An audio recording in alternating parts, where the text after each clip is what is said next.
Hello, good morning. Is that okay? Can you hear me? Yes. So my name is Giovanni Nisato. I represent Inlacom Commercial Pathways, and you have all the greetings from Jenny, your beloved project manager from the PRECINCT project that you all know very well, at least those of you that are involved in the project. And unfortunately, she's not able to be here with us, which gives me the great pleasure to have the opportunity to be here instead. I trust you had good enough travels coming here today. We're expecting about 150, if not 180 people, both live today and online. So also greetings to those of you that are listening and seeing us via digital infrastructures. Just a question to all of you. How many of you came here using a public transportation infrastructure? How many of you used a digital infrastructure on the way, for example, a smartphone? How many of you drank clean water in the past 24 hours from a public infrastructure?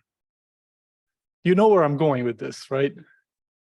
The thing is, we are incredibly dependent on an amazing amount of complicated infrastructures on our daily lives, and those become transparent. And if you want to see how transparent they are, try to spend some time on a sailboat in an area that's about 2,000 kilometers away from Europe, where you might not have access to any of those. If you're not have the opportunity to do that, try it as a thought exercise. And the thing is, we become accustomed to this. It's a privilege if you look at the amount of world population that does not have access to that. And as in my case yesterday, I flew to Brussels via Amsterdam, starting from Switzerland. And I was slightly annoyed because there were delays because of weather in Amsterdam. Like bad weather in Amsterdam never happens. Then there was a slight delay due to a system failure in the high-speed train connection between Amsterdam and Brussels. But the amazing thing is not that those disruptions occurred. The amazing thing is that the infrastructure works at all. And one of the challenges we have is that the public, us, we become accustomed to it. So we don't see when things work, we see when they don't work. Now, PRECINCT is one of the projects that was selected by the Commission to deal with an even higher level issue. What happens when these critical infrastructures, which are not just complicated, but also complex, they're interconnected in many ways, some of which we're not even fully sure we understand today. What happens when they're challenged? What happens when they're challenged because of malice, because of cyber attacks? What happens when they're challenged by natural events? There could be a storm, there could be an earthquake, there could be a flooding. Some of these are predictable, some of them less. And the consequences, the interconnected consequences of that, we are beginning to map. So historically, the way we map those is that we see what happens. We have a catastrophe and then we learn from it. But what if we could actually put together the pieces of the puzzle? What if we could model? What if we could have digital twins? What if we could have a way to see the situation and share the same vision across different organizations? Critical responders, planners. What if we could actually envisage scenarios because we put together the knowledge, the embedded knowledge that we have, but we might not even be aware of in our organizations? What if we could quantify somehow the level of resilience of the systems we're in? What if we had a way to see what changes could occur if we were to make some changes, some strategic choices? What if we could simulate this, not just as a mental exercise, but as a real tool, just be immersed in a game, a simulation that is realistic, that can expose us to maybe the chaos that occurs were some of those challenges to happen? What if we could turn those virtual experiences in a serious game setting into a new game plan, or sometimes even checklists that we could provide to our first responders, so that the next chaos is less of a chaos, but just a complex situation, or even a situation that becomes simple because they know what to do. That's why Precinct exists. That's why all of you are in the room. And it's why it's an enormous pleasure for me to be here with you. Not just Precinct, there are actually about 8 other European projects that are presented between today and tomorrow. And we're here to see how we can make sense of all the work we're doing and to make sense of it in the context where it can have impact for us, European citizens, in the next few years. It's over, and we can transfer some of the enormously complicated work you're doing into things that people can use in everyday life. So we start this journey also today and tomorrow. And I hope you're present here in body, but also in mind. It's going to be you have a very, very rich program. And I'm very thankful for EOS for hosting and organizing it and setting it up. Please spend a few minutes just to browse your conference manual. It took me a few hours to read it, but if you can spend a few minutes, you will get a sense of what you can get out of it. There are several workshops. They are workshops. Workshop is 2 words, work and shop, which means when you go to a workshop, try not just to shop, but try to contribute to it. And with this, I'd like to offer the floor to Natalia Miolato of the Research Executive Agency. And she's also here to provide some of her own perspectives on this field. With this, Natalia, the floor is yours.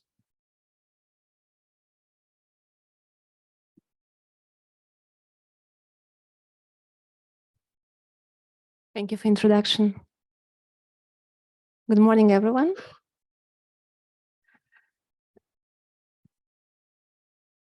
Well, first of all, I would like to thank you for inviting me today here, and it's a pleasure to meet you. And for us, it's always a pleasure to attend this kind of events for a very simple reason.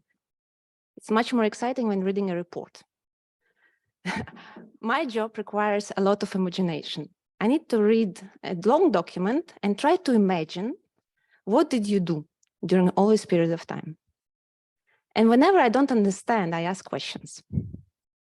Today, I'm very fortunate because actually I can see what you're doing, and it's really a pleasure to be here and to observe you in action. So I'm happy to be here today. When I was preparing for this event, I was thinking what could be relevant, what could be useful to bring in, and what kind of story can help us to think about the realities.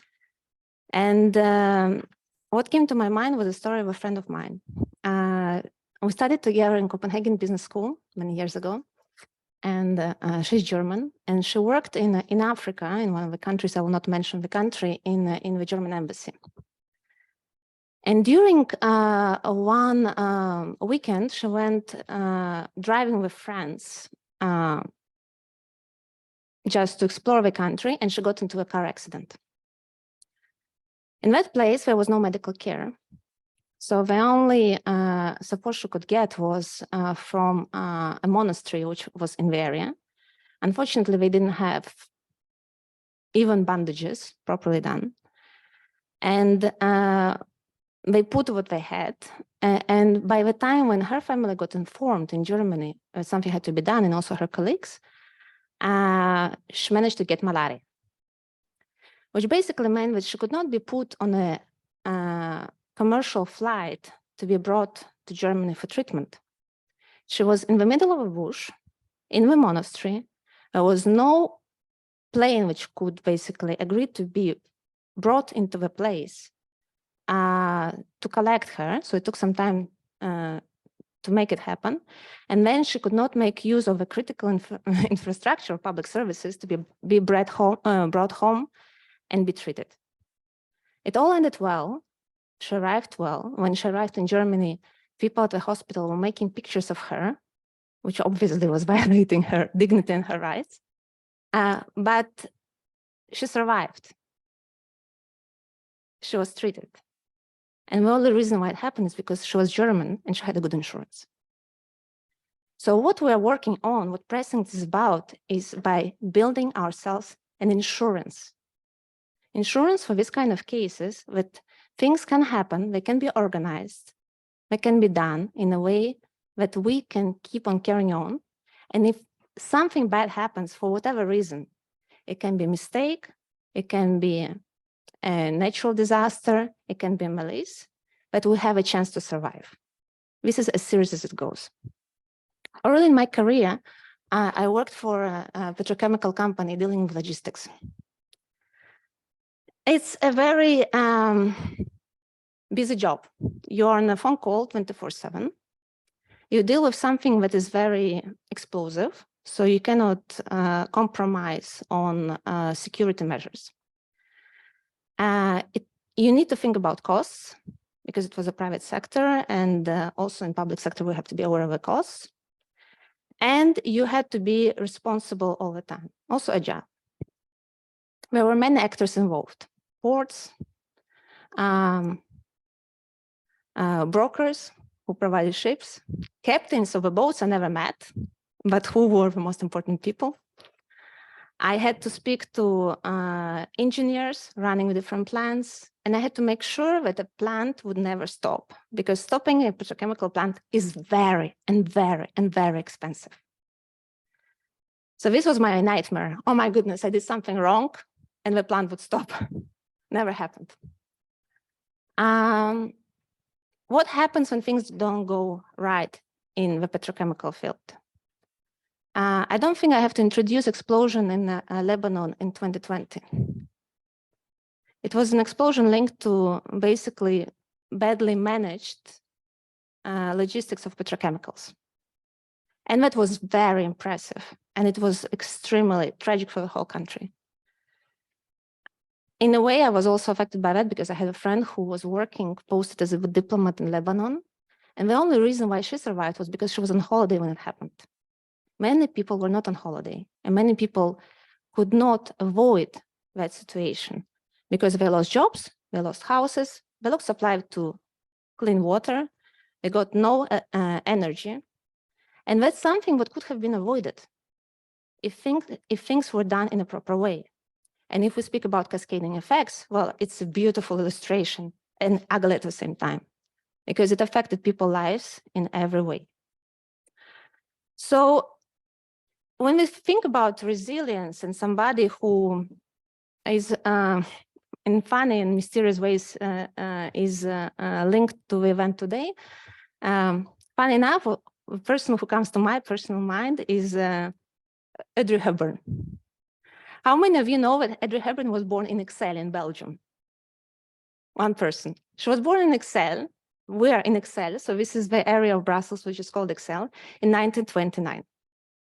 And she's the person who basically, for me personally, is the symbol of resilience, because she lived through the Second World War and she managed extremely illustrious career despite all the odds.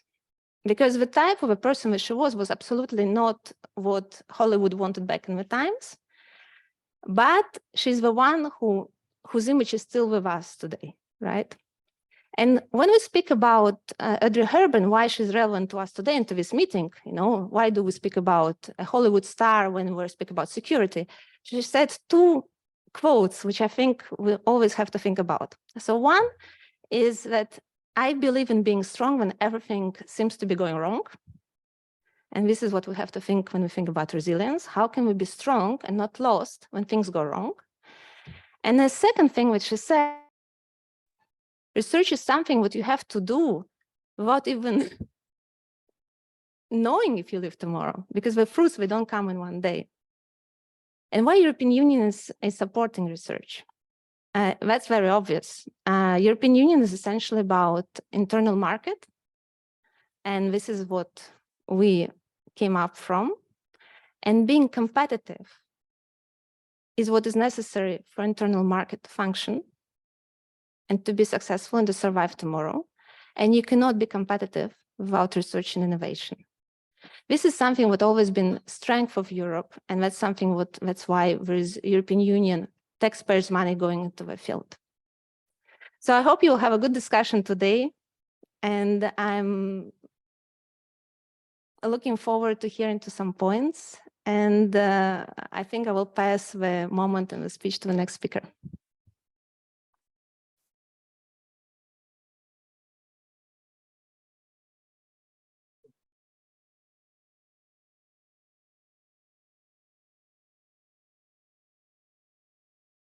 Thank you so much for this inspiration. And I took some notes, some of which might find their way in one of the deliverables. If you find which one, you get a beer.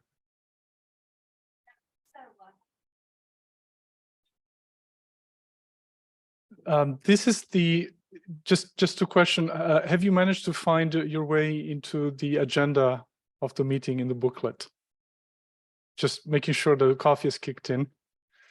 So we have quite a bit of a busy schedule. We'll try to keep it on time, but at the same time, what's very important here are the exchanges among you.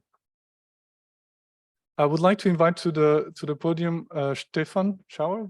Stefan, thank you very much. So Stefan actually is going to chair an entire session on protecting critical infrastructure facing hybrid threats. Stefan, floor is yours. Enjoy it. Thank you very much. And good morning also from my side. My name is Stefan Schauer. I'm coming from the AIT, the Austrian Institute of Technology, and we are part of the PRECINCT project. And today, as Giovanni just said, it's my big pleasure to host the very first panel that we have in our conference. And this panel is going to be about hybrid threats, this topic that is coming up, that is emerging, and how we can protect critical infrastructures against hybrid threats. I'm gonna skip a little bit about things that Giovanni might have mentioned about the project.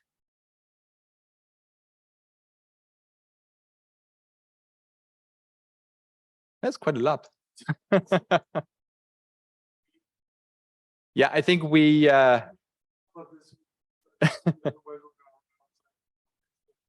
exactly.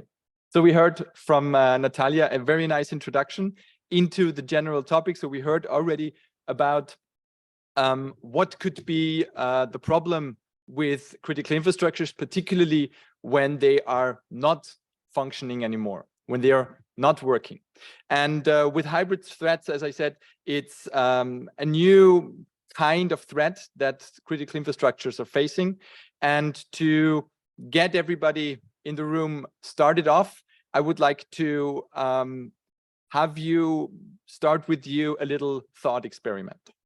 I would like to take you I would like to take you to the city of Numenor, which is a fictional place that we have been already using in PRECINCT.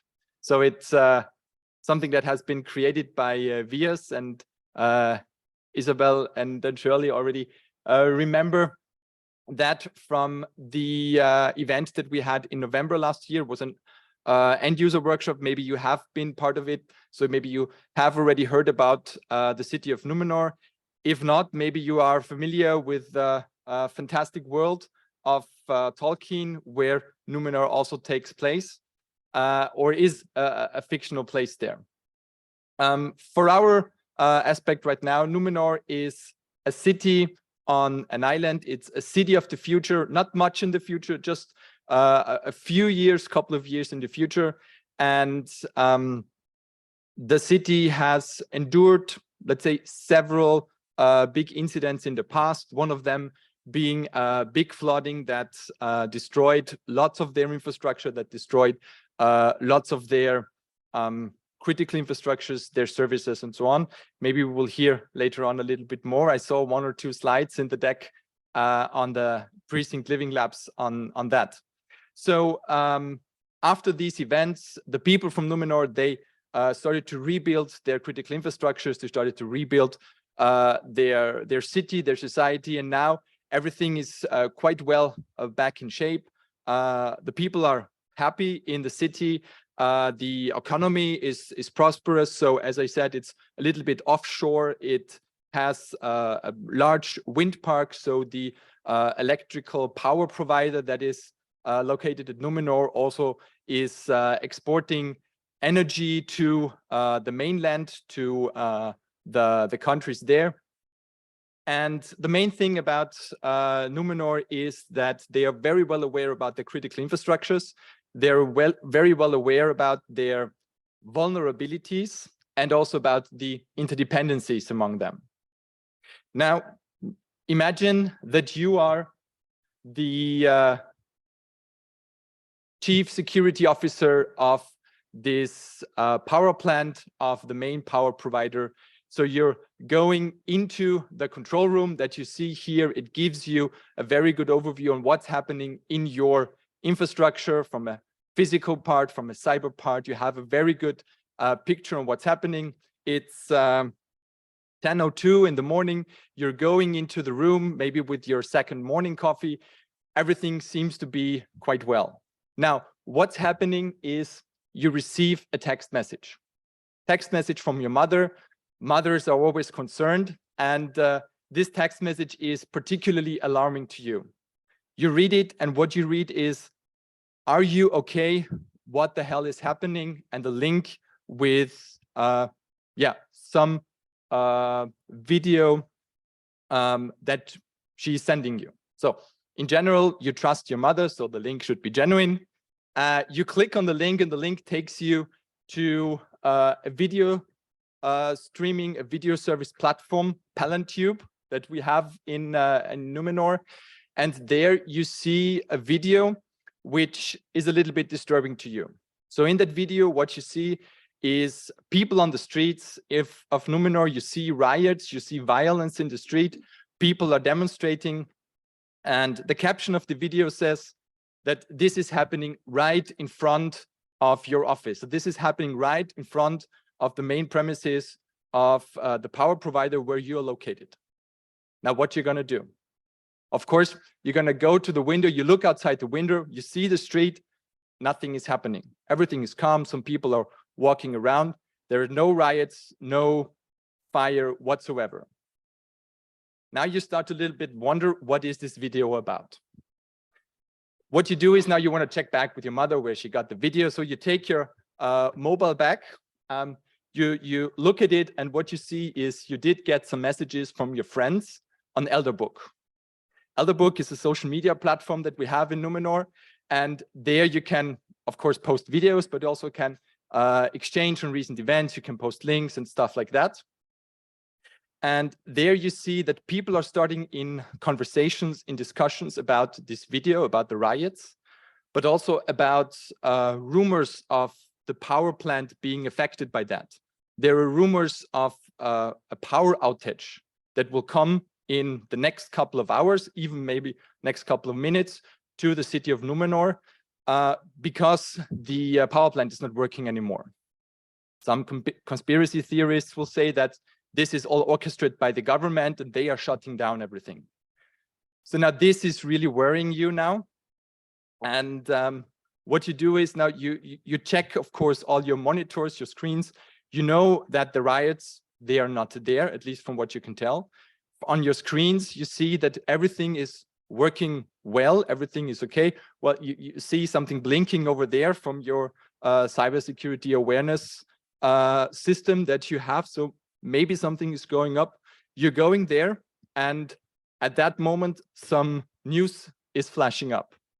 So this is the Numenor Daily News having a breaking news section telling you that the leader of one of your neighboring countries, the realm of Gondor, is going live on screen and is telling that they are planning to shut down all trade relations with your country, with Numenor, because they are suspecting that Numenor is deliberately shutting down all the power connections and not providing power anymore.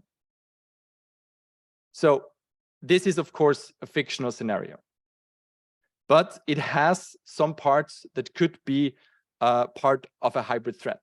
You have some fake news, you have this video that is displaying a fact, a situation that is not happening. You could check it by looking out the window.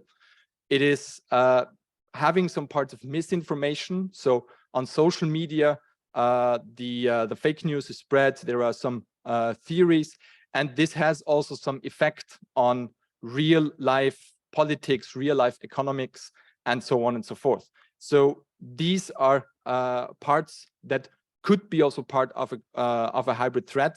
And we did not put much attention to the blinking red triangle, but it could also have a cyber part, a cyber attack on the power plant that is really causing a power shutdown. So it would be a self-fulfilling prophecy in that case.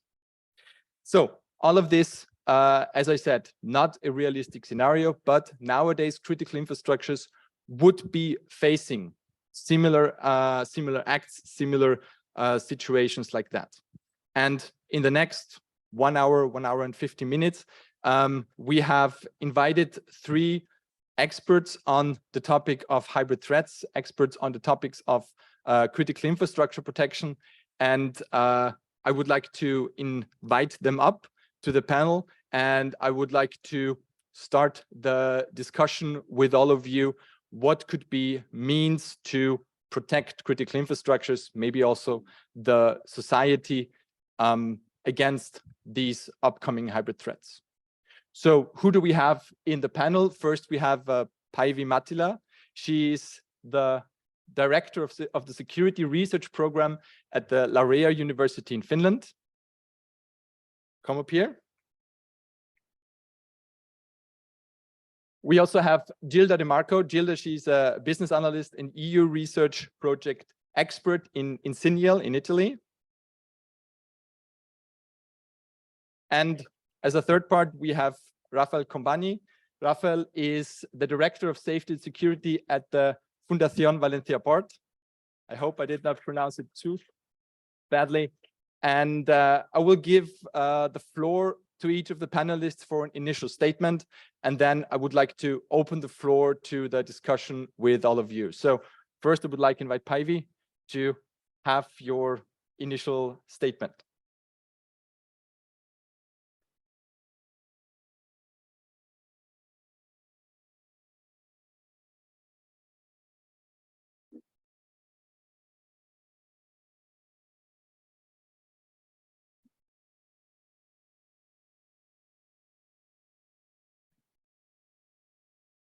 Let's see. Do you hear me? Yes. So good morning, everyone. It's a great pleasure and honor to be invited to provide the initial statement and also talk more about hybrid threats and critical infrastructure protection. Let's start.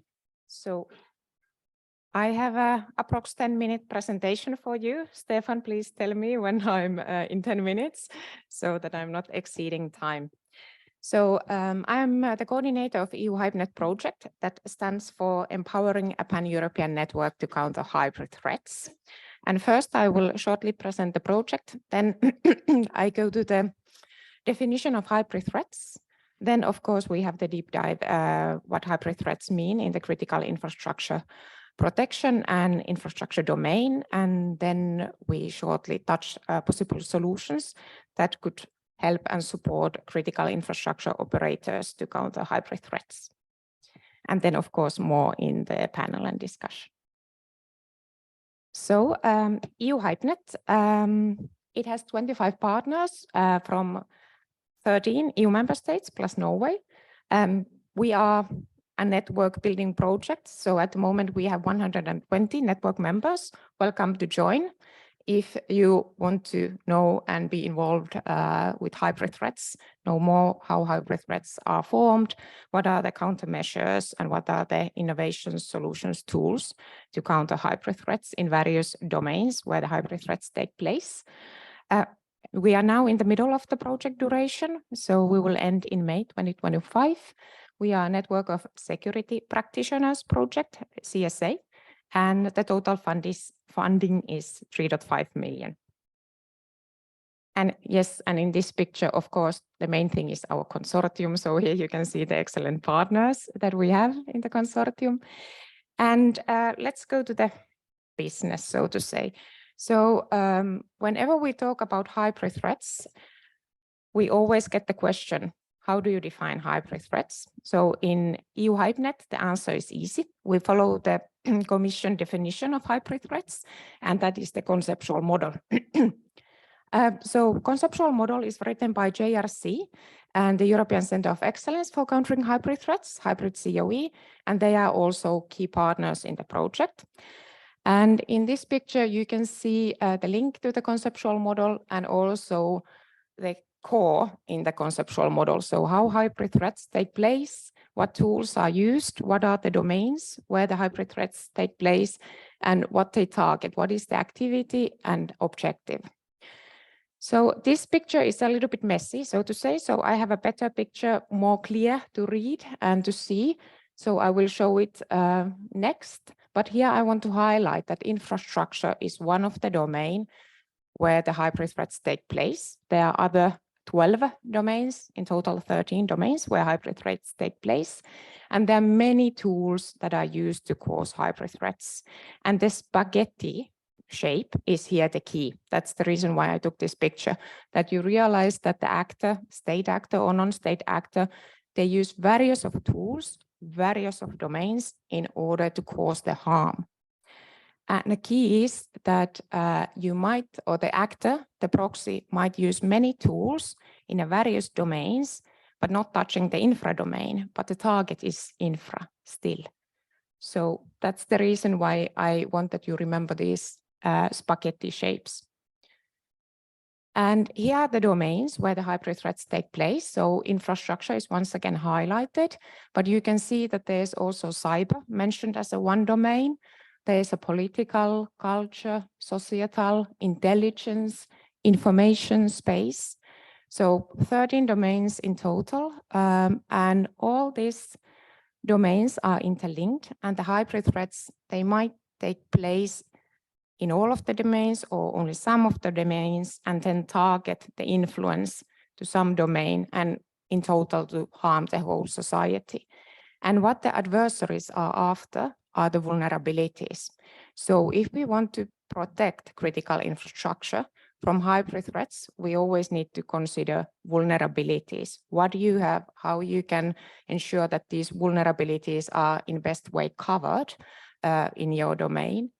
And also you need to think, what are the vulnerabilities in your case when we talk about information, diplomacy, cyber, how the vulnerabilities there can affect your operations. So this is the spaghetti picture, a little bit more clearly described. I hope you can read the text. So as mentioned, there's always actor behind, human being. So it's a state actor. Normally we talk about Russia or China, who are causing the attacks, their adversaries. And then there are non-state actors, for example, ISIS, and they use different kind of tools. So there's a long list of tools in the spaghetti picture, and they can be whatever. So the list is very exhaustive. And when the actor, the adversary acts, so they select some of the tools that they see most effective, like creating dependencies, disinformation campaign, perception and manipulation, hacking, and then they target certain domain that they want to harm in order to cause certain type of activity. So there's operation, campaign, interference, influence, and the actions might even try to target or cause warfare and war. And the main goal is to harm decision-making capability in democratic states, whole society, harm that, and create chaos in general. So in this perspective, of course, infrastructure plays a very important role, as we learned today. So if something in critical infrastructure goes wrong, we notice it immediately, and the influence is very strong to society and citizens. And actually, Stefan, you also very nicely highlighted it, how the chaos can then escalate.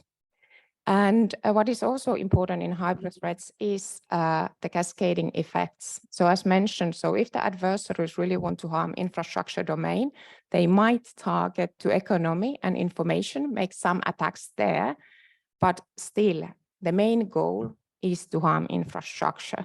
So you need to be able to connect the dots. So if there's boiling somewhere, does this mean something for me in the future? And one thing that makes this tricky a bit more is the timeline. So when the adversaries act, they plan the activities so that they benefit on the best time, or they start their campaign whenever they want, and they continue it as long as they see that they can have the wanted effect. So there might be attacks week after another, then there might be 1 year pause, and then they attack against or make their malicious means. So you need to be able really to connect the dots, follow where is boiling, how they are interlinked, and this asks a lot of information analysis and exchange between the domains, but also in the domain. And now I go to PRECINCT. So thank you, Stefan, once again. This is an excellent presentation from you, from EU HyperNet annual workshop last year. We invited you to provide a speech. So I like this picture a lot, and that's the reason why I have selected it. It very nicely underlines key issues here. So there's always human being behind. Hybrid threats take place, or when you harm critical infrastructure, it's always cyber and physical attacks or means that are used. And there's a cascading effect wanted, and then the effect goes to the other domains.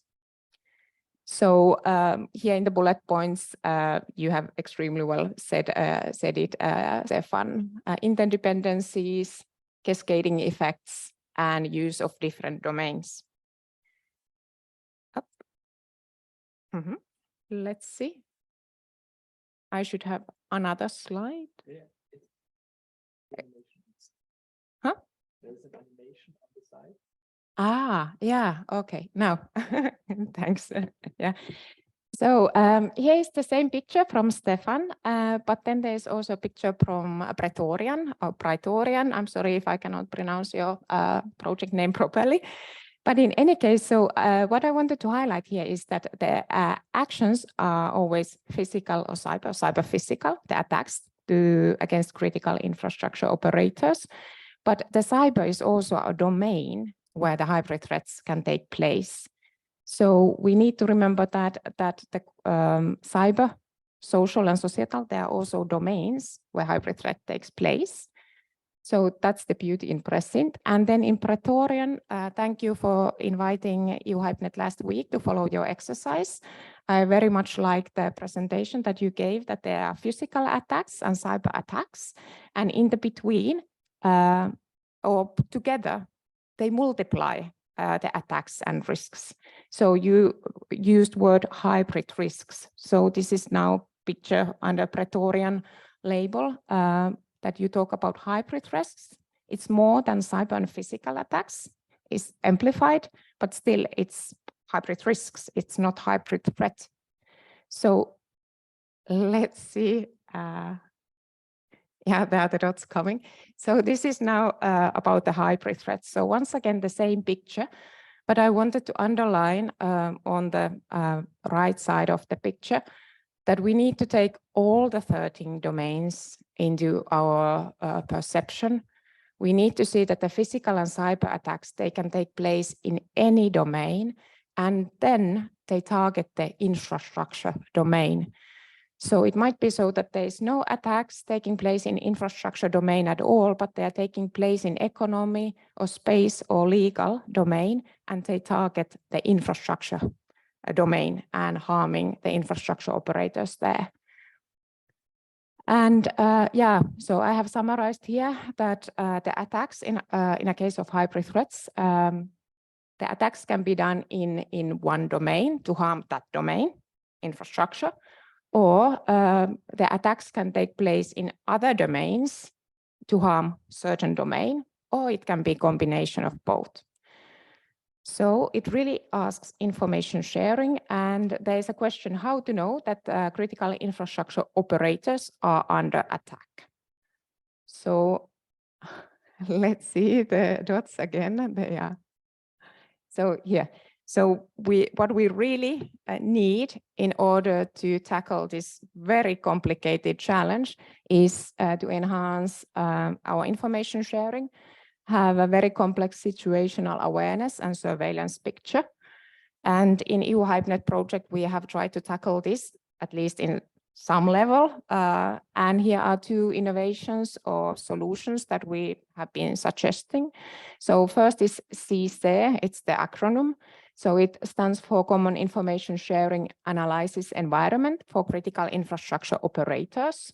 It's a platform. So the goal is that in different infrastructure, how to say, clusters or domain, energy, water, transport, the operators would share public open data when they notice that there's something boiling, and this information could be shared between the critical infrastructure clusters if we have a similar model. So then when there is boiling, then when there are attacks, you could have the lesson learned on this and improve your preparedness and risk analysis and early signal detection. Because the key thing is that there's always human being behind, and humans tend to be lazy. So when they notice that something works, they use it again. So you can find the fingerprint. And when you find the fingerprint, you can learn that, okay, now at the moment, when we talk about hybrid threats, this is very familiar for you. There are many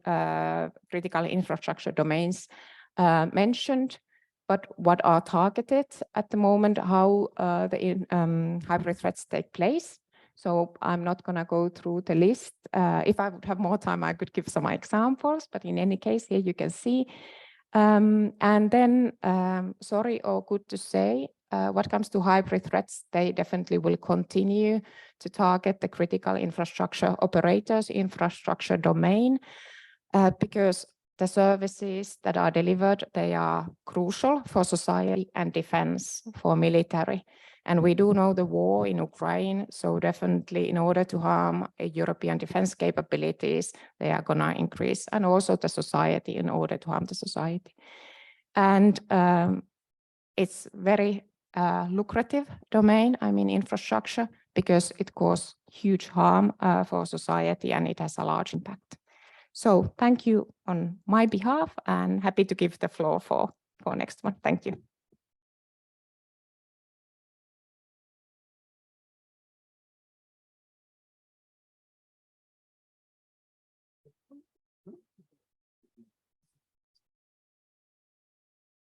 Good morning. As Stefan said, I work for INCIEL, that is the ICT company in Friuli-Venezia Giulia region. Our owner is a regional government, so we are an hybrid company. And today I want to share with you some thoughts about critical infrastructure and risk coming from my personal experience, my company, and the Sunrise project that is a friend project of PRECINCT. The idea is to share with you some thoughts about some wars. Pandemic, I think that one of the biggest threats has been or is still close to us, COVID-19. And from COVID-19, we started to talk about essential services, resilience, threats, strategy for the future, and for sure, resilience. What we have learned from pandemic, one of the biggest threats across Europe and the world, is that there is no any barriers, any border with the rest of the world. So we should be careful what's happened far from us. And also show that Europe world was prepared to face a similar kind of threats. And a lack of global preparedness is one of the main results, evidence coming from the last 3 years. As we know, all European countries started to do some action countermeasure to stop all consequences coming from pandemic. And also the lack of a global and final strategy was that national regulation, at least in Italy, changes very frequently. So it was clear that there wasn't a strategy, but the strategy was step by step, dependent on how COVID went out. And the impact has been cross-sector crisis, a strong impact population on daily life of citizens. And what we have learned that during this kind of period, which are the essential services? If we think about the critical infrastructure, there is a legal definition. At least in Italy, there is a secret list that defines critical infrastructure. But if, for example, my company that provide IT services and to all public entities isn't a critical infrastructure from the legal point of view, but we were well engaged during the pandemic to guarantee, to ensure connectivity, the functionality of tool and software that are used in the hospital to contact people. So these kind of services are essential services, even though in the list of the security critical infrastructure at the national level. So the idea is we need to think about a new concept of critical infrastructure that is something that is essential, but at a certain point of view, everything could be essential during an emergency period. It's important, as Paivi said, the relevance of interdependencies. Each critical infrastructure is not alone. There is some other actors before its own activity, after its own activity. So we cannot think about one sector or one single domain. We need a wide picture of the critical infrastructure in society. And another thing is important, the cooperation at different level, multi-level. I think that it's important, the communication between national level and local level. And this aspect was more evident during pandemic. I remember that there was a regulation, a new directive from national level, but in some cases, the local level, this regulation, it was not easy to implement, to adopt in the quick time. The cooperation between private and public. For example, during pandemic, the main sector engaged was healthcare sector, hospital. In this case, the cooperation between public and private was crucial to face particular needs for the healthcare, for the public healthcare. And also cross-border, the idea to share with other similar countries or operator what to do, which is the best way to face some crisis. So if we think about resilience touch different points. Resilient means business continuity. Okay, it means that we should be able to continue our ordinary activity also during crisis. But if I want to be able to ensure business continuity, I need human resources, information technology, and to collaborate and to communicate in a different way. The problem was, for example, during pandemic, to adopt the remote working. Okay, it was more easy if you have all devices, all connectivity that to enable remote working. You need new regulation to change approach of your activity, reorganize processes and services, because during a lockdown period, in some cases, The services was online, but the critical infrastructure should be sure that citizens are able to use the same services in different way, in different channel, and also to reorganize the activity inside the company. This process should be complicated and not so easy to apply. And of course, it's essential to have some support from regulation. So here we have some key points that we carried out during our experience and also SARIS project. Everything was based on information technology, because where the physical presence, the physical work was not possible, the idea is to replace with some technology. In these cases, the operator in telecommunication sector are better prepared compared to other kind of critical infrastructure. Also because in some cases, hospital, transport, water, there are some specific activities that need to be done in presence. So now the new challenge of all critical operator is to push on digitalization in order to be more flexible, to improve the planning process, the decision support system, and to reorganize. But at the same time, pushing on more technologies means raise new type of threats. For sure, one is the cybersecurity, because starting from strong digitalization, it means that it is essential to reskill workers and education on how to protect from cyber attack. Also legislation, privacy, trust with other collaborator, acceptance. In some cases, a strong digitalization can fail because the user is not prepared to change so much in this way. The financial resources are essential.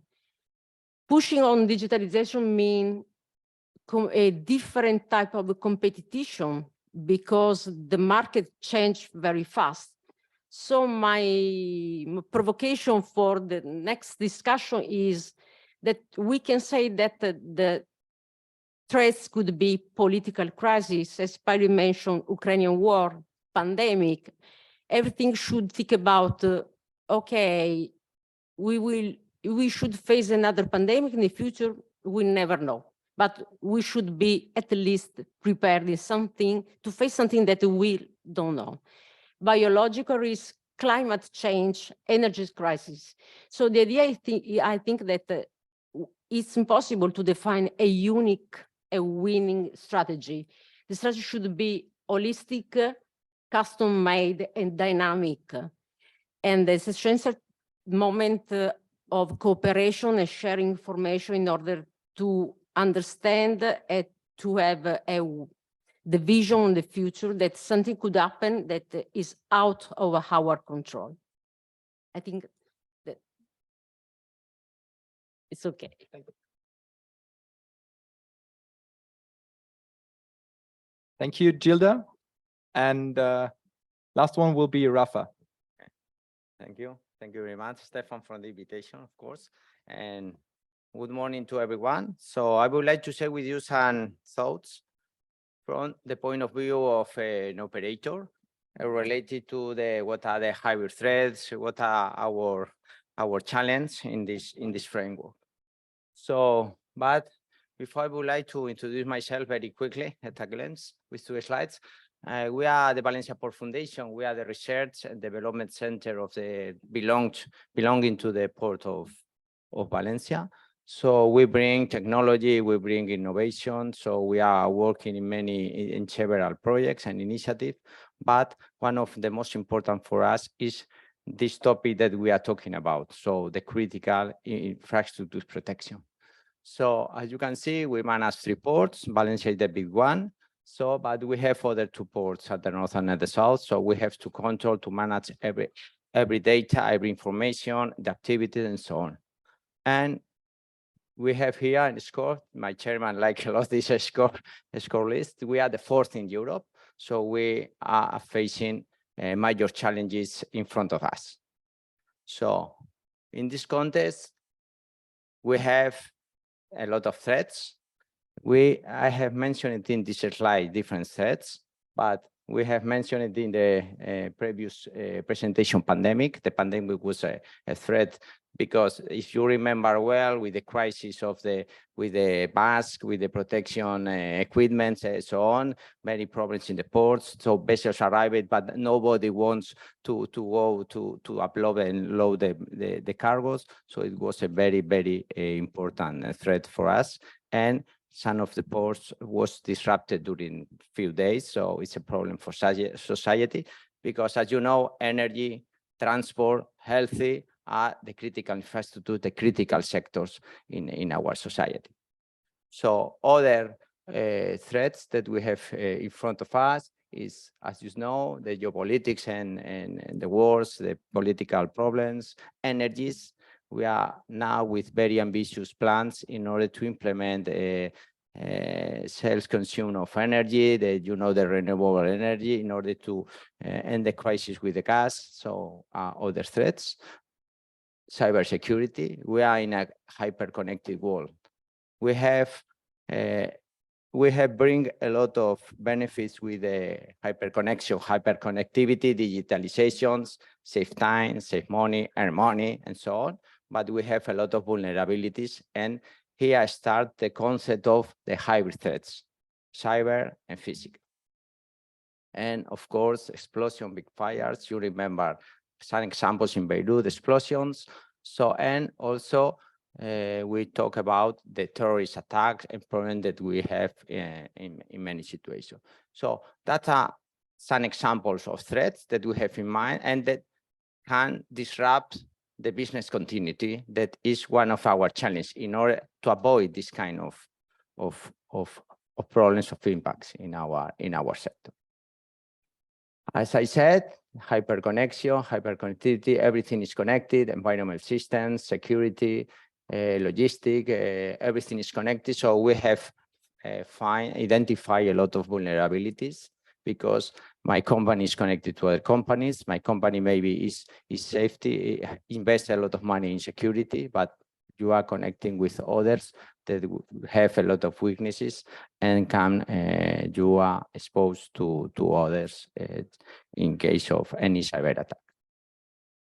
And well, everything is changed. Security has changed. Before we talk about physical security, but now we are in front of the hybrid threats that we are mentioning here.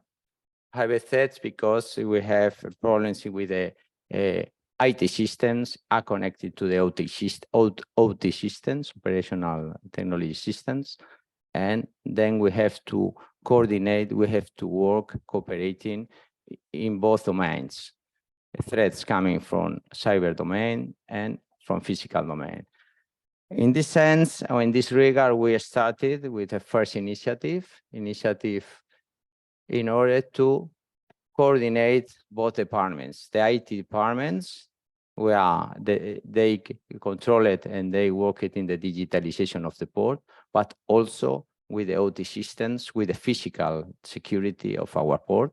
So as you can see here, a cyber or a combined attack from the cyber and physical part, the final result could be like you can see here in this slide.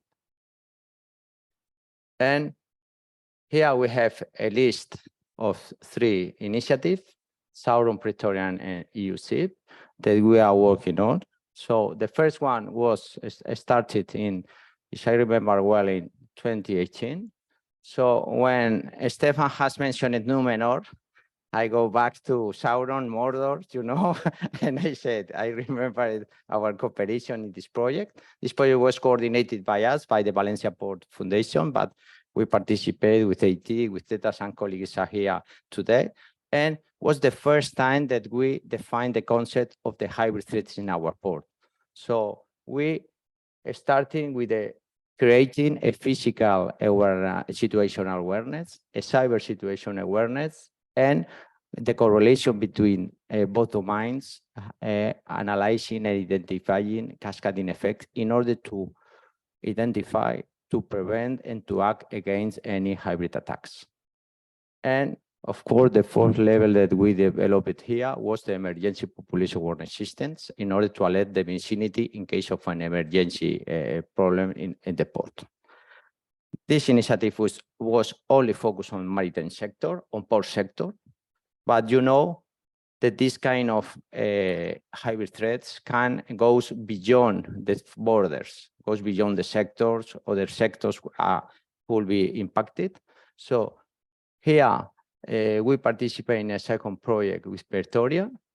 So where we introduce a cascading effect in different sectors. So how an incident or a threat in a port can impact in an airport, in power plant, in hospital. So the idea has been to define the different cascading effects in case of a hybrid or a combined attack. I like to say it, a combined attack from the cyber and physical situation.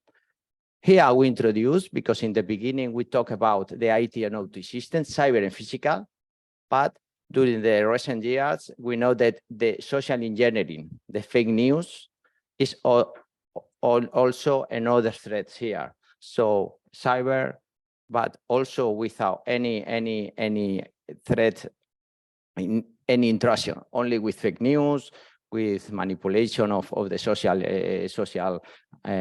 behavior via social network and so on, is also another risk that we have to combine in our scenarios in order to create this physical, physical, cyber, and social engineering. Indeed, we have a pilot, a demonstration at the port in July. The 5th of July will be in the port, where we combine different stakeholders, different sectors, an incident in the port, impacting in the airport and in the hospitals. So you are invited to participate. I'm not going to describe further information about, but the idea is to demonstrate to the public, to the attendees, how an impact in a port case goes beyond all the regional or the local area and can impact in other areas, in other sectors. And the last project, the UC project, is a very interesting project that we are ongoing with it. I would like to say that during the afternoon, my colleagues, Eva Muñoz from ETRA will explain about, will give you more details about the Pretoria during the afternoon, and my colleague Gabriel, this coordinator also from the UC, will give you further details about these projects. My intention has been only to mention the different initiative with the different scope that we have in mind. And this is important because we are talking here about the policymakers, standardizations, decision makers. So the idea here is that we have working in many technologies. We have worked in identifying what are the main assets, the main aspects and threats. And here the idea is to collect all this information, this kind of lesson learned, and to define policy makers, indicators, KPIs, and so on, in order to transfer our knowledge to the different sectors. So, and I believe that this is the last one. Okay, thank you very much, and we are start the round. So thank you very much, Rafa. Thank you also to Päivi and Gilda for this overview. So I hope you now got a little bit of an impression what hybrid threats could be. So this vague picture maybe got a little bit more clearer. And I would like to open up the floor for questions from the audience to the panelists. Yeah, thank you. Maybe it's not a question, but it's a comment. You know, I go to quite many events, and quite often I hear two things. When there is a problem, very often there are two possible solutions, to put more EU funding into that subject or to put more regulation. I would advise first to explore our areas. More funding means more taxes. Nobody likes paying taxes. When we speak about public funding, this is what essentially it is about, redistributing the money. And when we speak about regulation, nobody likes over-regulation. So the question is, what is the essential regulation that really helps to improve things? And another thing as well is when we speak about threats, challenges, solutions, problems, it's also a question of interdependencies, who actually suffering from the damage. And it's also a question of information sharing, right? So supporting each other. And that's basically the only comments I have. And I hope they are useful. And I would pass the word to the rest of the audience. Thank you very much. I think Päivi has a good Yeah, comment. yeah, I don't know if it's a good, but comment at least. So thank you, excellent comments and questions. I immediately catch to the regulation issue, and we can also talk more about the information sharing and so on. So what comes to the regulation? So I think in this room, we all are very well aware of the two new directives that are addressing the infrastructure domain. So Critical Entities Resilience Directive and NIS2 Directive. And I have especially been welcoming, well, both, but the CER Directive, because it highlights how much the critical infrastructure operators are interlinked.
Hi, can organizers hear us? There's no video and no sound. So it asks trust.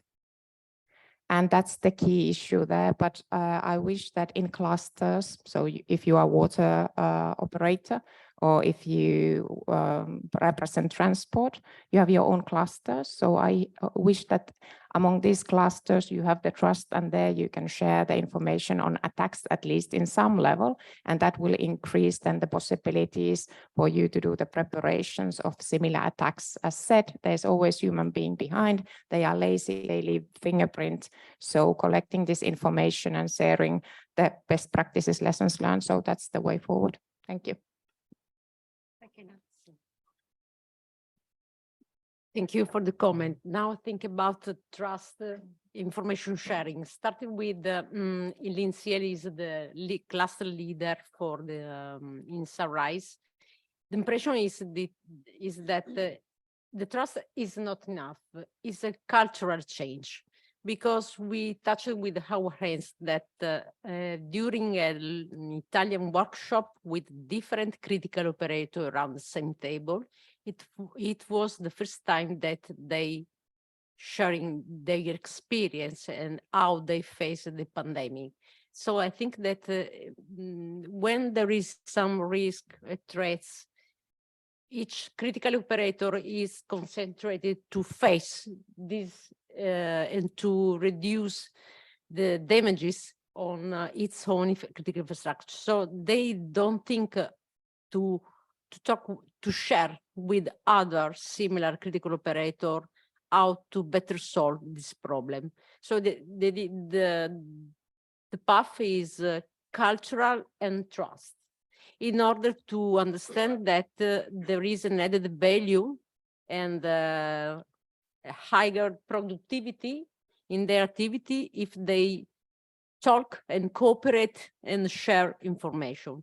Maybe it's an additional effort for them in terms of preparedness, person skill, how I have to cooperate and share this kind of information, data. I think that they see this as an addition.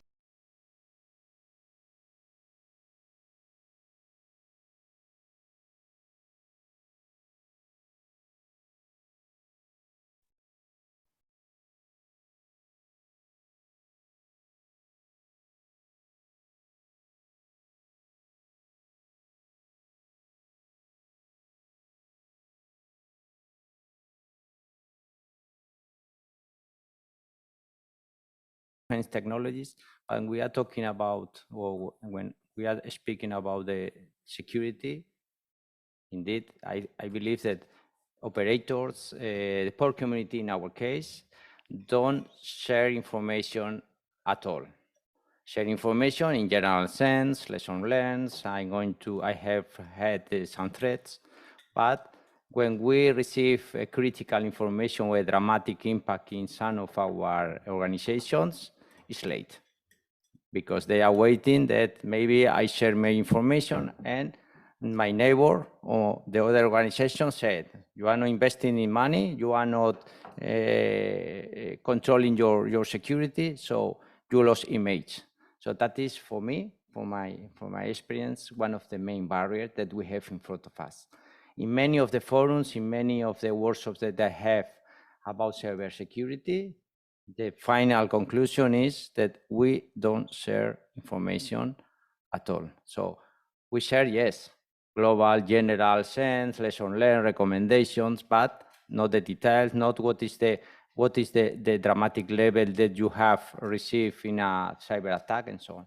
And it is a problem because I don't know how to regulate, maybe from the top level, from national level, national authorities, because we are saying that we have a lot of synergy. Maybe if I have a vulnerability, for sure, my company the other company has the same vulnerability or very similar. So, and then we have to work in this. For me, this is the barrier. And the second barrier, maybe for another question, is the awareness of the workers, of people that is in our companies, that they don't know exactly what are the main risks that we have in front of us when we talk about hybrid threats. These are thank you. May I comment? Yeah, thank you. Okay, so I try to be short, not taking 1 hour. So yeah, the information sharing, especially when it's, how to say, company-owned data, you don't want to share it. It's a business, so that's clear. But in EU HypeNet, we were considering, we actually made a proposal or plan.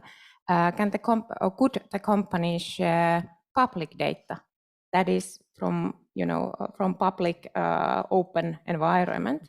So then it tells about hybrid attacks and means, but it's not touching your, business secrets.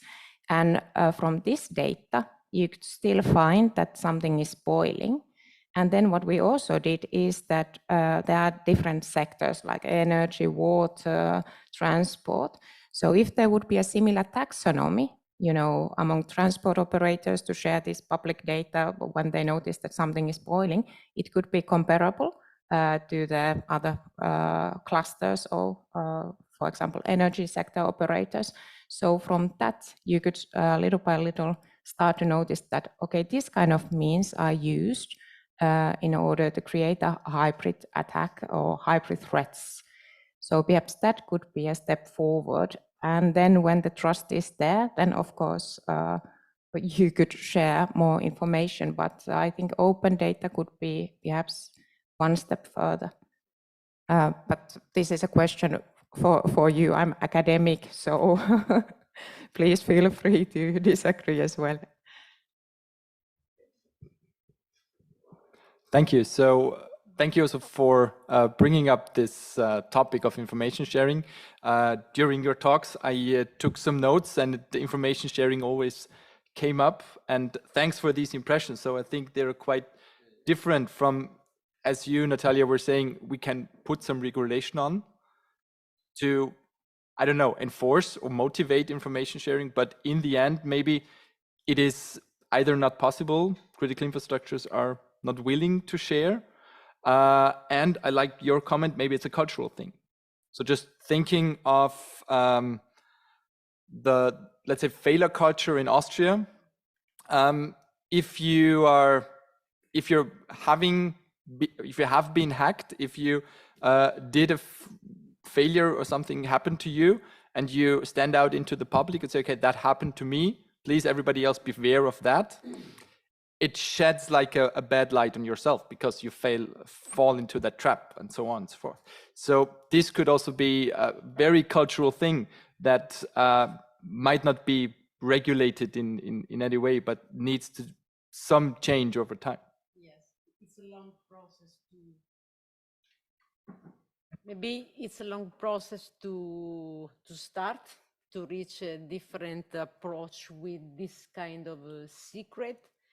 And for sure, I think that in this approach could be the threats of the future, the disinformation, because much you are exposed to the wide audience, maybe the disinformation threats could be much dangerous.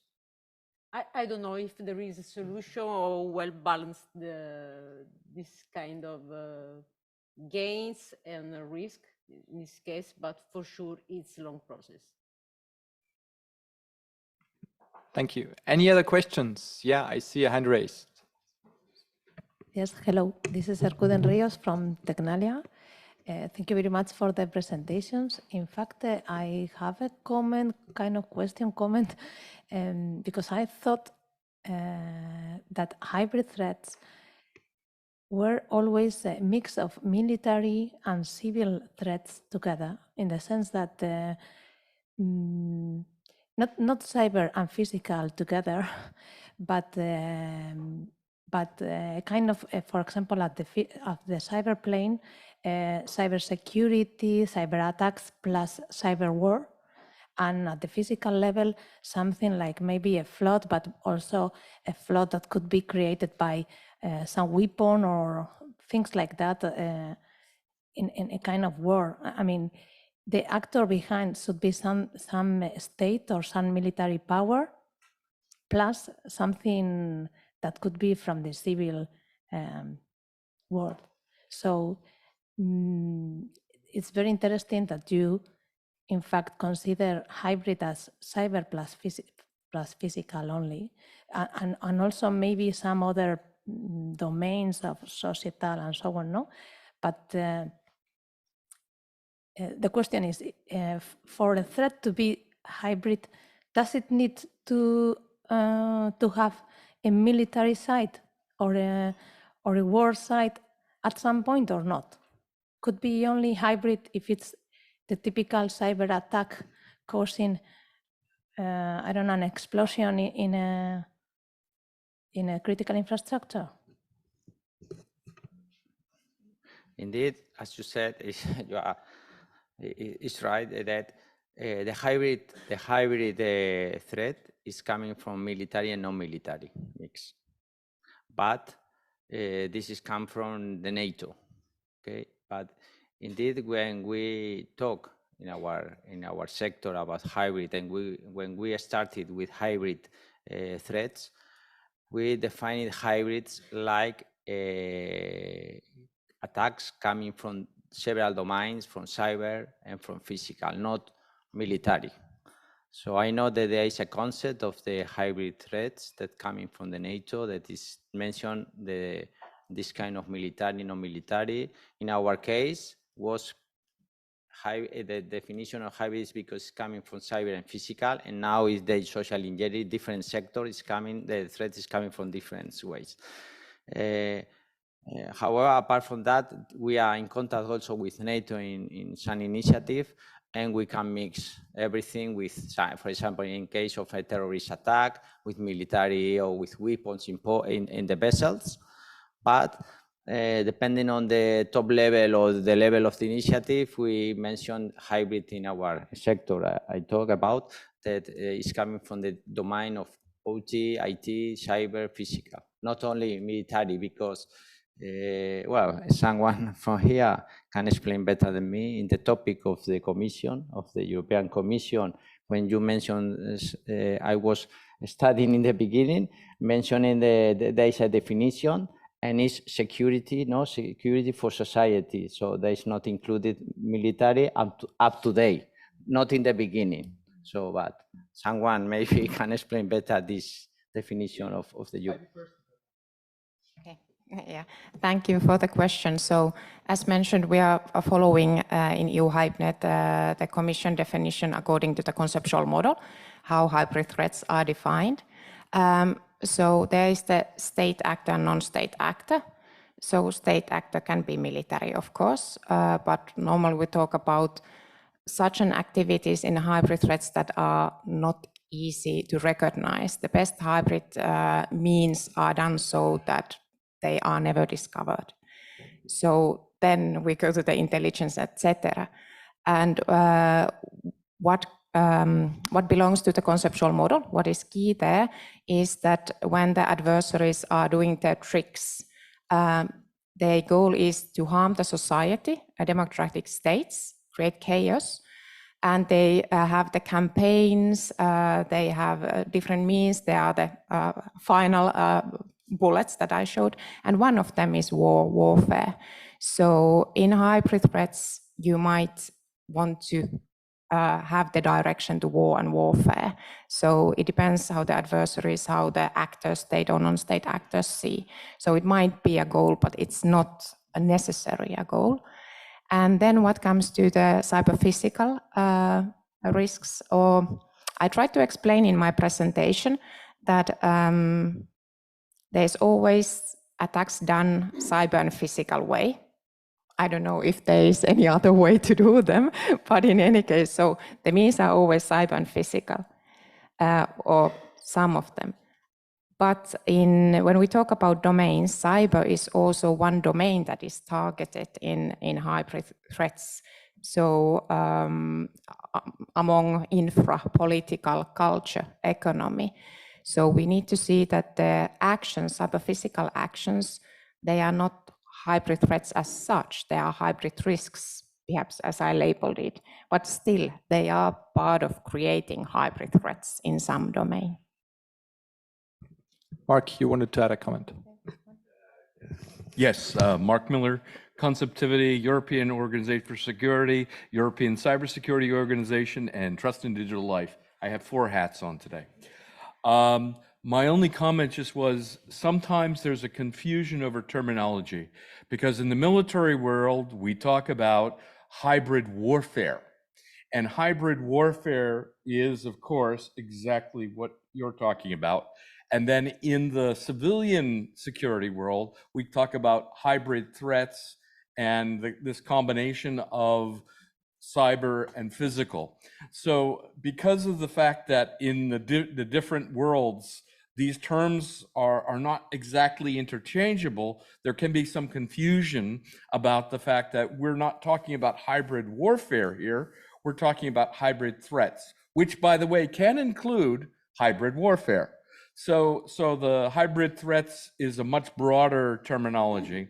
And I just wanted to say it's just a matter of definition of terms, one used in the military world and one used in the civilian security world.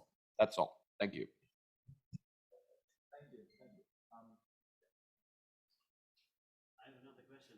So you said Tim Steckens-Kopf from the German Aerospace Center, DLR. Can you hear me? No. Now better? So Tim Steckens-Kopf from the German Aerospace Center, DLR. Some minutes ago you said that hybrid actors or hybrid threat actors, to be concise, do not or just harm the society or plan to harm the society. They never want to earn money. So there's no blackmailing or something like that behind that. Maybe we should be clear on that. I think all actions involve money. You want to get your salary or you want to get better businesses in energy sector or something. So I think it plays a role there in a way or another. But hybrid threats are much used in policy making.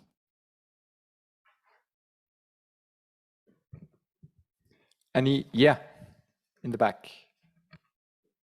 Stefan, and of course all others, thank you very much for excellent presentation. Denis Choleta from ICS is my name. We saw that, of course, challenging environment don't allow us anymore to work in the silos. I hope that this is clear. The hybrid threats and, of course, all other situations are much more complex that we are allowed to work in silos in national and international environments. And maybe to put ball back to Natalia, because she put quite a spin to us. Maybe in the level of Commission, what we miss. For example, all these projects are from the calls connected to infrastructure. So for me, it's really strange that we see that the complexity of word and threats are increasing. So it's strange that Commission decreased number of infra projects. This is, for my understanding, maybe the wrong way. Why? Because all these projects, when we are discussing between each other, we are working between each other, we are working also involvement, all critical infrastructure operators. We are working with government institutions. We are decreasing the fence between us in understanding of importance of exchanging of information, knowledge, and so on. So these projects help us to understand how important is that we collaborate, because Gilda, of course, will later on show us that pandemic not decrease the fence between us in Europe, but we saw what was the situation. We have pretty much national approaches to fix this pandemic, which is pretty much, you know, cross-border threats. The same, pretty much the same is this in energy crisis now with Ukrainian case. So I think that we need to increase the number of projects which are pretty much dedicated to these problems, which are really important, and the critical infrastructures are important. This is from my understanding and point of view. Thank you very much. Thank you. Thank you, Denis. Would you like to comment? Sure. Okay, I was not trying to say that we should abolish European Union funded projects. That was not my point in any moment. My point was actually different. My point was that not everything should be answered through European Union funds. And as it's called also European Union, it cannot be something that is national. Yeah, you engage European Union approach when there is a value on the European Union level. That's basically the logic of it. Then when we speak about how the messages and the findings of projects can translate into the actions at the European Union level, this is exactly where we need your feedback. And I think this event in a way is structured in that way. But basically what we have, and what the discussion we had also a little bit before this conference started, is that we have a lot of actors, right? It's a very complex picture. We have academics, we have operators, we have first responders. How do you put it all together? And how do you actually translate it into action that makes sense? And not everything can be done by regulators. It's impossible. I also disagree when you say that trust is not enough. I think trust is fundamental. Without trust, you cannot do anything. You can put as much regulation as you want. If people don't trust each other, nothing is going to happen. It's impossible. Because whenever something bad happens, whom do you call? You call the person you trust. And when you feel that your competitors can be a threat, you're not going to share the information. So this is exactly about establishing a safe space on how you can work on something that is of relevance, and when you identify what can be useful to other actors, and you need to have trust for that. Otherwise, it's not going to happen. So you need to trust us enough to be able to translate your findings into the actions that make sense at European Union level, and that's not for me, because I don't do policy work. I just follow implementation of projects. This is the mandate of a research executive agency. This is European Commission. I'm not that, yeah, I'm research executive agency. And then, but we need input from you. And we need that input to be honest, transparent, and fair. That's absolutely must. And that's something that can be translated in action. We cannot do it without you, yeah, because you're the ones doing the research, you're the ones reacting to events, and you're the ones operating the infrastructure, right? Because you sit on the knowledge which is necessary. Then the question is, do we need more or less projects? It's really not up to me to judge, because what happens always with public funds, there is always competition for money. And it's a very tough competition. So with COVID, there was money going into health. There is money going different directions. So how, as a regulator, and how as somebody who decides on this big pot of money, decide what is more important? Again, when it comes to you, you have to make a case. You have to translate and saying, okay, this can be done, on this we do. Does everything need to go through EU funds? No, because a lot of things can be done with calling the person you can trust, and you can work out together. If there are two operators who cannot talk to each other, government cannot sort it out. You have to work it out yourself. That's how it works. And it's absolutely necessary, because if something bad happens, you will have to talk to each other, because otherwise you cannot solve anything. That's how it works. Resilience comes with being able to work as a team. Without that, nothing happens. And what you actually see quite often is that the countries which have a lot of struggle, very often people are very good at working together. Why? Because otherwise they cannot face the reality. They have to rely on each other. Can you translate it into a piece of regulation? No. Impossible. Because there's no regulation which tells you have to trust each other. That's an assumption. And there's also no regulation that can force people to work ethically. Again, it's an assumption. And what I'm also missing a little bit from the discussion here is it's not all about military actors. There's also organized crime. And there's also such thing as opportunism. You can have a hybrid threat because something happened and somebody took advantage of that and made it worse in order to earn some money. That's another possibility. So the question is, how do you react to that? And that's by training, establishing relationships which you can rely on, and working together. And also not being mean to people who made a mistake. Because otherwise nobody will come and tell you I made a mistake. And this is what we want to hear when something bad happened. And you want to hear it very fast. Thank you. Thank you very much for this statement. I will take it as a closing statement for the session because, yeah, Giovanni. Thank you very much. And also, just for us, are you going to be able to stay around a little bit more this morning? You're closing here. Just before maybe closing, I'd like to maybe give one more opportunity to the panel because you expressed very clearly the disincentives there are for sharing information.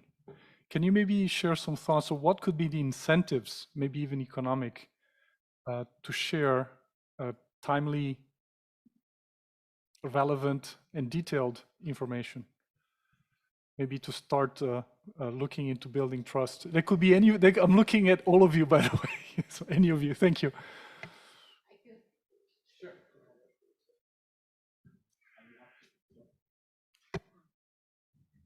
Okay, I can start so I can clarify. I meant that the trust is not enough because we need to learn that it's important to collaborate to reach the trust. If I don't talk with you, I cannot trust in Paoli. So not that it's not, but there is something before. And but think about what we can do to create collaboration, which kind of incentive. I insist with the cultural because I realized during you workshop that in some cases critical operators that are 1 kilometer far never talked before any European initiative. It's strange, I know. Operator in the same city in Trieste, they never share their experience, what they organize, the check on their premises, the protocol to monitor contagious. This is related to the COVID, but I think that could be similar in other kind of crisis. So it's strange, but they didn't used to talk with each other. So it's some new approach that could be part of their assets, listing the assets of a critical operator, communication, cooperation with something that is not linked with us for business, but to raise our awareness and preparedness.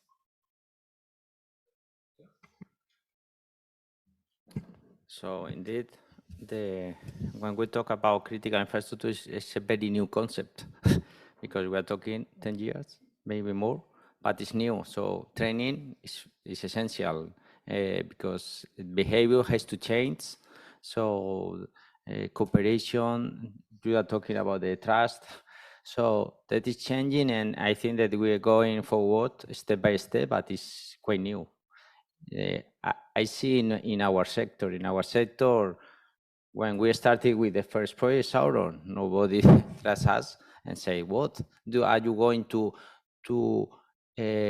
create cooperation between the digital sector, the digital department, and the physical security, the port police, because everything is hyper connected. It's not the same to send to the technical maintenance because the barrier doesn't work.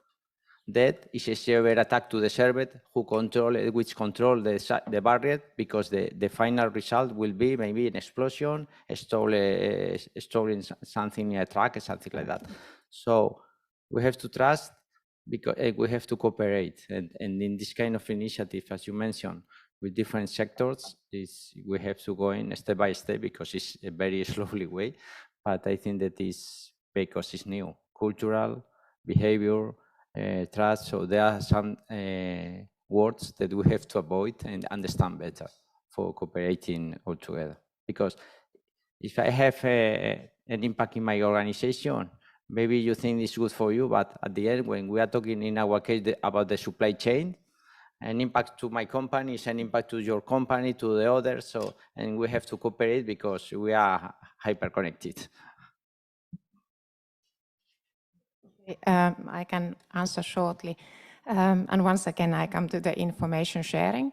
I have 2 points, so I come back to that perhaps the critical infrastructure operators could share the open data. So not the business secrets, but what they have recognized that is boiling there in open data. For example, disinformation campaigns and, for example, some cultural aspects that they might notice that now something fishy is happening. I have an example. In Europe, there has been a critical infrastructure operator, and key workers were representing the same religion. And then there was strict that there was a decision that today we are not gonna go and work, and it caused a big challenge in that company because it was harming their operations. So if you see that now something is boiling, this is not normal.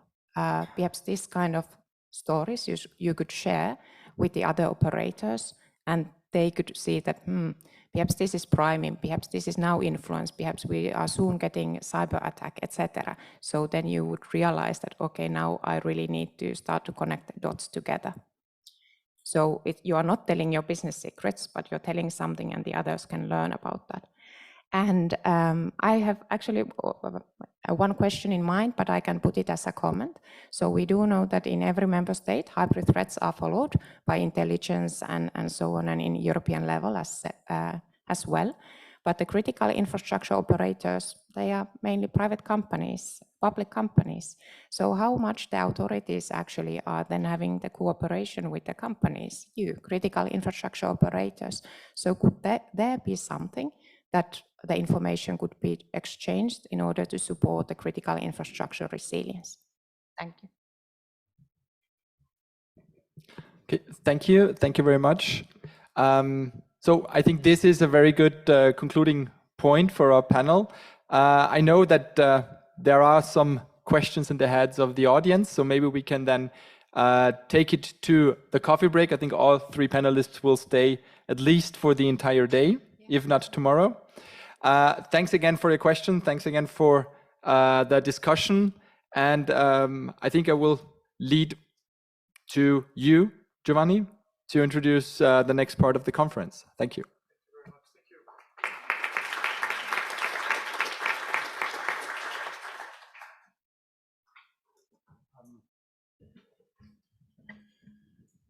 I was checking actually the conference, and I'm not quite sure when we have a coffee break. Because we have a very, very short coffee break if we want to, but then we start again at 11:30. So I'd like to invite Gabriele Giunta from engineering to the podium. So engineering is one of the key PRECINCT partners, and they're also leading one of the work packages, but Gabriele will actually be speaking to another project, as I understand, still in the topic. So Gabriele, the floor is yours for about 15 minutes, I think. Thank you very much.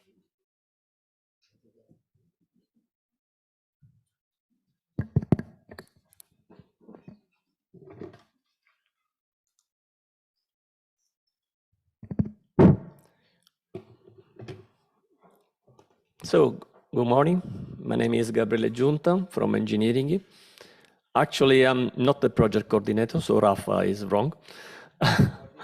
My colleague Emilia Goianolo, which is connected today online, is the project coordinator of EUSIP, which is innovation action, support actions, funded with the framework of Horizon Europe under the call Cluster 3. SSRI 0102, Knowledge Networks for Security Research and Innovation. It consists of 20 partners. Most of them are coordinators of the EUSIP research projects and resilience projects in the different sectors. Most of them are also part of the EXI clusters. We started in October 2022. And the project lasts 3 years, so we will go to hand in September 2025.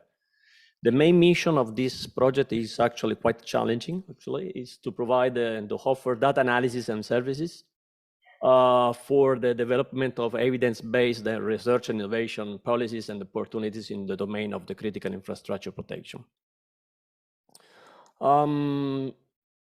We have, of course, an effective coverage, not only geographical, but also in terms of value chain from our consortia partners, which are mainly security operators operating in different sectors, solution providers. We have research institutions and practitioners, SMEs operating in the security domain, and the standardization organizations. Before starting talking about AUSIP activities, I would like to briefly present the landscape and which kind of main challenges we are addressing within AUSIP. All of them are set back, of course, to the implementation of the evidence-based policy making and innovation management. Actually, the innovation and policy development is a complex task involving several actors from different domains, and requires, of course, the collection of the analysis of a huge amount of data from different sources. So the main challenge here is to analyze the research outcomes, the security technologies, policies, and standards towards evidence-based policy making. Actually, here, despite the specification of an European policy framework, which is still, let's say, under development, there is here a lack of technologies and solutions to adopt actually this, to implement an effective monitoring analysis of such information. Basically, here we have information from different sources, as we said. Information from the research ongoing projects, research Horizon 2020 Europe projects, information on the technologies, the security technologies, and information on policy and the standards and the current best practice and the guidelines. The second challenge is in terms of heterogeneity of the different critical infrastructures among the different sectors, because we have several sectors, water, transportation, telecommunication, and all of them has specific peculiarities, specific needs that have to be addressed with specific solution. And in most of the case, the solution that we are going to propose is something that has to be in a certain way customized for every domain. So when we are going to propose a policy making, we have to consider the heterogeneity of this domain. The third point is related to the engagement of several stakeholders at the EU scale. The involvement of and the collaboration with the stakeholders is a key value. Having and bringing towards the same table different actors like authorities, security experts, solution providers, policymakers, standardization organization is a crucial. And in most of the case, fostering their collaboration is something that has to be improved. The last point is related to the boosting competitiveness of innovators and providing commercialization opportunities. Here, despite the presence of several initiatives in terms of innovation management, like the European Digital Hubs, it seems that there is a lack of security solutions, and there is a lack also in terms of commercialization, exploitation of such kind of solution, security pollution that have to be boosted, have to be improved. So this is actually the landscape that we are addressing, we are facing. And our main objectives is quite challenging, is to provide a pan-European knowledge network for resilience infrastructures, which will enable the policymakers to produce data-driven basic policies, and at the same time to boost the innovation capacities of the critical infrastructure operators, authorities, and innovators, including, of course, small and medium enterprises. Such kind of objectives consist of three main pillars, which are the objectives. One is related to the EUSIP analysis. In the EUSIP analysis, we are going to provide well-structured information collection and analysis in order to improve the policy making and the innovation development. Mainly, the information that we are going to analyze are related to the existing information coming from research projects, the information related to the security solutions, which are most of the case the state of the art of the security solution. So providing something that is able to progress the state of the art to fill some gaps. The second objective is related to the EUCIP Amplify, where we are going to maximize the impact of the activities in Europe. In terms of EUCIP Amplify, we are going to provide a set of innovation management services, services for business, marketing, and technical support, for training in order to support the innovators in identifying the cross proposal of their developments, and along with the ways for exploiting, commercializing, and implementing the potential market.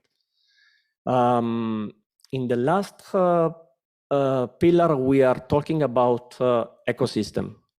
Ecosystem means that we are going to provide a way to integrate within a knowledge hub different knowledge assets. The main knowledge asset that we are going to provide within the EUSIP are a directory of the existing policy and the standards, a directory of the existing solutions, which are the state of the art of the solution for the critical infrastructure and the critical entity resilience, and a directory of white papers, reports, and best strategies, guidelines. So within this knowledge hub, is it possible to provide a unique access point to the stakeholders in order to have access to the project results? And another important thing is that within the EUSIP, we would like to create the largest ecosystem in terms of critical infrastructure or critical entities, starting from the work done, the excellent work done within the EXI cluster. So it is a sort of EXI cluster 2.0, if we would like to say. And this is also important because we can leverage on the critical mass of stakeholders that are still currently involved in the EXI, where we can propose our solution, where we can share our solution, and where we can foster their involvement. Going ahead towards the impact creation approach here is based on three main elements. So increasing the resilience of the critical infrastructure, increasing the competitiveness of the market opportunities and the innovation capacities of the critical infrastructure solutions, and to be much more effective in terms of policy making and policy development processes. This kind of approach has three main phases. The first phase is the bootstrap of the project development. It lasts 1 year and a half. The second phase is the second part of the project, where we are going to validate and demonstrate the project results and outcomes of results. And the last phase is to demonstrate and scaling up the project impact, which takes place in the last year of the project. Going ahead, this is a slide which represented the first work done within these 8 months of project. So we have proposed a survey to the CIP stakeholders. Most of them are within the EUSIP consortium, others are part of the EXIC cluster, in order to identify potential critical infrastructure protection capabilities that of course need to be supported and need to not are well addressed and well covered by the state-of-the-art solutions. On the other side, we have also a list of capability gaps that are partially linked with the capability needs. This is let's say a list, an ordered list where we can find at the top level the most voted answers, while in the bottom part, the lower, the less voted equations. As you can see here, we have enhanced adaptability and reduced response time as capabilities that needs to be improved. On the other side, poor automation and lack of proper control interconnectiveness is the second, are related to the capability gaps that needs to be. Yeah. Going quickly towards the last 2 slides, just to inform you that we have launched an open call, the type A, related to the first pillar, EUSIP analysis, which is dedicated, let's say, to the critical infrastructure operators. We are looking for attracting and engaging experts from the CIP domain. It was started in March 2023, so it's going to end of May. So we are close to the closure of the first call. If you would like to have much more information, there is a dedicated page in the website. And this is the last slide, just to recall you that in September, we will have 2 days conferences with, along with Praetorian and EXIC clusters projects, where we are going to present the findings and the results of the EUSIP, also with a sort of a way to bring together different actors and to have a networking among them. That's all from my side. Thank you very much.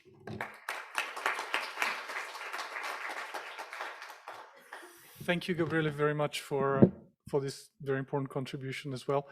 I just made a small mistake earlier. So we are going to have a coffee break now. I'd like to invite you to come back here in 10 minutes, where we're going to have a presentation about, so yeah, go out with the intention to get your coffee quickly and come back, because we actually have to catch up for some of the time. So 45 after, please be back here, because we have a very important presentation about the beating heart of Precinct, the living labs, and lunch will be at 1. So it's a bit different than what's printed on your program. Okay, thank you very much. I want to thank all the speakers. Also want to thank Natalia for being here with us, and see you back in 10 minutes.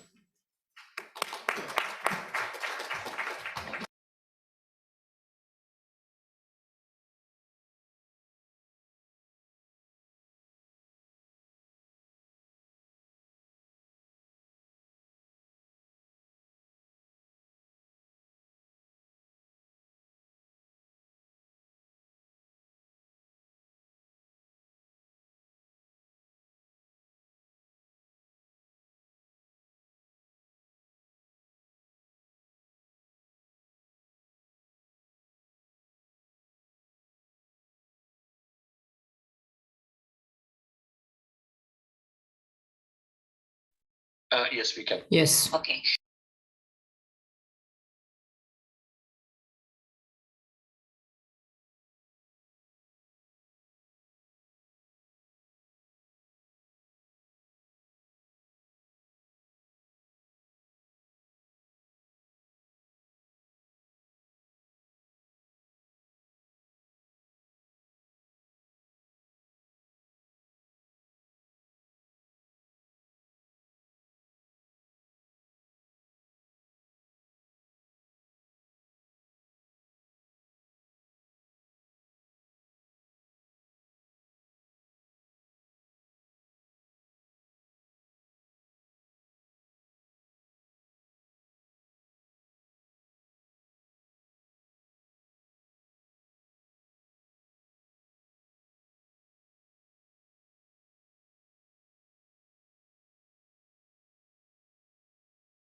Hello, everybody.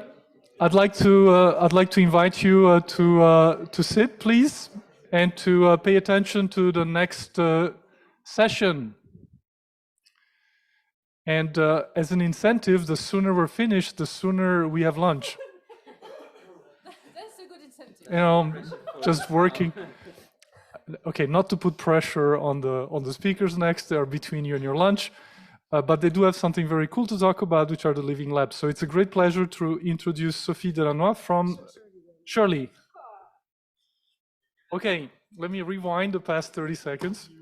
It's a great pleasure to introduce Shirley Delannoy from Bias, and she will be leading a session on the living labs of PRECINCT, which are a core component of the project. Thank you very much. The floor is yours.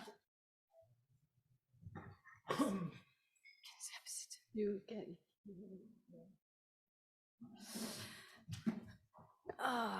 Hello. Hello, everyone. Welcome to this session dedicated to the Living Lab approach in the context of crisis management. I will be co-presenting this session with Thomas de Messer from IMEC.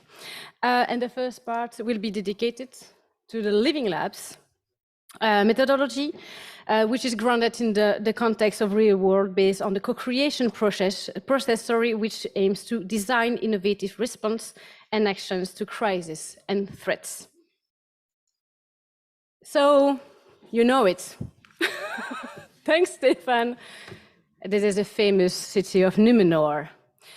A prosperous city with about 500,000 inhabitants, where you can find industries, companies, schools, hospitals, public transport, museum, and all kinds of economic, social, and cultural activities.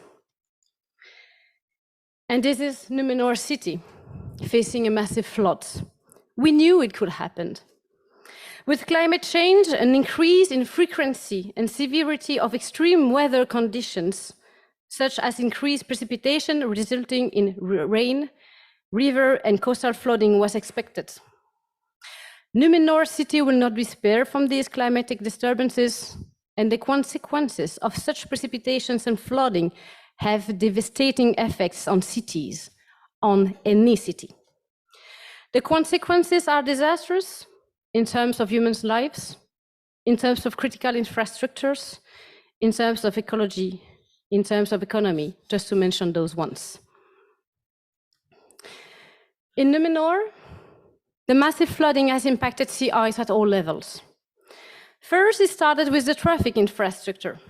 Flooded tunnels, inundated streets and roads, blocked cars, immobilized public transport have a direct impact on the disaster management.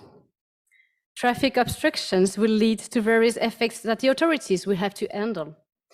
Among those effects, we can spot the accidents and injuries caused by the flooding, the revisions of the traffic routes depending on the flooded areas, and the establishment of priority roads for the emergency services. At a certain moment, the flooding will reach the power network. Partial or total energy blackout will occur, either accidental or intentional, to avoid collateral damages, and then start the cascading effects of the flooding. Energy blackout will have an impact on traffic sea ice, provoking additional major traffic congestion and immediate response from the emergency services. Tunnels are floods. Water pump cannot work anymore. And by consequences, the flood will increase in the surrounding areas, without mentioning that it will also impact on the traffic. The water distribution network will be cut off because it cannot be no longer supplied with energy, leaving entire residential and industrial areas without water. Flood streets, unreachable areas, and inundated tunnels which create panic movements in the population. But the energy blackout also have an impact on telecommunication CI network. Communication services are down. People cannot reach the emergency services anymore. They cannot ask for help. Medical CIs will also be impacted. Hospitals are no longer supplied with energy, are no longer connected to the telecommunication network, and are also facing rising water as the pumps cannot work anymore. In all this chaotic situation, the emergency services, like the police, the fire departments, are also facing situations which create cascading effects. They are having difficulties to communicate. By then, they are having difficulties to identify areas where their help is needed, and they will not be able to help and save lives. Economical consequences also appear, immediate and delayed consequences. Floods paralyze large areas, depriving these areas of water and electricity and of transport, then preventing people to go to work. The flood can also damage the industrial and service facilities, preventing production and potentially causing huge amounts of money, for the local economy, but also at the national economy. There are also the consequences at the level of health, again, immediate and long-term consequences. Unclean water from the flooding has contaminated the drinking water reservoir, and the water hasn't entered the houses, making them unsanitary. And then this is the door open to insalubrity. Within all these interdependencies created, there are the consequences at the ecological level. Floods takes everything on its path, absolutely everything. Cars, rubbish, traffic signs, gas oil, roads, houses, soil, trees, everything. These polluted waters will contaminate the soil for a long time, impacting future crops, livestock, and health. The waste will clog and pollute rivers. The contaminated water will be an open door to disease. And finally, in all this chaos, when the city is the most vulnerable, another attack, be it physical or cyber, hybrid, will put it down. This is the fake story of Numenor, but actually it's not a fake story. Belgium had partly experienced similar story. In July 2021, Belgium faced the most devastating and deadly natural disaster in its history. After days and days of heavy rain, the rainfall intensified even more on Tuesday, July 13th, causing streams to overflow and eliciting numerous interventions from the fire department. Cities are underwater, rivers are overflowing, dams are breaking. 39 people died in this flooding. Hundreds of houses and buildings have been destroyed or damaged. Thousands of people are left homeless or in unsanitary houses. The flooding caused considerable damage to the electricity and gas network in several towns and municipalities in Wallonia, but also in Flanders in Belgium, with many cables and pipes being torn out and electricity distribution cabins being destroyed by the threats of the flooding. Thousands of people do no longer have access to electricity or to gas. 3,600 houses have been cut from the gas network distribution. In some areas, the whole network has been impacted, and it took weeks, even months, to repair it. Thousands of cars were washed away by the waters, causing major source of pollutions and the economical consequences for the affected citizens, but also for the industries. Traffic CIs were impacted. Tunnels where floods and emergency services had to redefine routes to reach the emergency areas, considerably lengthening the time to reach the needed areas. Rail transport is affected. We are seeing a cascading effect, preventing citizens to leave the affected area, preventing the movement of population, but also of goods. The flooding has caused damage to pipes and sewers. Treatment stations have been shut down. As a result, wastewater is flowing directly in the river. The environment pollution is a major concern. Trees uprooted, cars washed away, sewers and petrol station damage, chemical products from affected industries, invasive plants, riverbanks destroyed had and still have an impact on the surrounding biodiversity. The total cost is estimated to more than €2 billion just for Belgium. and just for some towns and municipalities. Natural disaster, physical attacks, cyber attacks, hybrid attacks. While the world has always known disruptions, today's globalizations, rapid urbanizations, and climate change create a sense of urgency. Incidents and disasters are having broader, longer lasting effects, which means that societies have to continuously adapt and respond to the challenges that those effects create. Despite the global character of current crisis, they hit locally, often with severe consequences for local communities. Current crises are characterized by multiple causes, ambiguous effects, and various means of resolution that require active involvement of all parties to the responses, including established and institutionalized response organizations and other stakeholders, such as community organizations, citizen groups, private companies, but also emergency disciplines.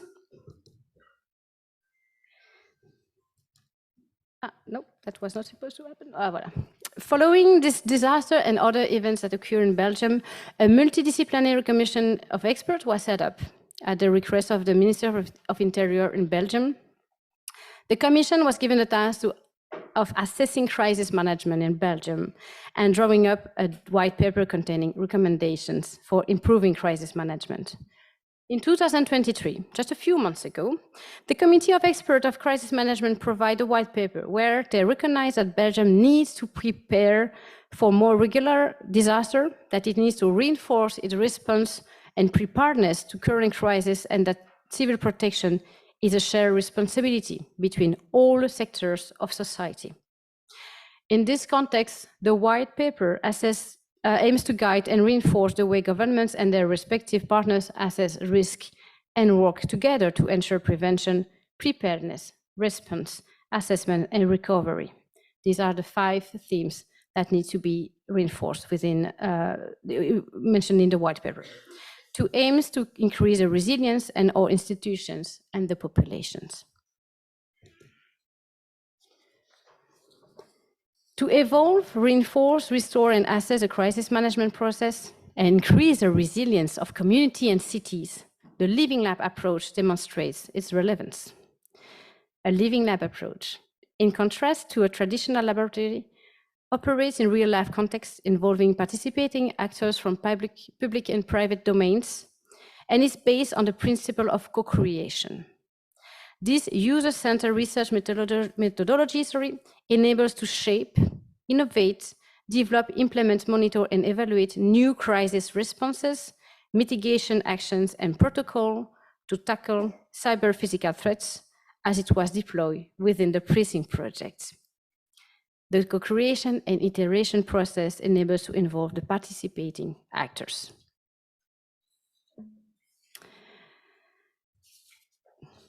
Properly designed, Living Labs can create an environment for open innovation intermediaries where multidisciplinary stakeholders participate in co-creative crisis management settings to work on and reinforce emerging solutions that could be implemented at the local or national level. Living Labs are aimed to generating innovation, fitting a new solution to existing or new problems, challenging existing process, prepare, reinforce, and restore existing management protocols, or increase the resilience level of the community. By scoping the problem or the situation the community is facing, by identifying the existing solution, the possible gaps and vulnerabilities, the needs of the stakeholders, the door then open to define innovative crisis responses. The co-creation process is central from the very start. Living Labs are presented as a platform where all relevant parties come together to jointly create research questions, produce knowledge, and shape new solutions. The co-creation process implies that multidisciplinary expertise collaborate together, trust each other, and join force and knowledge to elaborate innovative response. The co-creation knowledge phase will be introduced just after by Thomas. Then a key defining aspect of living labs is the real life context, which allow the dynamics of everyday life to play a vital role in innovation processes. It includes both a regional aspect, such as testing the tools in collaboration with the private public stakeholders in the dedicated cities, and everyday life context in terms of actual user involvement. Living labs use multiple methods such as qualitative and exploratory research, ethnographic approach, or field tests. And finally, the stakeholders. A living lab includes a diversity of stakeholders. Since living labs are organized in specific contexts, both at local communities and governmental bodies operating in the environment have been involved to make sure the outcomes will be followed, the involvement of formal crisis organizations offer opportunities for exploring a new relationship between the roles of disaster relief organization and citizens initiative. There is no one specific blueprint to follow to design and set up a living lab. It will follow different phases, complementary phases, but one step is particularly impactful on the success of the living lab. It is the identifications of your stakeholders. Crisis management was long predominated by traditional crisis response parties, skillful following plans and procedures. The innovative approach of the living labs aim to provide more room to local actors, in addition to, and ideally in collaboration with professional emergency services, to design and reinforce a crisis management process. From the beginning, it's essential to ensure that active participation of the stakeholders from private and public domains, from research institute and the end users are involved. Knowledge Institute will bring expertise and scientific substantiation. Private sector bring practical know-how and resources, could be humans and financial. Public sector bring long-term perspective and regulatory role, which is essential while dealing with natural and cyber-physical threats, and also bring action mitigation and practical know-how. In crisis management of natural disaster, the disciplines involved in the operational command post, the CPOps, are the key, and they are here illustrated. The end user, the target group, is the design solutions.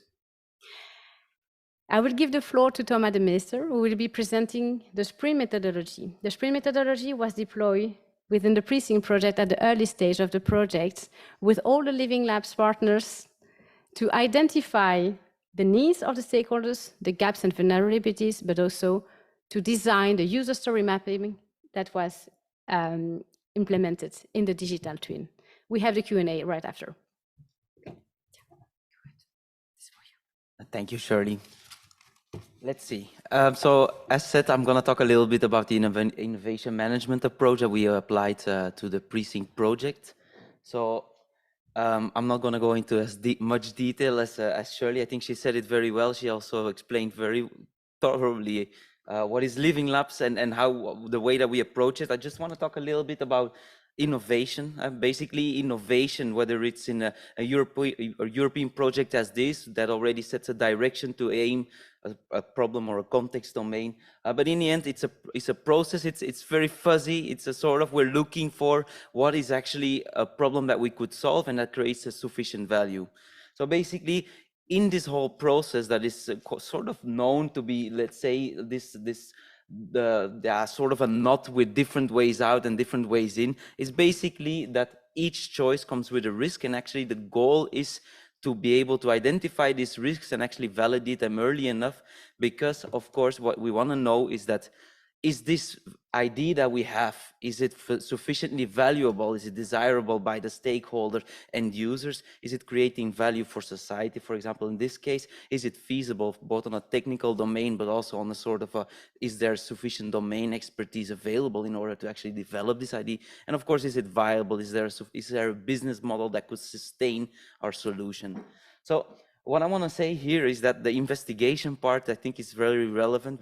Every choice comes with assumptions, and it's about validating these assumptions early enough, because as we kind of know is that each choice comes with a risk, and failing can come and turn out very costly. And so it's actually better to fail fast and learn faster, as they say, because at the end, if you fail late, then it's mostly costly. So that's basically the innovation management approach, is basically aiming at preventing that we fail late, and instead we try to take the idea, discover who the stakeholders are, we involve them directly and co-create with them and apply, as Shirley already said, multiple methods in order to actually investigate their needs, the context in which these needs basically exhibit, in order to actually design a solution that actually solves one of these needs. So basically, what we're looking for in any solution, whether it's for a governmental body, whether it's for a commercial product, whether it's for a business, it always comes down to basically validating the feasibility, being the technology that we aim to use, being able to actually create something that is desirable both by end users, stakeholders, but I mean, I say stakeholders, but it's basically end users, and anyone affected by a solution should have a say in this. That doesn't mean that they should be able to co-create, but at least you have to understand that if I'm a stakeholder that's going to be affected, or I'm an end user and I have to adopt this, then we have to know and have a good idea of how do they handle this problem today, what are their current practices, and how can we create something that's either new or comes from another domain and implement it, and in such a way that it's actually being adopted. This is the desirability aspect, and it's critical. It's something that we focus on very strongly. It's definitely early on in an innovation process. And then, of course, there's a last part, the viability. It's not because it's a response to a certain threat like a flooding that there's not a viability aspect. If the fire department or the CPOps, the command post operations, do need to adopt this, there is a certain business model also for them in order to basically make a decision to do this. So that can be actually a monetary part, that can also be more of a strategic goal towards, for example, preventing these floods. So this is basically means that any good solution will be somewhere in the middle there. And in order to know that, we need to investigate that, as I already said. So basically at IMEC, we apply this process. It's, of course, it's not a final process. There's a lot of steps behind this as well. But typically in these types of research projects, we see that we don't really end with a product, a product grade, a product that is literally ready for the market. Instead, we aim to go up until a point that we can actually show a prototype and actually, again, test this and get already real life feedback on what we've created. But in order to get there, so the proto testing, we basically first have to know what is the problem that we're solving, for whom are we solving, and how do they solve these problems today. This is basically mapping the whole ecosystem, and we're looking mainly at finding out who these stakeholders are and what they need. Once I've identified and we basically detected, prioritized and defined our D, we can go to a process that's called co-creating, where we involve, let's say, a multidisciplinary team, or hopefully also some of the stakeholders to actually co-create a solution and go through a process that we call the Living Lab Sprint or the Living Lab Scoping Sprint, in order to actually end up with a validated, let's say, solution concept that already had some real life feedback from these end users and stakeholders, in order to actually go over to defining the ID, basically coming up with a project plan, timelines, a development schedule, etc. And of course also resources or funds. And then of course we create something that we can afterwards as a prototype test again, but in this case with, let's say, more real life content. I know that for Antwerp the go live is coming, I think, the end of June. So that's also a big moment, because we are going to gather additional feedback on early assumptions that we've made, that we initially validated by a mock-up, but of course it's something different to actually use an application as such. So as I showed you before, we have those 3 domains that we're focusing on. We're always focusing on all of these 3 elements of a good solution, but as I said before, you basically at the beginning want to get more of a good idea on who your user is, and on this co-creation part, you try to make a solution that is actually feasible to make. Once you start defining it, you enter also a viability aspect of it, because it comes at a cost, and you basically try to estimate what the value is that you could create and how you could capture it. And then at the end, of course, the proto testing part is where everything comes together. So that beside, we applied within the Precinct project the methodology that we call the Living Lab Scoping Sprint. It basically mainly focuses on the co-creation part. That means that we basically try to go as efficiently and as fast as possible, but as good as possible as well, from an idea, an early idea, to a validated concept that has been tested with real-life users and other stakeholders. So basically, we try to identify those stakeholders early on of the idea, and then with them validate this to come up and validate, of course, the assumptions that go along with this. So basically identifying the stakeholders, their needs, and also, of course, the problem context or an opportunity context, because both things come along.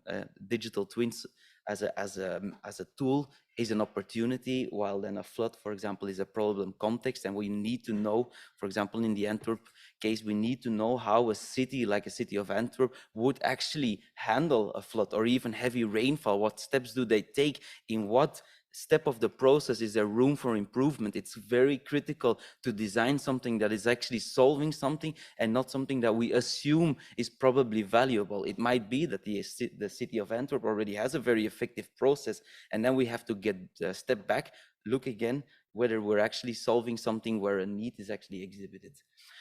We do that in this Living Lab approach by gathering insights both in the problem context and the problem domain, but also, of course, in the problem solution fit before we actually develop a solution with developers. And that's, of course, very costly to afterwards fail, as I said before. The goal is, of course, to get more than just your own perspective on this idea, on the problem, by involving these users, experts, stakeholders, and of course, various and multidisciplinary team that come along to actually co-create this. And then, as we did at the end, we actually tested already a first prototype in order to already solicit feedback, to go back to the drawing board and further define how our idea should actually be materialized. The scoping sprint, as we call it, is based on facts. So it's basically first we set focus. Once that's done, we analyze. We then co-create together with our let's say an innovation team, and then we go out of the building to prototype and test this. And then with what we've learned from those tests, we actually study and learn.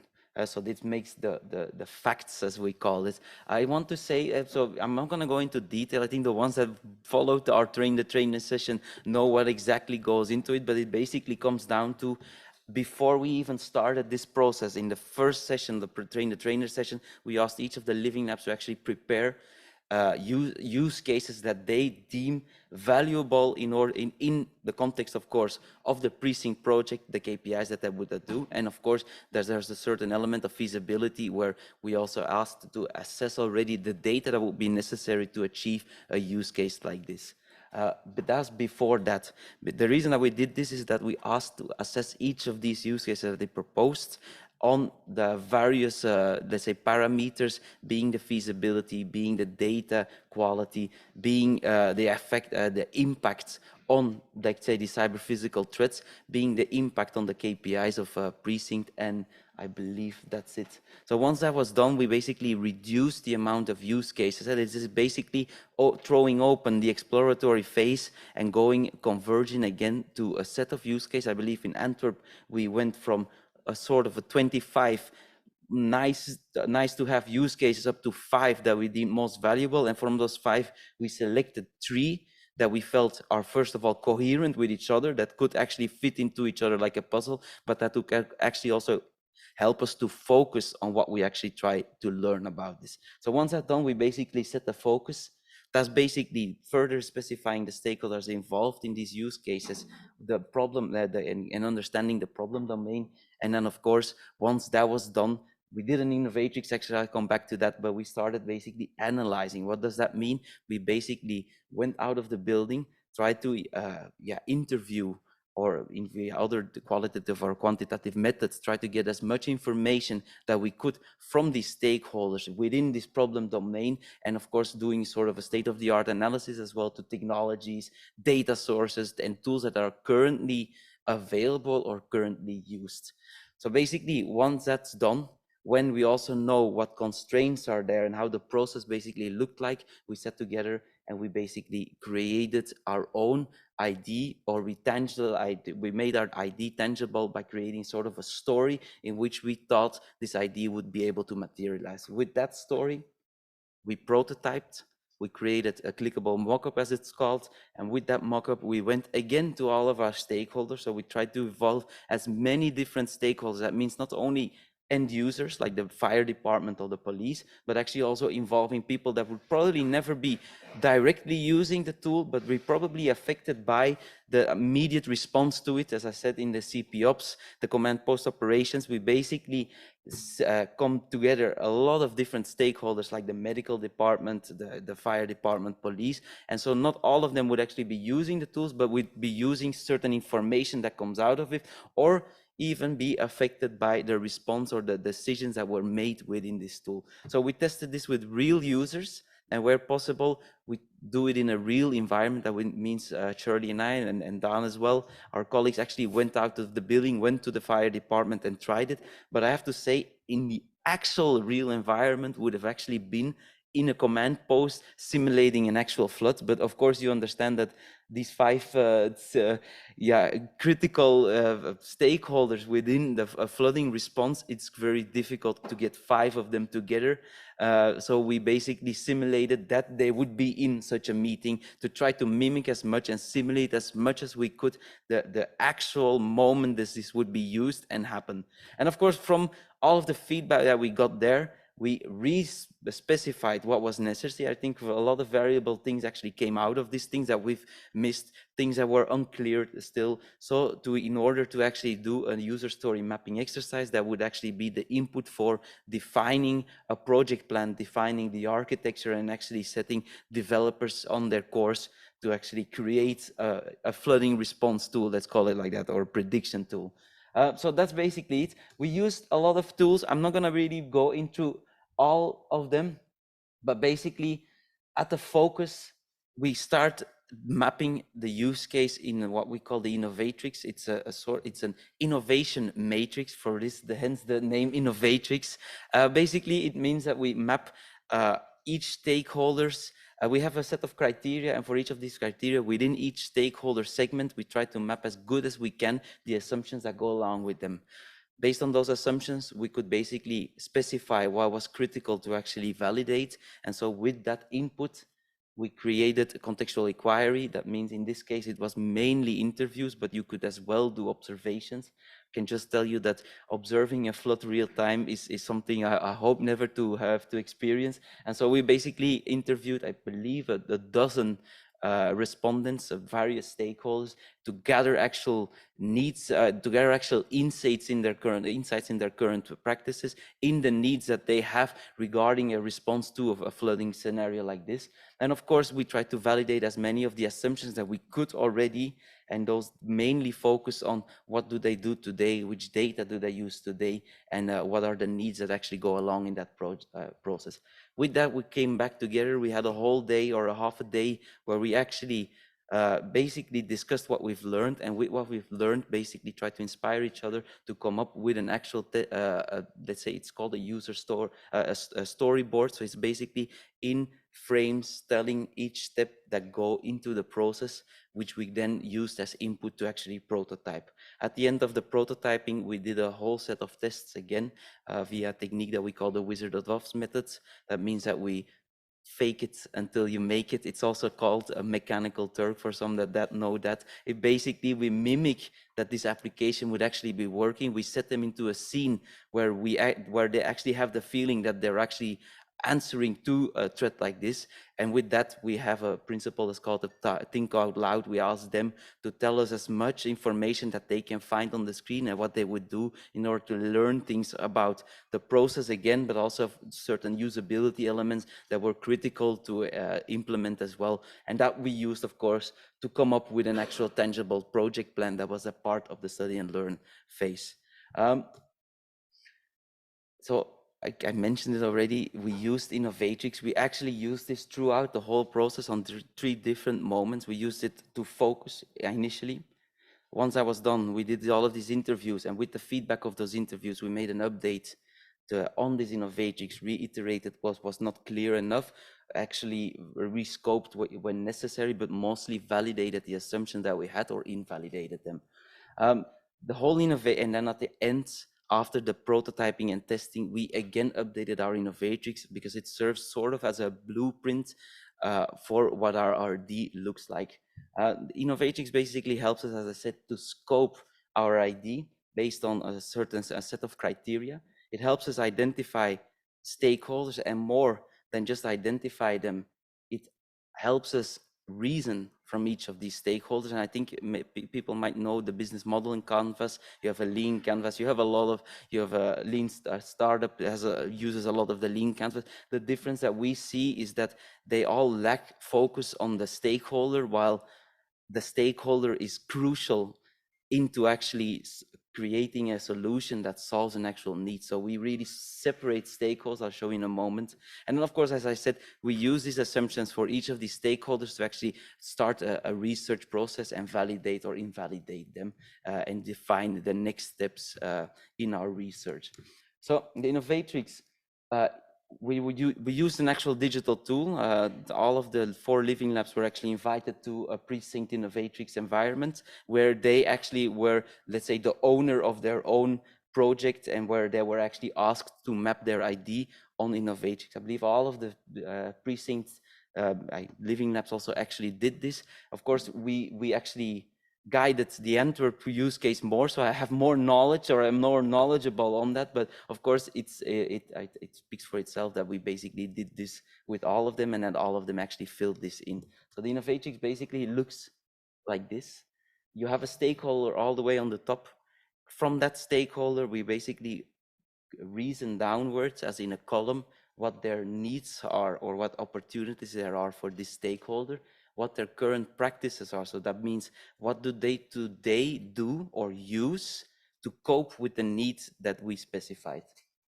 Of course, and this is critical for a lot of the digital innovations that happen today, is that data becomes a very, very important element. So I don't think personally that this should be a criteria in a model like this, because it could be basically put under current practice. But I think what is critical here is that we separated it, because there's such an importance on validating this early on, whether this data exists, whether it's available, to what frequency that we can access it, who is the owner, and basically whether it's valuable enough to actually use. If we're talking about a prediction tool for a flood, in order to actually predict the flood, you need live incoming data on rainfall. If that data does not appear sufficiently fast enough, there's no way that you can make a prediction tool. So then you can make a tool that maybe simulates it, but are we then actually preventing or increasing resilience? So all of these questions go along. For this, we separate the current data sets and models as a way to actually specify what we already have. These are the current state elements. Once that's done, we basically evolve to specifying the solution. And of course, the first 4 elements are basically agnostic of any solution. They're just within let's say, a contextual domain that we're in this case, a response to a flooding event. I'm not going to go through all of them. I think they speak for themselves. So the jobs to be done is the actual result that we have to achieve. These are, you could typically call this as well a sort of a user story, where we specify, in this case, we don't have to specify the stakeholder, but they have a certain result in mind because of a certain reason. So this is the job to be done. And with those, if we actually effectively achieve these jobs to be done, we create value. And that value can be monetary, but that can be in many different levels. Of course, in order to actually create whatever functionality that we specified in the job to be done, we need certain resources. These are the key resources. This could be knowledge or expertise that we currently do not have. This could be, of course, certain technology components that we have to develop. These can go very far into whatever resource is necessary. It could be a monetary part as well. And then the last one, maybe also very important, is barriers. This is basically the devil's advocate exercise. For each of these criteria, we specify certain assumptions that we have about our ID. Well, what is a barrier would be what could actually make this fail. So typically what we often see is a certain adoption, or the fact that a model might be able to predict it, but what is the certainty and into what extent will people be able to trust the result that they're seeing? So basically, Innovatrix is a way to actually look back look from a distance to your innovation. Based on these criteria, we cover most of the elements that are critical. Look as well that we don't really specify very deeply the technical details of the solution. I think those are tackled in the next stage, but we try to get a way that we can communicate, that we align the various team members on the idea. And of course, use this also, of course, to communicate both within the team, between project partners, and also use this to communicate towards stakeholders. So it actually structures the idea. We map assumptions, and that helps us align, discuss, and look at the innovation from a bigger picture. As I basically said everything as well already. So we start with the stakeholder and we reason basically downwards. Afterwards, we take a step back and actually, does everything make sense? And we specify what assumptions are critical to succeeding, and then we define actions or research activities to actually validate them. If you see here, what is critical is that we focus, because we look at a stakeholder individually.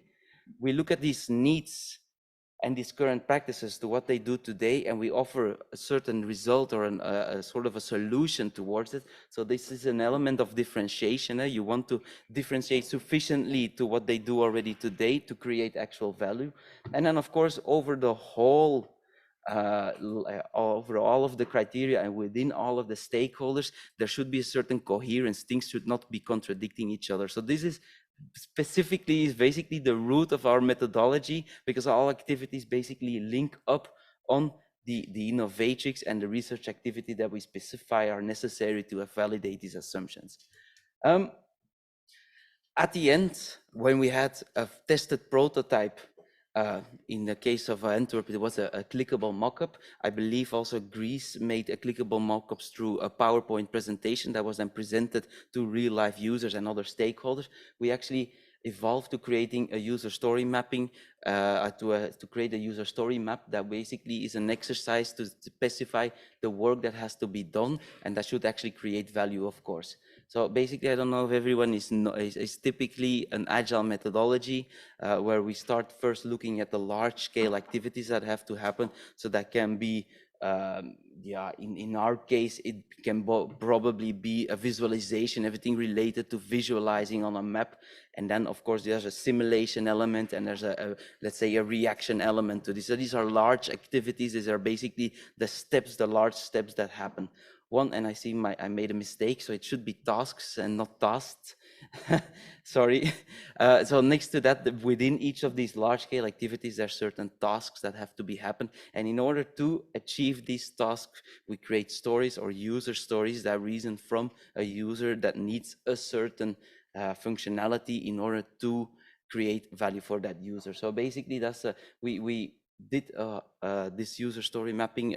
We trained the trainer to say so, but basically this was the primary input for the architects and other developers to actually start further specifying their solution. So that's basically the end of the approach that we used. I think critical to that was the Living Lab approach, where we involved all relevant stakeholders. This is what we call the quadruple helix. So that's private parties, it's the governmental bodies, it's the public, and then it's of course academia and research institutions such as VIAS, such as the KU Leuven. And so basically, within our innovation team, we try to have a multidisciplinary set of skills. That means I'm of course, I was responsible for the methodology, but I'm also able to design and prototype certain aspects of it. Dan, who's sitting there, was actually an expert on being able to create a simulation or a flooding model for us. We had Shirley that actually has a lot of knowledge around mobility, and then we brought together also people from the police that actually could give us boots on the ground knowledge about the actual problem and the context in which the solution would be used. So with those, we basically started our whole Living Lab, and I asked, of course, all of the various Living Labs to assemble a similar team that would be sufficiently multidisciplinary to bring these different views together and to co-create a solution. So I think that's the last slide. So I want to thank you. Oh, yeah. not gonna go into that. I put some further readings for those that are interested, basically around the Living Lab methodology, but also around Innovatrix and user story mapping for those that would be interested. Thank you. Go ahead.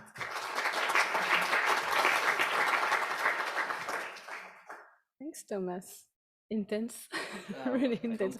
I hope I was not. We had a sprint. So we'll conclude with the roadmap, implementation roadmap that was implemented within the Living Labs. Is the schema. So a lot of details are missing here. And just to jump on what Thomas said, actually we are gathering a CP Ops, a real CP Ops at the end of the project, and in a real CP Ops room. So we are going to test the PRECINCT components with the 5 disciplines at the end of June. So this is a roadmap. So you see that we have been through so many steps since the last 20 months. Now we are at the testing phase, would be combined with the evaluation phase of the PRECINCT components, but also the evaluations of the Living Lab methodology and management that was implemented in the project.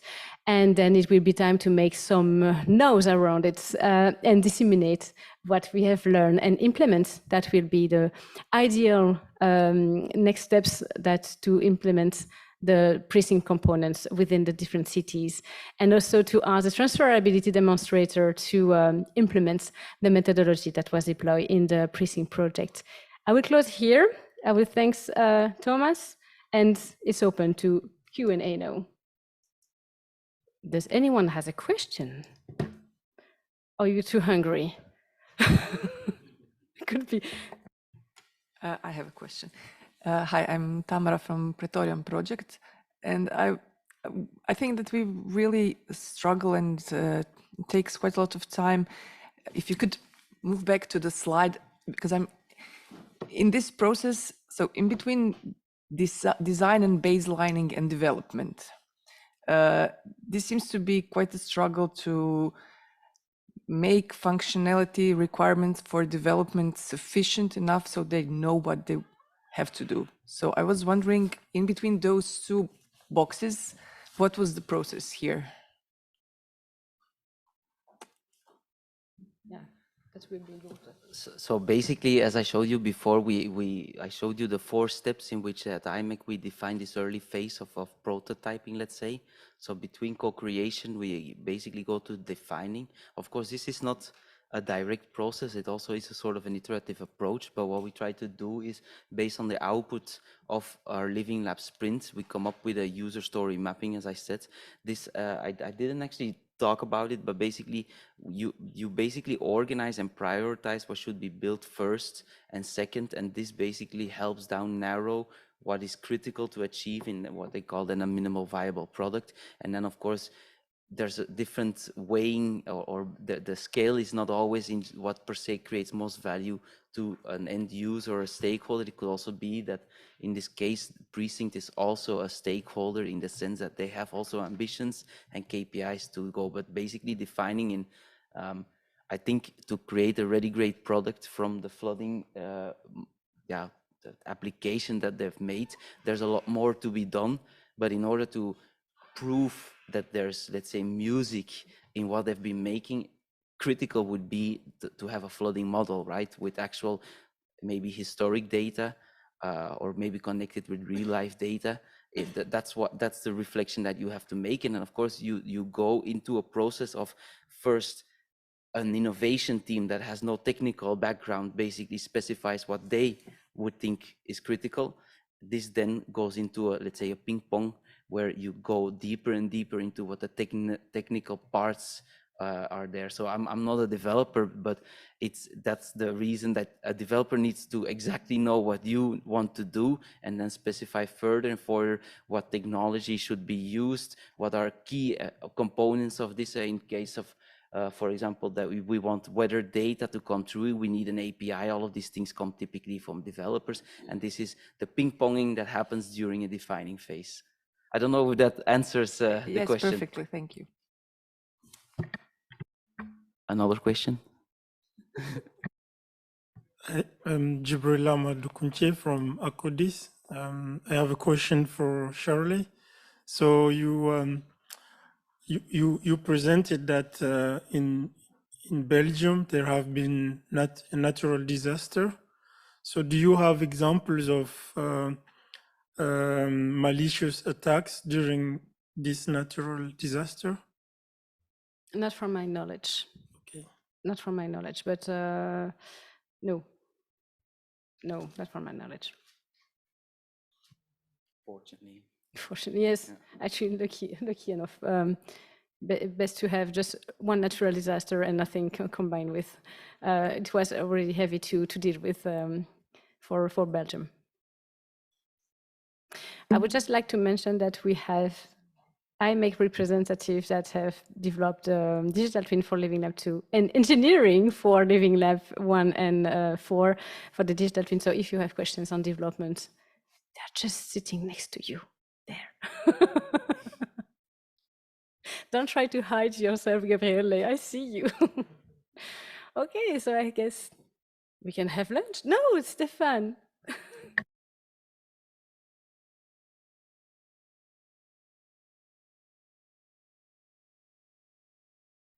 Okay, so I just, maybe not a question because I have been involved in PRECINCT, but maybe it would be nice to comment.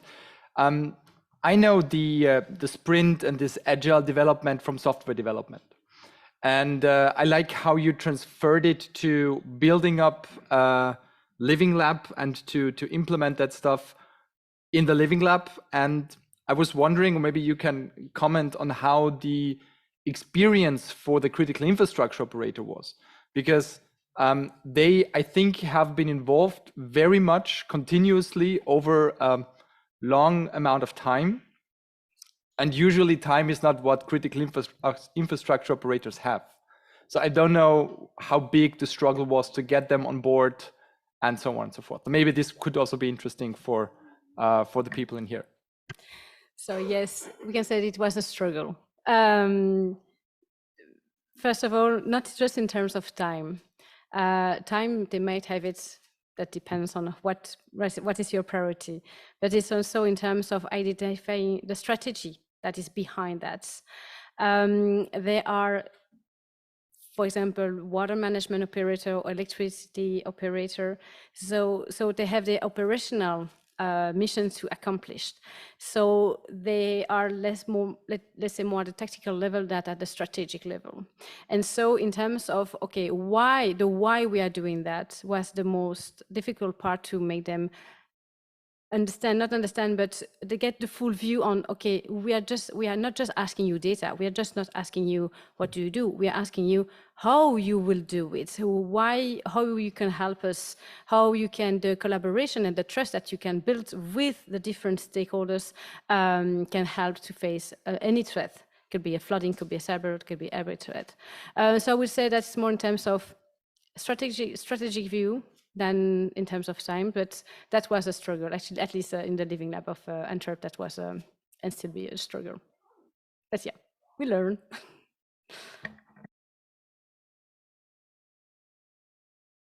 Maybe to add on that, it's not just some public or critical infrastructures that we see this issue. Also, companies change strategy quickly as well, and it's sometimes more difficult to get them on a 3-year basis to be involved than, for example, certain governmental bodies. If they see a need into contributing, they will, but convincing them and getting them sometimes into meetings or being able to actually get their inputs fast enough is a struggle. But for companies, it's definitely the same.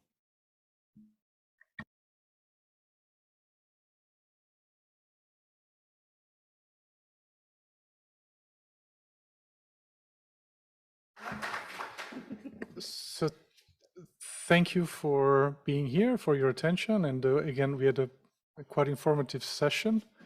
I suspect that some of you might have also other questions that maybe you were not daring to ask in a public setting. We have about 1 hour for lunch. What's your energy level? Just here being, insanely high, and we're, ready to take on and build critical infrastructure for Europe. And here is like, I need a break. Just show me your energy level by raising your hands, please. Oh, it's high.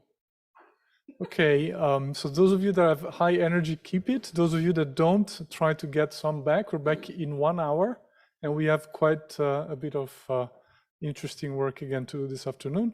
So we start 45 after, unless there are any changes from lunch during. So we're back here in 1 hour, which means you start coming back here before 1 hour from now. Thank you very much.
Good afternoon. If you are here, it's because you want to know more about the thing.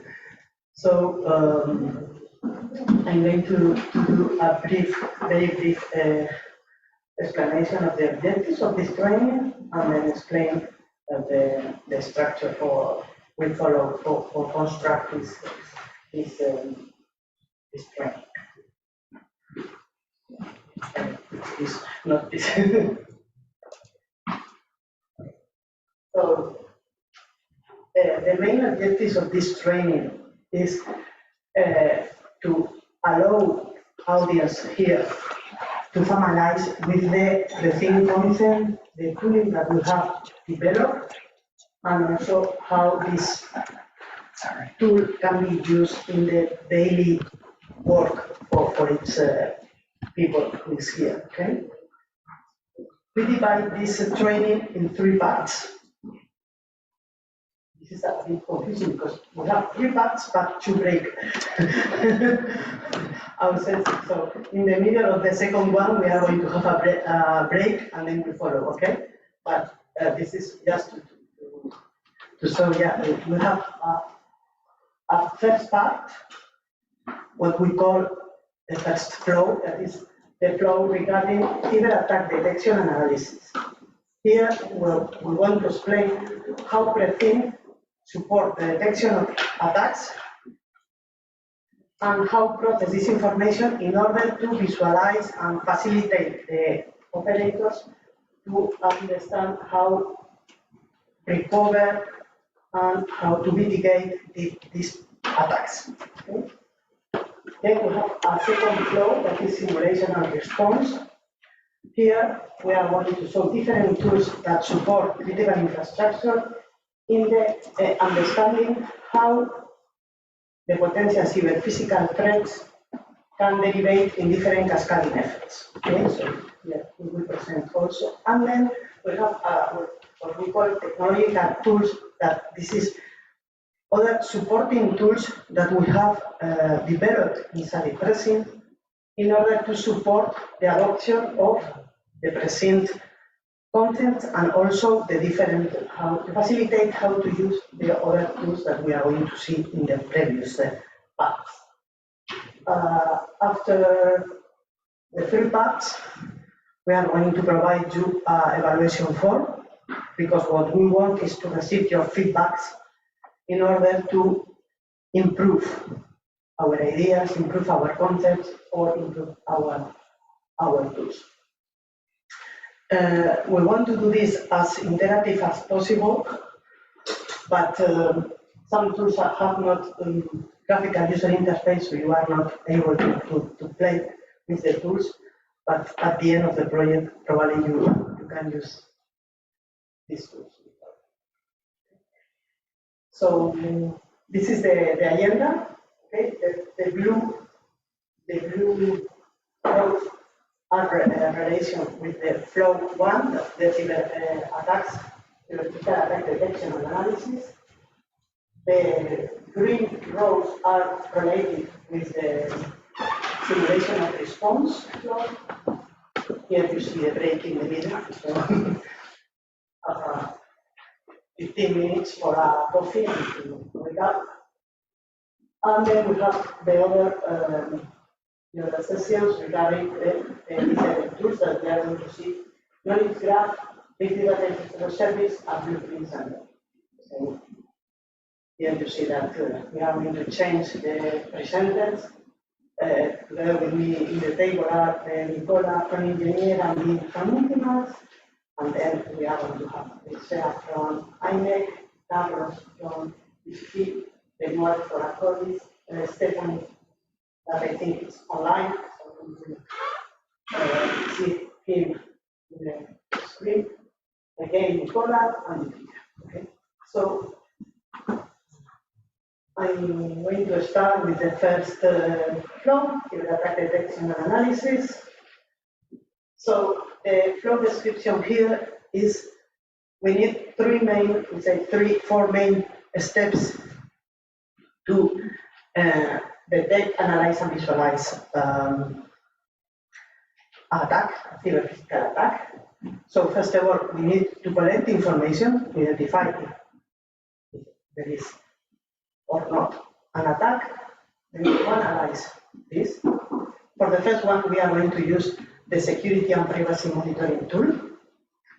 Then we are going to detect the anomaly and to do a root cause analysis. This is going to be presented by Dean from Ultimas.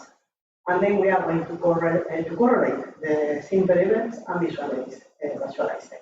Okay? And this is going to be presented by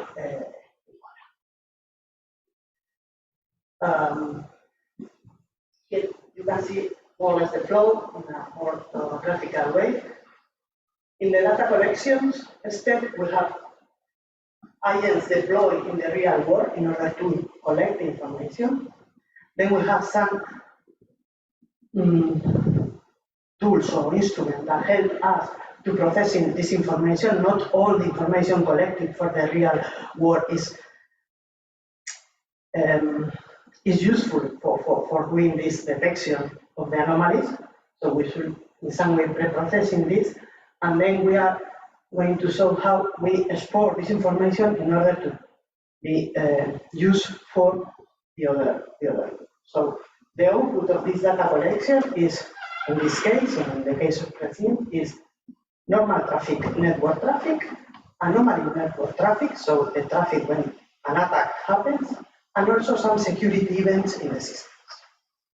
Okay, then we have the anomaly detection and root cause trace analysis. Here, what we did is analyze the traffic received. Also, we detect the anomalies based on rule-based and machine learning technologies.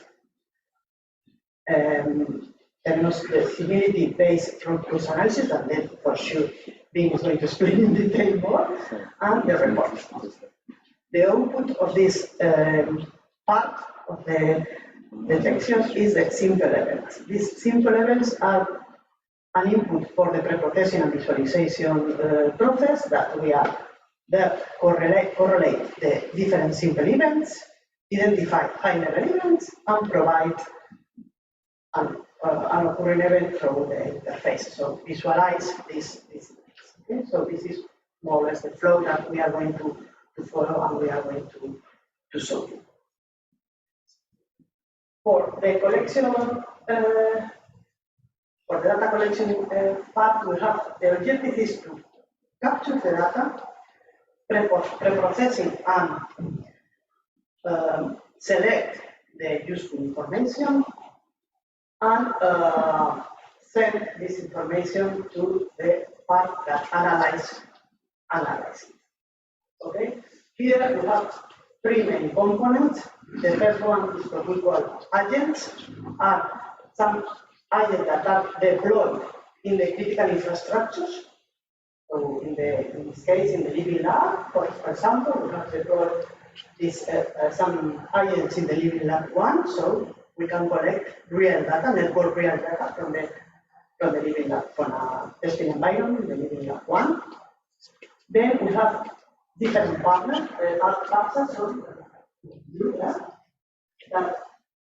what is pre-processing this information, this raw information, that is a lot of information, so pre-process and select those information that are useful for analyze them.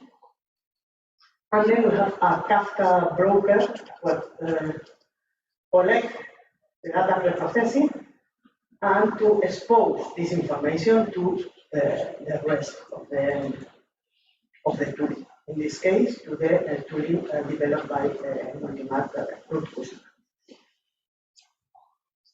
Here we have different agents. We have agents for capture network traffic, IP protocols, OT protocols, whatever. Also operational data. These parsers, these agents are done ad hoc, so it's not generic. The first one will be more generic. The second one is concrete for its critical infrastructure. And then we have system logs, say security logs, different operating systems like Linux, Windows. So we collect all this information and pre-process this and expose to the anomaly detection and root cause. Here you see, this is the part of the data collection. Probably for sure you are going to show to go more in depth regarding the parts of the left in the slide. It's going to explain by Bing.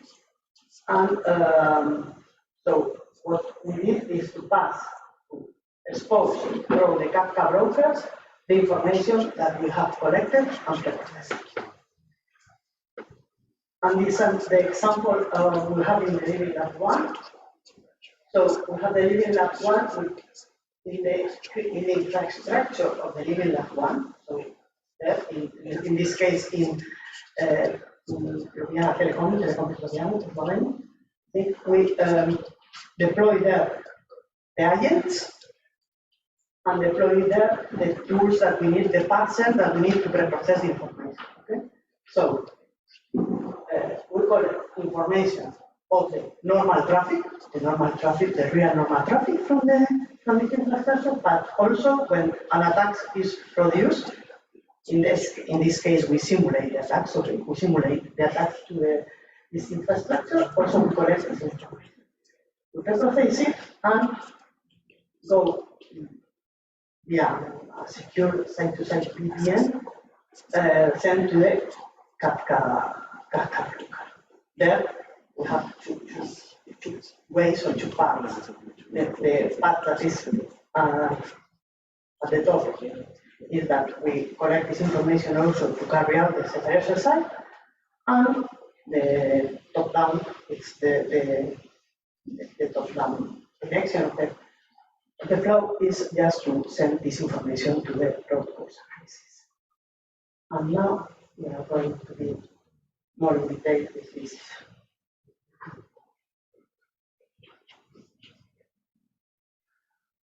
Thanks, Marisa. So after having all the data available, we have like many different data sources like the system logs, the network traffic, and the application logs. And then we need to correlate the data, and we need to extract the statistic. It can be the statistic related to the hardware or the software. Hardware like memory consumption, like CPU uses, and it can be network and connectivity related. For example, the throughput, how many packets per second, megabit per second, or the information about the application logins and so on.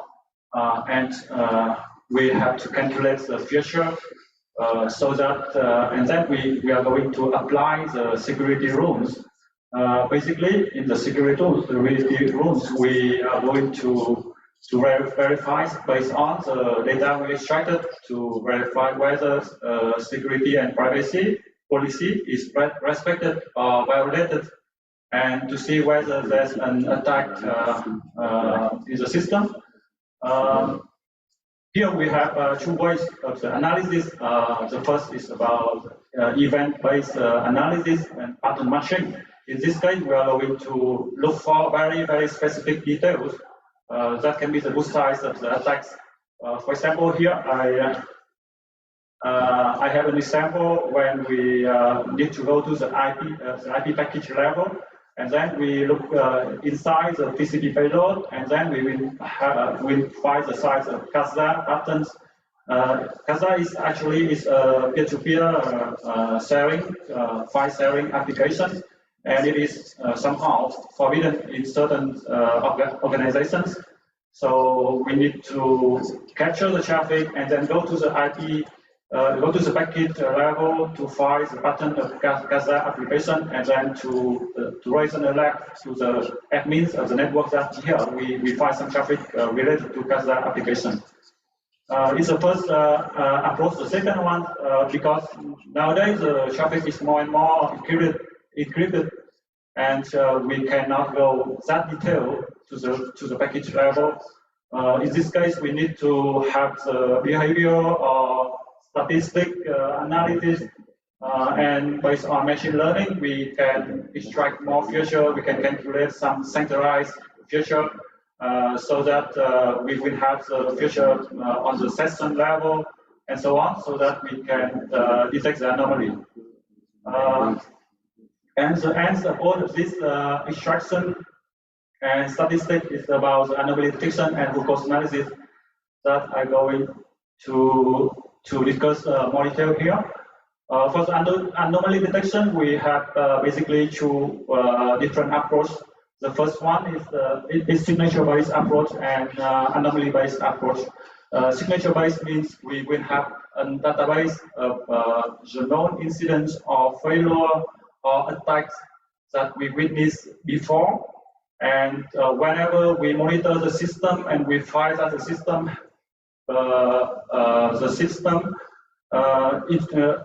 produce the monitoring data is quite similar to the one when we have the incidents of failure. In this case, we need to raise an alert and to tell the admin of the network that, okay, maybe the failure or the incidents will happen. It will occur again. So please do something like write some to do some mitigation action. And the second approach is anomaly based. That means we will have a database on the when the system is properly functioning. So we have the normal state of the system, and now we monitor the system, and we find that it's very different from the one we know.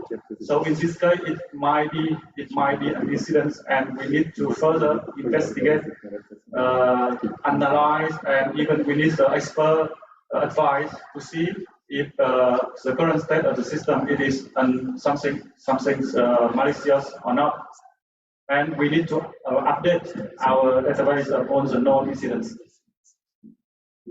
Regarding the root cause analysis, the main idea here is to it's actually a knowledge-based tool.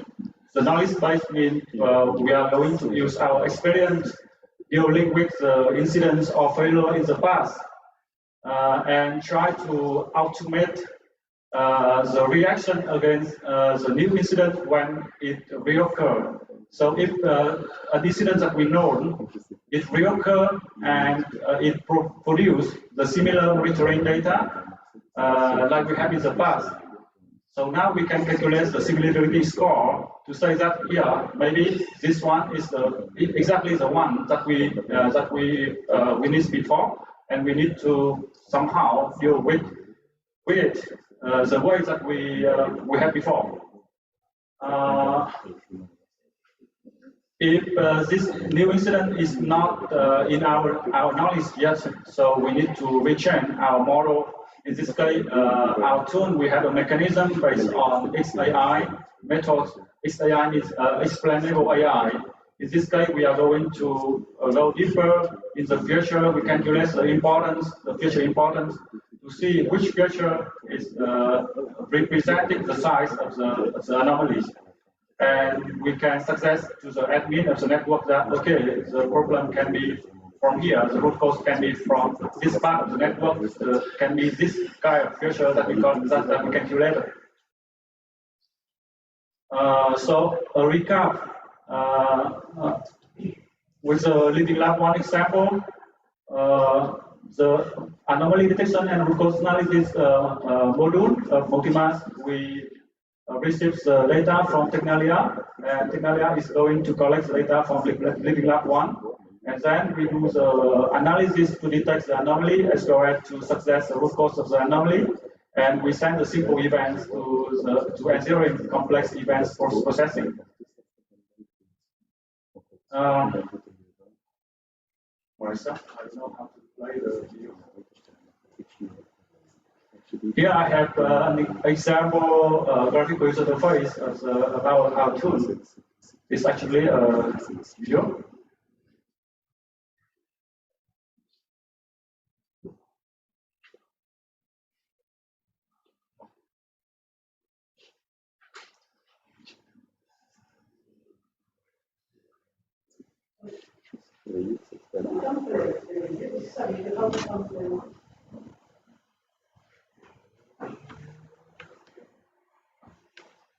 I don't have it as a video.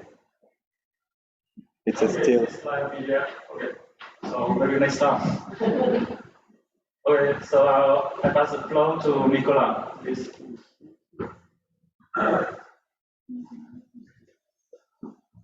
Okay, thank you, everyone. I guess nobody told you before, but we will have a test at the end of these slides. We'll see how well we explain ourselves. So maybe at the end we can have some questions before taking the test. It's going to be easy anyway. And yes, so keep that in mind. I'm here to talk about the complex stream processing and visualization. What does this mean? The complex stream processing takes as input simple events, the ones that Payne described, and they are created by the root cause analysis. And the goal of the complex stream processing is to correlate them and try to gain insights on something that is happening at the moment. And you can see on the bottom we have two blue squares that can be two simple events they can be combined to create a complex event. This complex event is what is then shown on the map, on the dashboard, and this gives the end users of the PRECINCT situational awareness UI a knowledge of what is happening and can help them have informed and quick decisions on the threat that is happening. Okay, I see you're taking notes. The complex signal processing is a component that communicates through the Kafka broker, and through that receive these events. And it is made of agents that perform a series of tasks on this event, on the information that is given in the event. And I'll talk about more about them in a moment. And also, we have a rule database, which is a database that indicates to the complex signal processing how events can be associated between each other. And these are specific to the living hubs, for example. In some cases, we know that an explosion and the electricity can be correlated, and for this we can create a static rule. Also, these events are stored in a database in such a way that we can look at them a second time. If something new happens, and we already have created a complex event, and after some time, let's say 10 minutes, half an hour, we have a new one, a new event that comes and is correlated to the previous one, we can just update the complex event. And in such way, information presented to the end user is complete for the component can do. Okay. Moving forward, as I said, we have 4 agents, and each of them performs a task. The first one is validation, meaning is the input we have received, is it correct? Does it need some fixing? If so, and if something that is simple enough, the complex signal processing can do it. And then we do enrichment, where we add any information that the component can gather, such as date, time, place, anything that is not in the simple event itself, but can be extracted, is added into the enrichment in the enrichment agent. Then we have the aggregation, where simple events of the same category or events that are in the same place at the same time are correlated between each other. In this way, as you can imagine, if an explosion happens in a place, all the surrounding services will be not working. And then at the end, all these simple events are fused using the fusion component agent, using also the rules determined in the rules database to create a complex event. I would like to say also that these rules can be statically created by any user generated, but also they can be assisted by AI to have, and it can, in some cases, have autonomous way to create rules. Regarding the visualization events. And this component communicates with the complex processing using 2 technologies, the REST APIs and the Kafka broker. Why do we do this? Because we use the Kafka broker to send messages as soon as they come. And since it's event-driven mean of communication, as soon as the event happens, the situational awareness receives the event and then can fetch all the information using REST APIs. And here you can see how an example of an event can be shown. Once again, here a little bigger so you can see it better. The event is sent through the Kafka broker, you see, and happens and it is shown on the map. I'll go quickly over this. Okay, and take an example as a reference, Living Lab 1, where we have, in the first scenario of Living Lab 1, we have an explosion that happens under the underpass of Ljubljana. And in this underpass, on top of it, a railway passes. So the explosion creates a big service failure for multiple infrastructures, such as the railway, such as the electronic communication and traffic. And for this, you can see if the complex event processing receives events such as rail and roads traffic stop, meaning in that place, the rail is not working anymore, the trains are not passing, and the same goes for the cars in that point. And this information comes from the buses of the Living Lab 1 that are monitored through the position of the buses. We can see that there is the traffic that is stopped, and then incidentally we have problems with the electricity, and the telecommunication system are not working. So as much, and for example, in this case, we can also have other critical infrastructures such as you can see, heat, energy, gas not working anymore, and the complex event processing takes all these inputs and say, okay, this most likely is an explosion, a bomb happening in this place, and forwards it to the interface, as you can see there. Okay, I think I've done my part. I think now it's before starting the quiz. If you have any questions. No, not to. Yes. Yeah, sorry. Yeah. So I don't know if you have any question before the quiz. Just to. I know it's difficult after the lunch. Yes. I have a question. Okay. Sorry. Did you process or elaborate some complex event during pandemic? No, we have complex events. In this case, in the PRECINCT project, are mostly focused on the first scenarios that we have identified for the Living Labs. So they are very specific to the Living Lab, and we haven't had the chance to use pandemic data. But we do have some historical data that was used in the other Living Lab, where, of course, as the pandemic happened, flights and means of transportation were affected in the sense that we had less passengers and less traffic. And this was taken into consideration as to not to put a little bias in the decision, since, of course, the pandemic, a normal traffic in the pandemic is not a normal traffic here. That's why, because during pandemic, the normal was not normal. Okay, thank you. I have a question. The last slide, Nicola, do you say, can I imagine that the bomb event is expected to have those, or it is proved to have those effects? It's one of the possible causes. Okay, so you started from this to identify the single events that combined together could be an alert for a possible.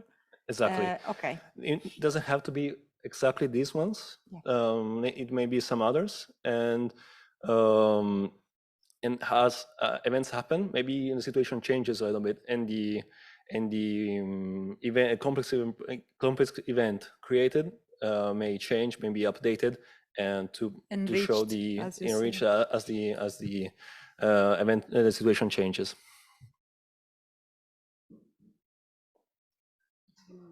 Questions? Okay, so if you want, you can capture the QR and go to the quiz. If you have any problem, I can also put the link in the chat. Yeah, I would say also it's important that you participate if you can. Yeah, of course. People online can.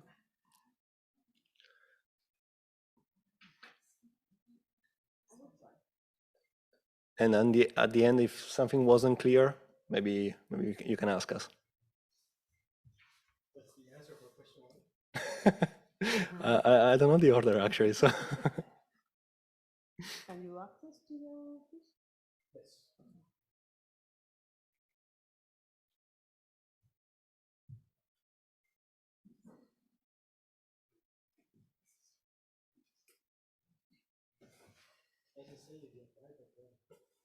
And now We'll see at the end, no?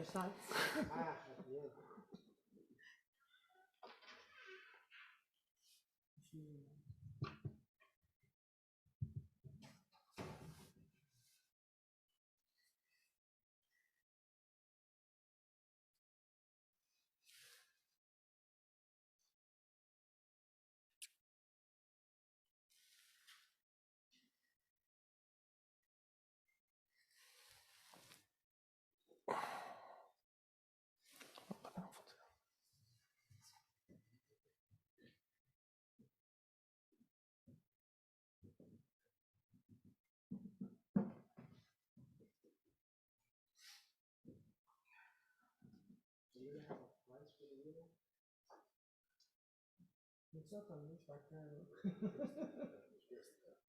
You can take a coffee, a tea coffee after.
We have 7 response.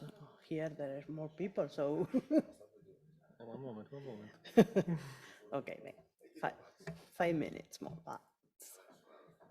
Okay. Check out. Do you have the answers? No. We have the score. So It doesn't tell me if how many I did. No. Okay. So this is.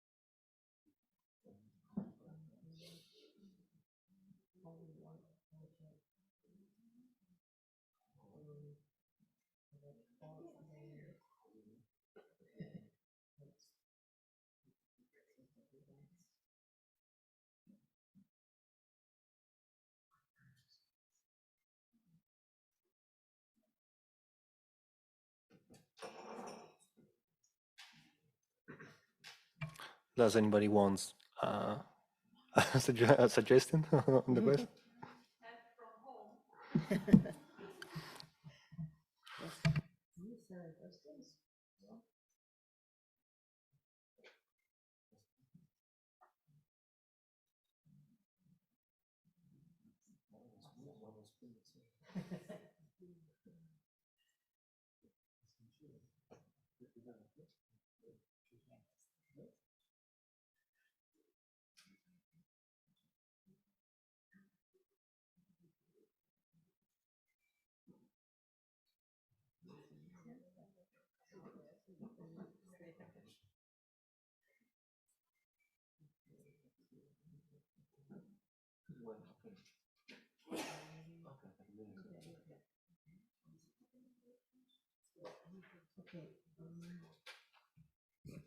just I'm trying to share my screen in order to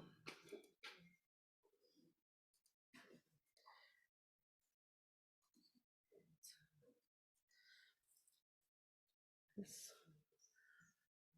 Please, could you confirm me that you are showing my screen?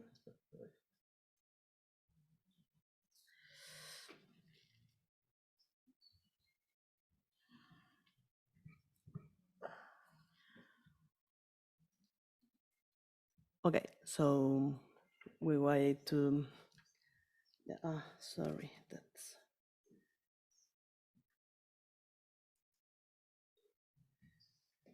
I can see here the screen. I don't know why.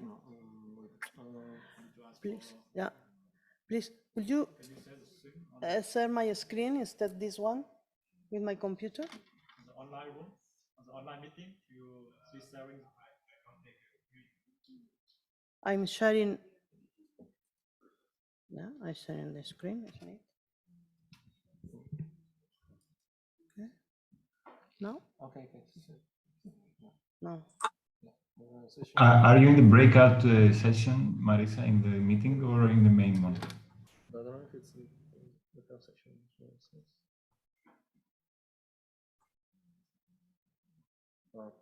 Okay, so I should. It's in the other breakout session. And where I should do it? Okay. Let me. Yeah. Okay.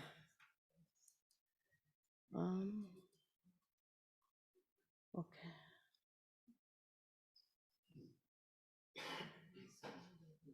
This one? No, I should. But only 3 people are there. Reminds me. Well, no. Okay. Okay, so.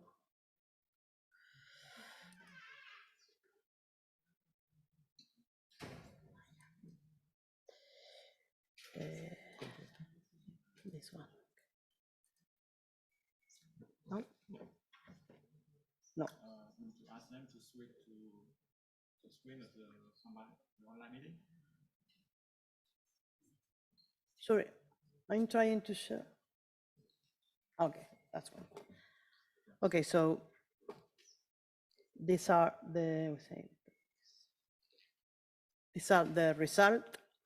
Okay, the most of you answer correctly the first one. So the agents capture data, raw data from the critical infrastructure. The pre-processed data are done after the parser analyze the information useful or not. So the correct answer is capture raw data from the critical infrastructure. So the most of you click on the correct one. Bin, this is for you. Yeah, for the second question, what data format can be taken by our tool, root cause analysis tool? Yeah, most of you answer correctly because we can take into account all the JSON formats, the network traffic, and the system logs. And for the third one, yeah, this one is tricky because this one is a difficult question because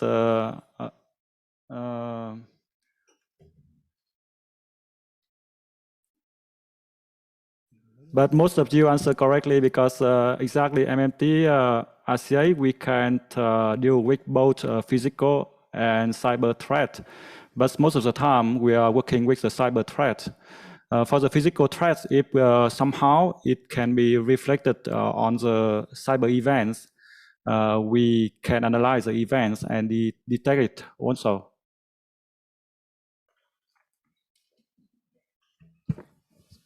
Okay, this one was easy, but almost everybody got that one correctly. Yeah, the CP stands for complex event processing. I think we can move to the other one. Yeah. Yes, we take as input the simple event.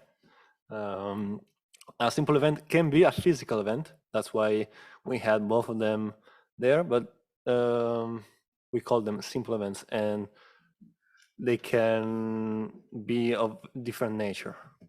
Okay. Okay, here once again, there were 4. The correct answer was the security agent is not one of the CP agents. Okay, those ones were easy. Let's see the next one. Everybody got that right. Okay, I think okay, very well. Okay, good. We use it to process threat-related data and to try to find high-level events. Okay. Okay, good. The situation awareness UI doesn't use MQTT, but it uses Kafka and REST APIs. This is just. Was this the last one? Yeah. Yeah. Okay. Okay. Good job, I say, everyone. Okay, we saw that more or less of the people answer correctly the questions. So, okay, now we are going to go to the second part of the presentation. So the second, okay, just there is more questions regarding this. At the end of the training, we are going to have another round with all the participants. But do you have any question on this part? If not, now we go to the simulation and response. So please, Ms. Sea and in the microphone, otherwise the people don't hear you. Yeah. So Mircea and Carlos can be here and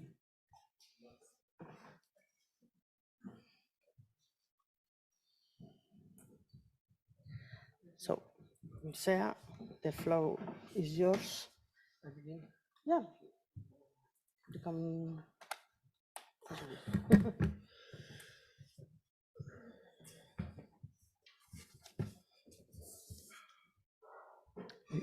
Hello, everybody. So I'm Mircea Jacob from IMEC. We are tech lead of WIP4 regarding the digital twins and tech lead of Living Lab 2 in Antwerp. Next. So I did this presentation also taking into account some feedback from Giovanni, which he's not here.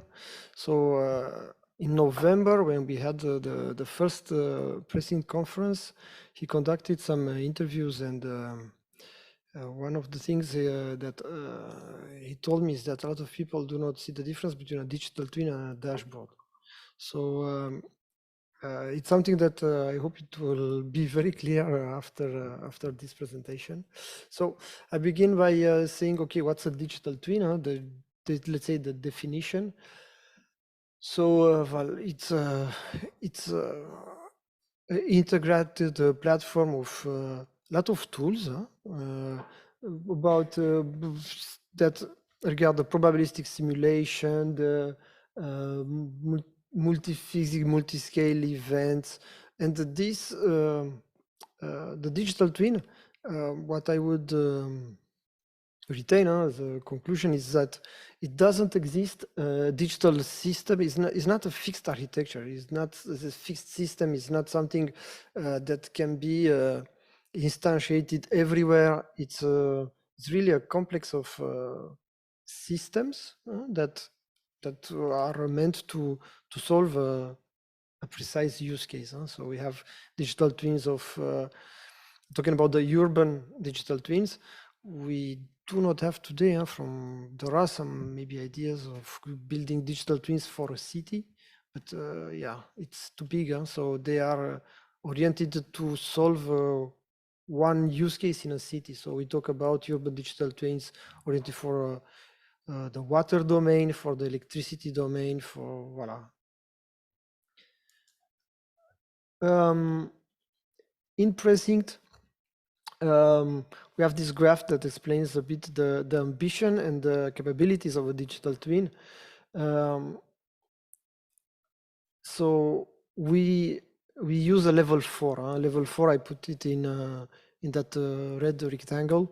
So it's a what if scenario simulation and prediction digital twin. So in the level 2, level 3, we have digital twins that are just connected. So they take data from sensors from different systems and they display this. So it's a simple dashboard.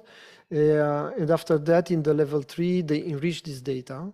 A level 4, what we have in PRECINCT, is a digital twin which allows to do also simulations. A level 5, 6, 6 is a metaverse from Facebook. I think you all heard of it. And level 5 are digital twins where you can control a bit some aspects of the physical, of the real life. So you would have some actuators, some decision. The decisions could be fully autonomous or a decision suggested by a system validated by a human. It depends. But voila, this is what we do, what we targeted and what we implemented in PRECINCT. So this is just, I will not go into details, it's just to go over the high-level architectures that we have in the 4 living labs. As you see, they have a lot of similarities. The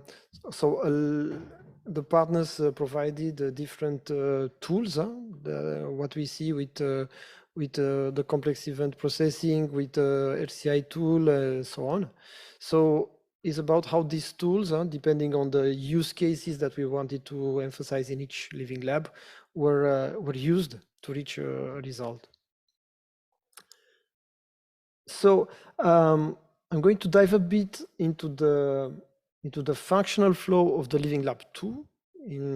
So it's in Belgium, in Antwerp.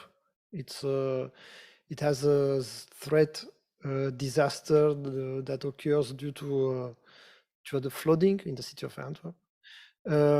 So I'm going to dive a bit into the functional flow, and after that, see what are the components, the core components of the digital twin that help to have that put in place. So what's the flow? The story that we say basically in this living lab is that there's a flood alert in Antwerp. Then there is an email, so there's an alerting that is sent to the CPOps. The CPOps, they say, okay, it's something real. They check the digital twin front end. They see the predictions of the models. After that, they check the real time the information in the field, and they can have information about the traffic traffic density, so the traffic occupation at that moment in time in the city, and use different probabilities to get insight of most probable worst event that can happen. After that, there is the what if part. The what if, so the simulations that are possible to trigger in the digital twin. And the reiteration, where you can consult the history and you can go back and check what happened. No? So I'm going to zoom a bit on each just to give you a glance. So an alert, for example, a flood model is not a stochastic system, so it's not a deterministic system. So it's a stochastic system. So you don't have it's not white or black.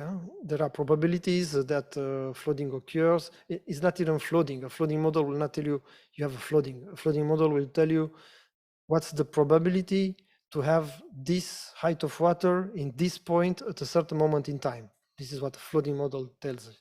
So it's so we have to send an alert, the digital twin, after we have the output.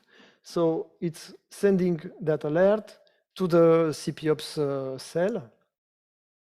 And then the CPOps can look at the front end of the digital twin to see, okay, exactly what's the situation in time, where do we have water, what height, and so on.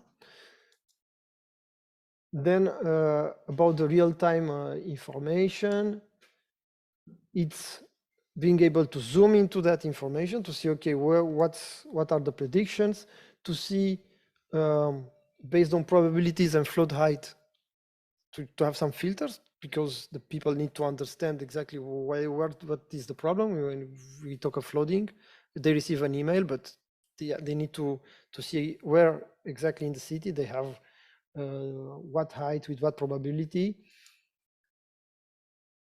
Okay. To see they want to see also what's the usual traffic density at that moment in time when the disaster occurs. And the what if is being able to simulate threats that occur on a particular node, what we see here. I'll go back, or maybe this, you see. So these are the nodes we used for Living Lab 2, the critical infrastructure nodes that were identified. So it allows them to say, okay, you see there, the impacted CI nodes due to the flooding that rises in the city. And at the end, we can also propose mitigation actions. This is something that Carlos will talk more into details. It's how the state of the network can recover fastest with some constraints on the budget. The reiteration, as I said, it's the possibility for the CPOps and the emergency people to go back in time to say, okay, what was the flooding expectations 1 hour ago, what's going on now,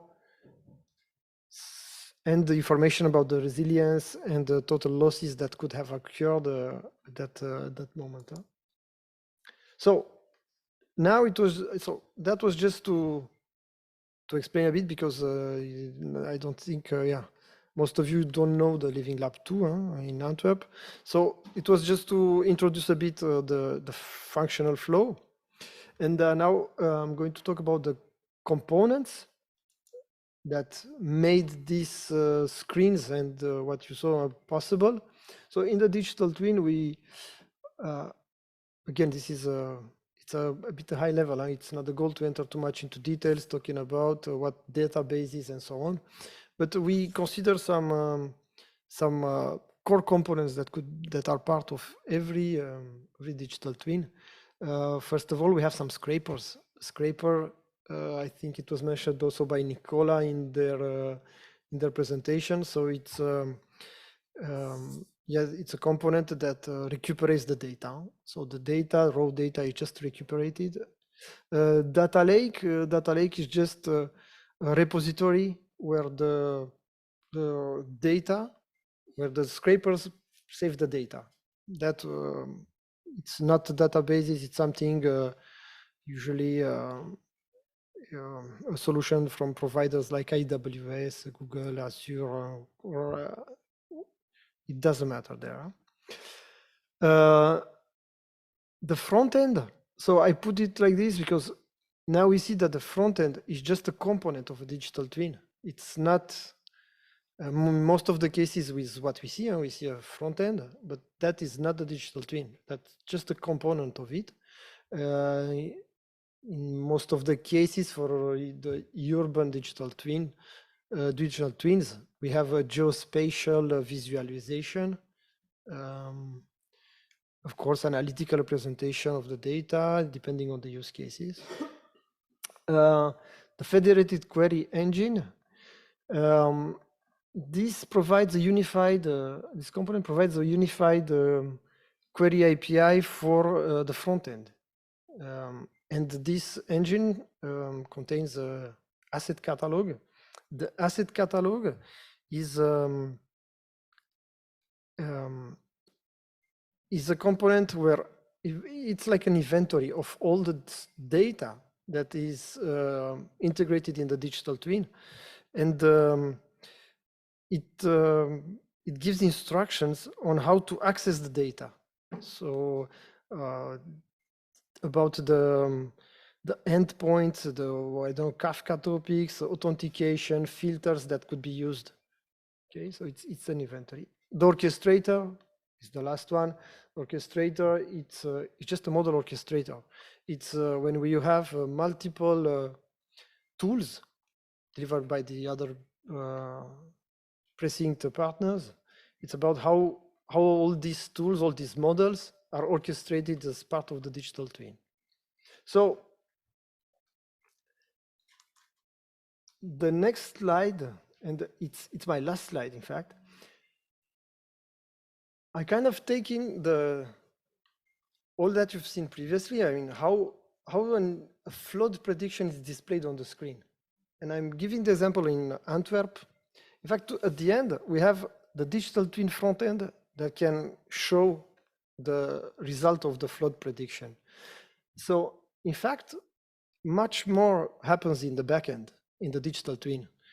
So first of all, what we saw, we have the crawlers from the digital twin that get the real-time rain forecast, because the rain forecast is used as input in the flood model. Then the digital twin will orchestrate the flood model execution. That depends on how the partner delivers. In this case, it's a Docker. Voilà, it orchestrates that run. And for our model, in fact, we get, so it's executed every 5 minutes, so that you understand. We don't have one output. We have 480 files that contain each of them 85,000 points that are mapped into the city of Antwerp. And we have to calculate this to do an average. So that was, of course, there were a lot of discussions with the experts from the flood model to say, okay, how we are going to calculate this. So this happens in the back. And this allows us to so we get the data, 480 files every 5 minutes. We have to put it in a format that can be easily computed by the digital twin. Okay. Once we have it in that format, we run a computation, so every 5 minutes, to detect that we have a flooding, because we don't know. We just have some data about centimeters of water and probabilities. And based on that, we sent an email to the CPOps. And it's just at the end, because we don't expect the CPOps to look at the UI 24/7. Nobody will look. Nobody will do this. So it's just at the end, they would say, okay, there is a probability of 60% that we have so much water in the city. And it's at the end that they will look at the UI, at the front end, to see exactly the details.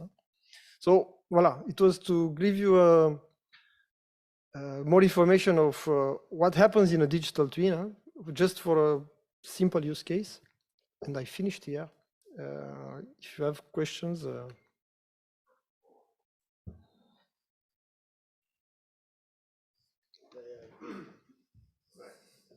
One question, how do you...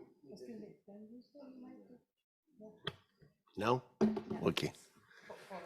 Yeah, of course. Just for I'm George Sakas from Center for Security Studies in Greece, Athens. In the digital twin, how do you do all this calculation? Do you have embedded a GIS system or something like that, or you have developed, let's say, your code?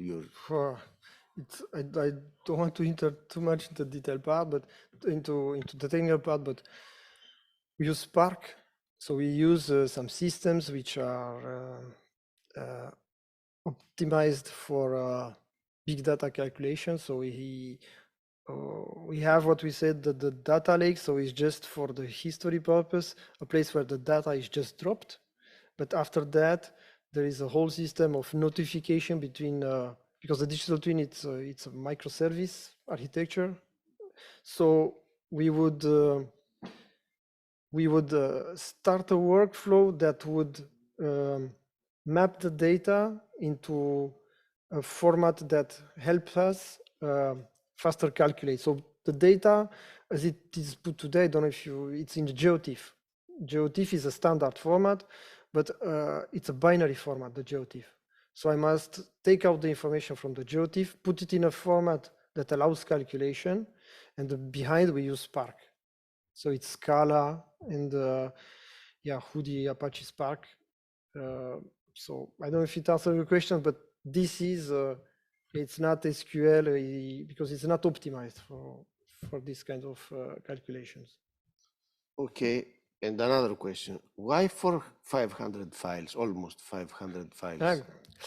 Because you see, this is we had to understand from the flood model how it works. So how it works is that I'm not the flood expert. He left. Dan was here from KU Leuven. So the digital twin takes the rain forecast every 5 minutes, and we send it to the model, to the floodcast model. They will apply a randomization algorithm. So it's another model that will generate 20 rain forecast data. So from one, they end up with 20 because they will apply a randomization agent. There are errors today in the world as we know it on forecast. And it's not a good approach to use only one forecast as input. So there are some models, some AI models that will randomize this. So basically the flood model has as input 20 rain forecast, and they generate a prediction every 5 minutes for the 2 hours in the future.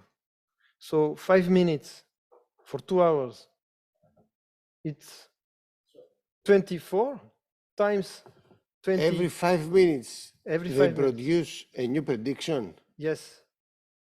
Every 5 minutes we produce a new prediction, and the prediction it gives us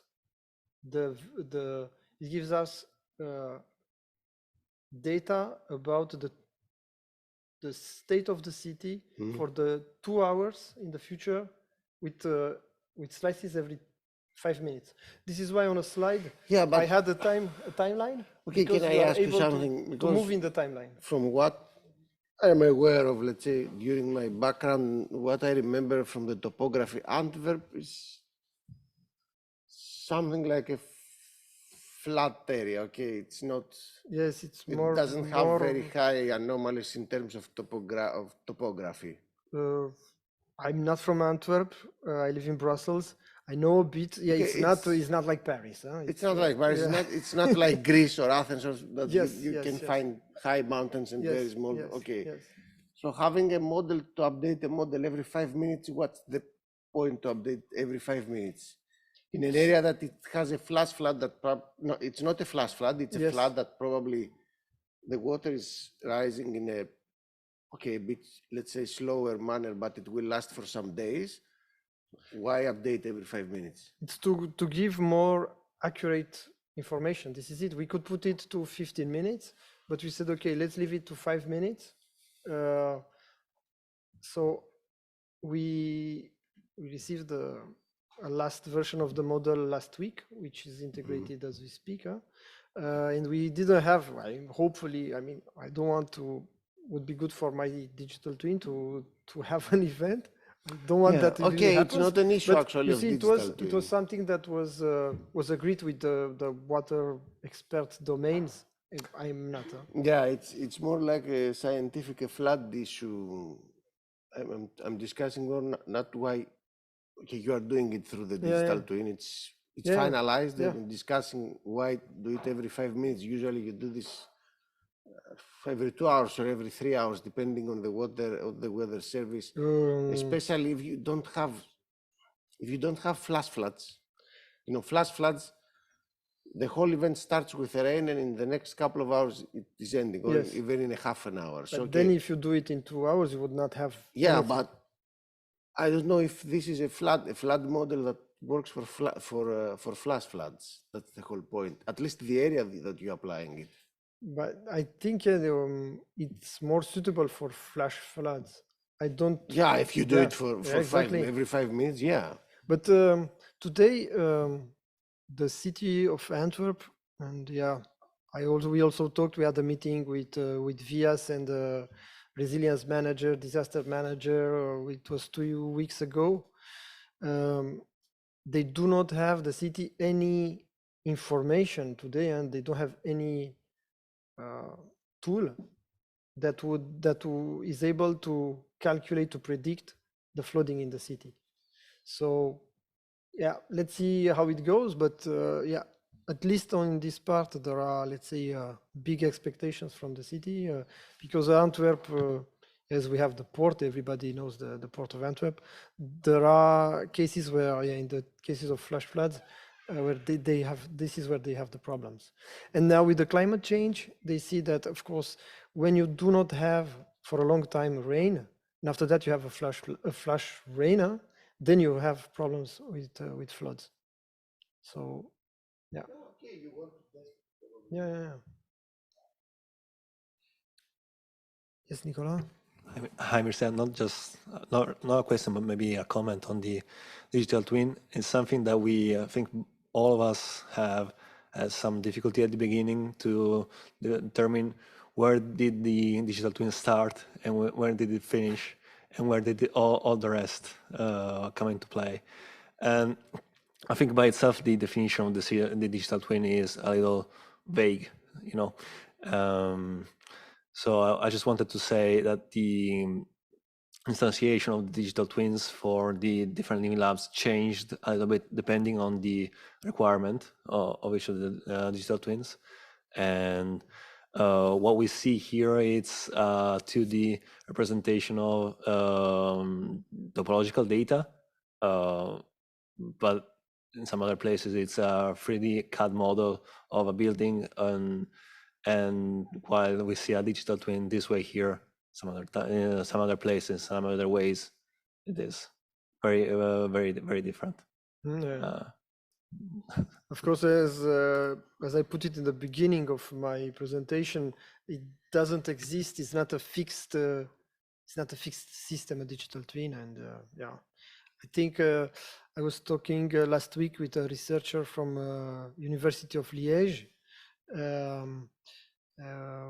Because of what the Wallonie also moves, begins to think, okay, how do we use, so the cities in Wallonia, they say, okay, how can we use the digital twins to help us with the problems that we have, like climate change and so on and so on. It's also, I think one of the adoption issues is that yeah, you need the data, you need to focus on a domain, and yeah, we see it also with PRECINCT. There are cases where it was not easy to get the data. I think we were talking about the data in the beginning of the day. So yeah, so based on these constraints, of course, your digital twin instantiation will change for every city, for every domain that you want to focus on. Indeed. Thanks. Thank you. No more questions? Otherwise, I pass to Carlos. Thank you.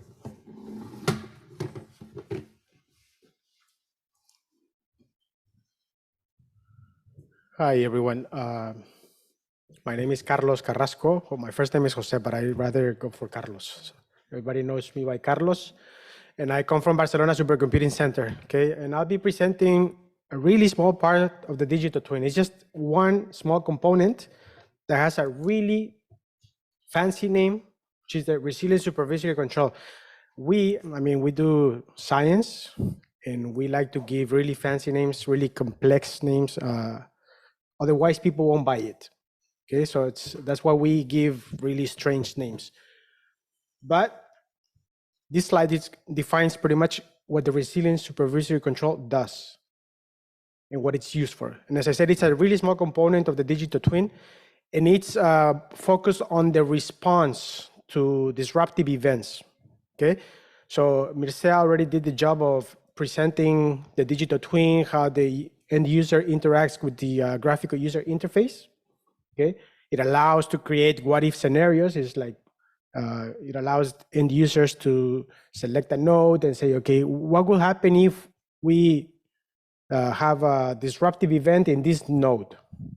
Okay, since it's about creating multiple scenarios, what we want to do is we want to have a tool that allows us to suggest some actions. Okay, if we go back to the grant agreement of the project, we will see that we were talking about huge amount of data. I mean, huge volumes of data.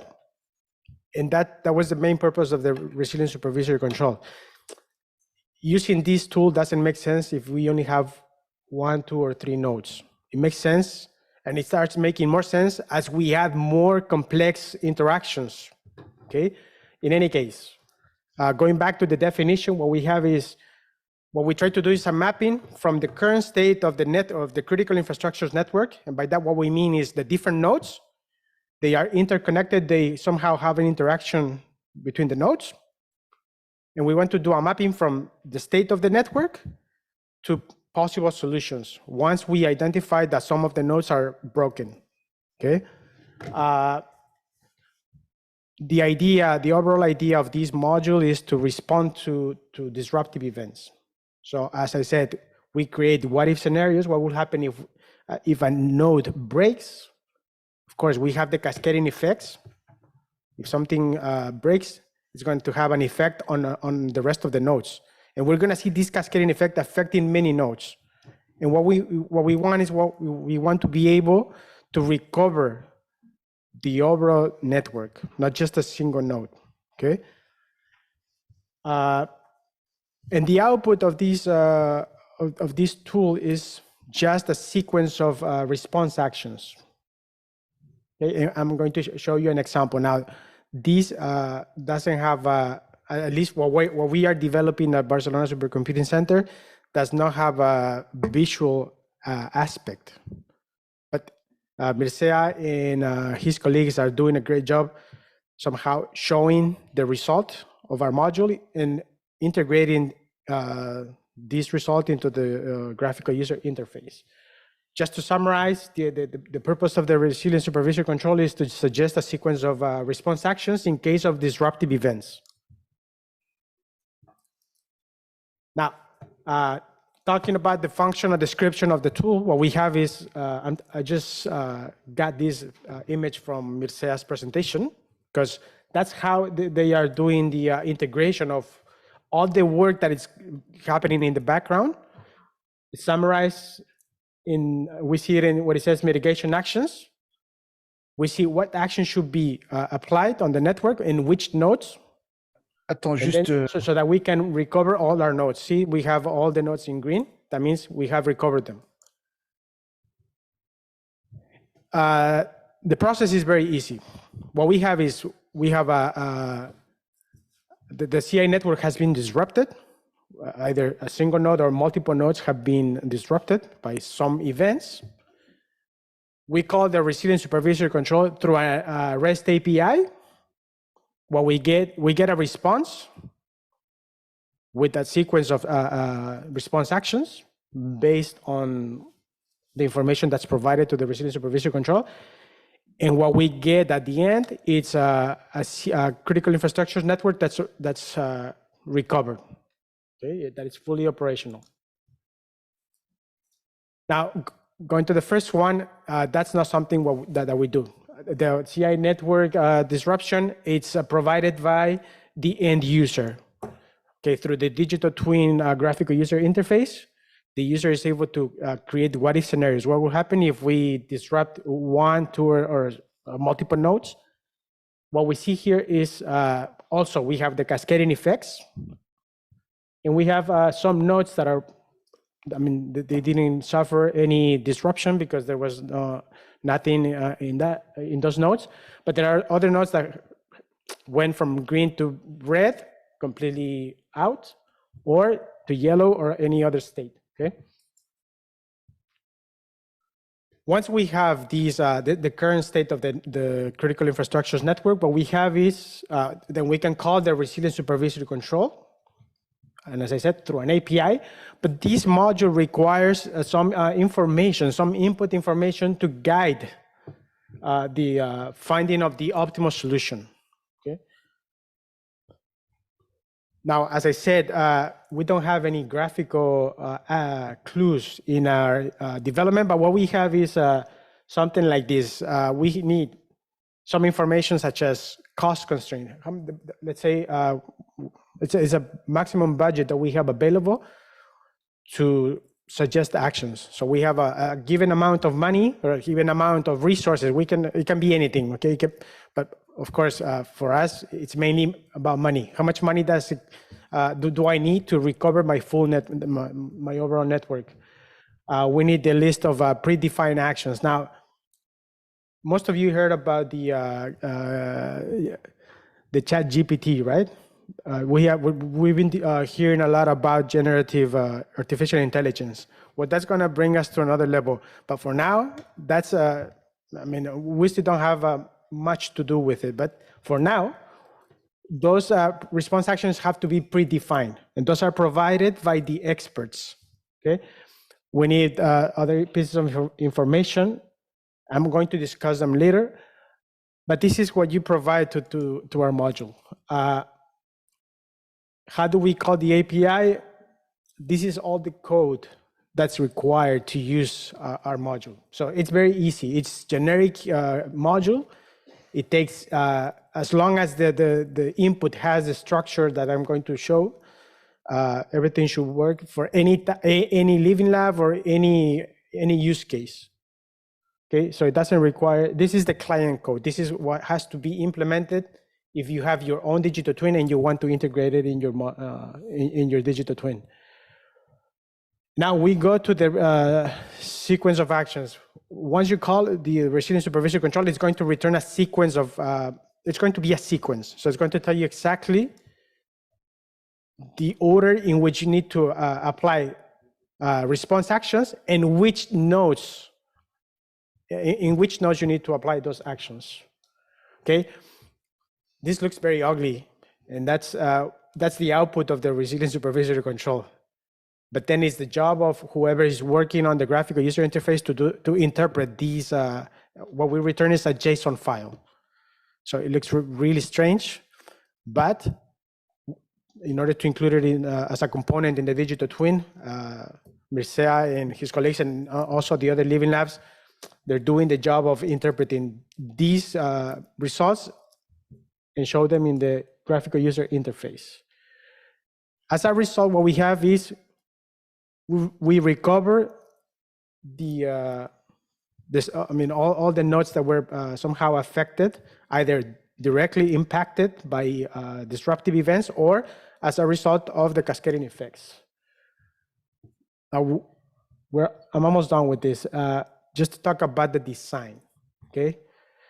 This is the best I could do with visual clues. I mean, to understand how the resilience supervisory control works.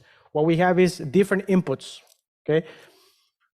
We have inputs, we have also interactions, because we are also interacting with other components of the digital twin. One of them is the cascading effect simulation. We rely on it because I mean, it's exactly as the same as threats or disruptive events. When you have a disruption in one of the nodes, somehow this node is providing some service to other nodes. And if this node breaks, it's going to affect other nodes. And that's what you see, where you see the cascading effects. Same thing with response actions. When you apply a response action on one of the nodes, you're going to see a cascading effect on the rest of the network. Okay, so that's why we need this interaction. And also, we're also interacting with the resilience framework because we're also interested in bringing up the network and also and as a consequence, the resilience of the network. And the output is the list of, it's a sequence of suggested response actions. Now, just to go over the input of the resilience supervisory control, what we need is it needs a cost constraint, which is the budget. How much money or how much resources that do we have to compute a solution? the list of response or mitigation actions. As I said, for now it's predefined. It's provided by the experts. We also need to have access to the cost of those actions, because since we are trying to optimize resources, we need to know how much each one of the actions is. Minimum operational levels. For now, we don't have to worry too much about it, but pretty much what I'm trying to do here is, we know in real life, we won't have perfect critical infrastructure network. We won't have all the nodes working at full capacity. Some of them, I mean, can be instead of being in state 1, which is perfect state, perhaps we can say, okay, it can be in state 2, and that's the normal operation. Okay, but in any case, that's if we want to improve our results. We need the interdependency graph, which is also provided by the expert. I mean, by actually, well, the Living Lab owners and along with experts, and also impacted nodes. This is information regarding the type of disruptive event, which nodes were hit directly and which ones were disrupted due to the cascading effects. Now, and this is my last slide, and what we have is this black box. In this case, it's a blue box. We have 2 different implementations of the resilient supervisory control. The grant agreement says we are going to be using reinforcement learning. But for those of you who know what's reinforcement learning, should also know that we require lots and lots of data for it, because in the background, what we have is an agent that uses deep neural networks to train, okay? In any case, we have implemented 2 different options. One of them is the one that we're using right now, which is based on a global optimization problem solving. In this case, we're using the branch and bound algorithm. This one, one of the good things about it is it doesn't require lots of data, and that's our case. So it works fine. Now, the thing is, it can be slow as we increase the number of nodes, because then it has to search for solutions on all the different nodes, and each node has different types of threats that are going to affect the node. And also, each node and thread is going to have its own list of response actions. So searching through these is going to increase as we add more nodes, more response actions, and more threats, and so on. What we did is to improve the ability of this tool to respond faster. We have a database in the background. Whenever we see a new observation, we do the computation, we store the result. The next time you call the exact same values, the same state, it just goes to the database, it looks for it, and it finds it. It doesn't have to recompute, it just returns the result. And we are also working on the reinforcement learning. Okay, this one is more challenging because even though we have everything to train these agents, we don't have enough data to come up with something that's reasonably good. The other one is the first option always gives you the optimal solution, but the second one, it's struggling because we need more data, we need more nodes. In any case, we're going to have both of them available in case Living Labs in the future, I mean, they have lots of data and they want to use it. That's something we can do. Just my last comment based on the reinforcement learning. The interesting thing about this is it's just an agent that's just trying different possibilities. So, and it learns from error. We give a reward every time the agent finds a good solution. So it just maps state of the network and actions. If it's a good action, it's something that improves the operational state of the network, it gives it some type of reward. How much reward? It depends on many factors. One of them is a budget conservation. How well am I doing in conserving the budget? So I don't want to overspend. If I need an action that's is not expensive, I mean, I'd rather use that one than using more expensive actions and so on. And whether the agent was able to completely find a solution, we give it a reward. Also, is the agent being able to improve the resilience index and also the operational state of the network. In any case, this is just a simple way of, I just did a simplification of how the resilience supervisory control works. If you have any questions, please, you can ask. Don't ask difficult questions, please. No, it's just a comment. You said the system requires a huge amount of data. I work for Bologna Airport. We are a data provider in this project. We have huge amount of data, so ready to give them and to put at disposal.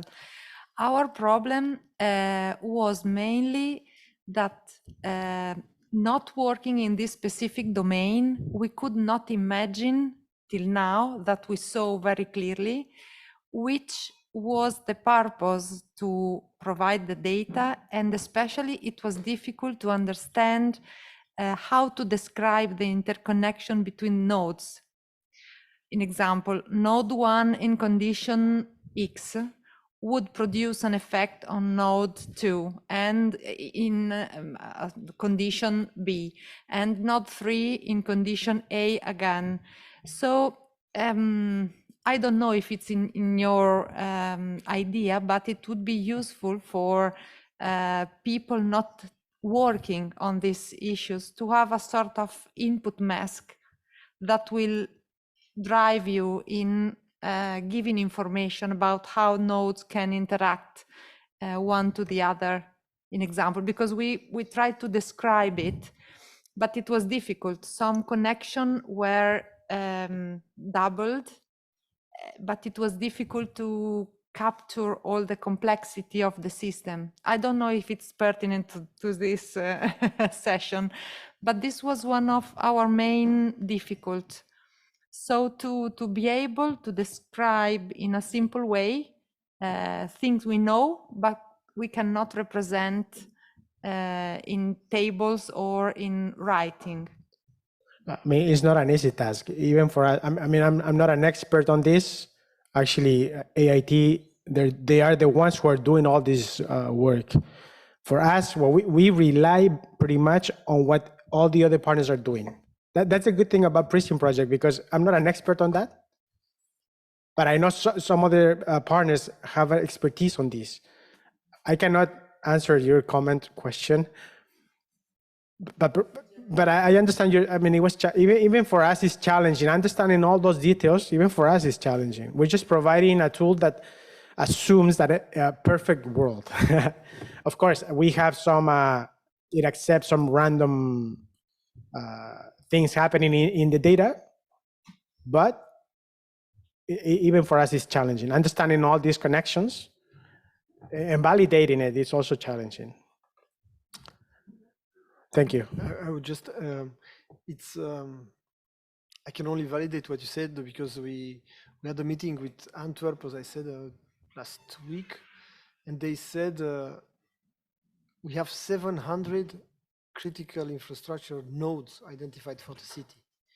And they said, okay, how can we have that system which applies to all our 700 nodes?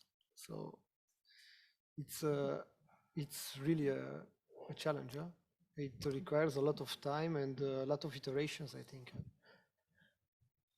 That's why I said at the beginning of my presentation that if the more nodes we have, the bigger interdependency graphs, the more sense it makes to use the resilience supervisory control. If you have only a couple of nodes, there is no need to have a supercomputer, because I work at the supercomputer center. There's no need to have such a huge computing resources estimating these things. But if you have larger interdependency graphs, it makes sense, because then a single person is not capable of understanding all these connections and coming up with solutions. So that's why I said that the good thing is we're going to provide the tool. It's generic, so it can be used with any size. Okay. Any other question? Any other comment?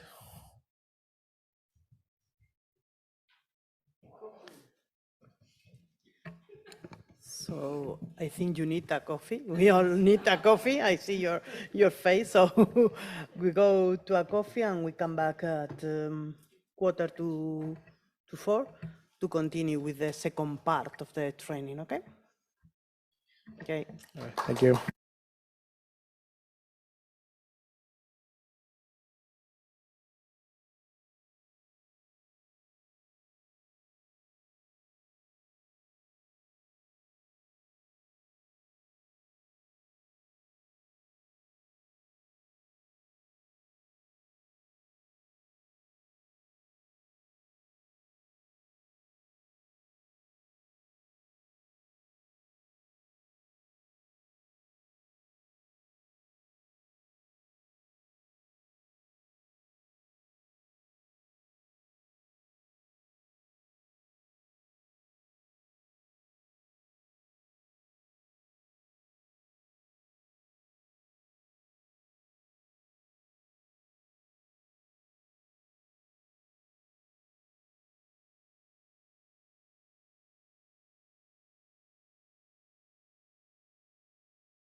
Welcome to this e-learning module. At the end of this module, you will be more familiarized with the upcoming serious game as well as the context surrounding it. The estimated duration is 20 minutes.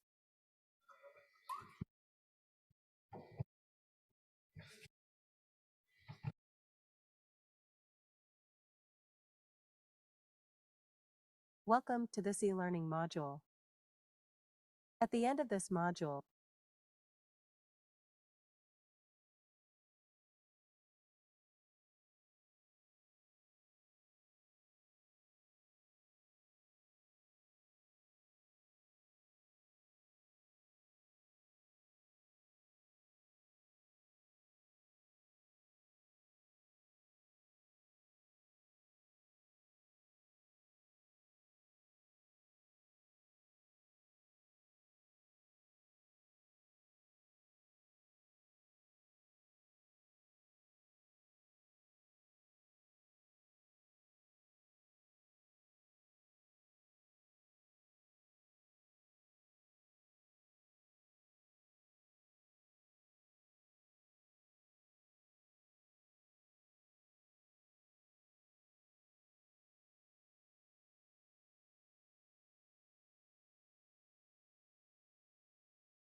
Could I have your attention for a minute?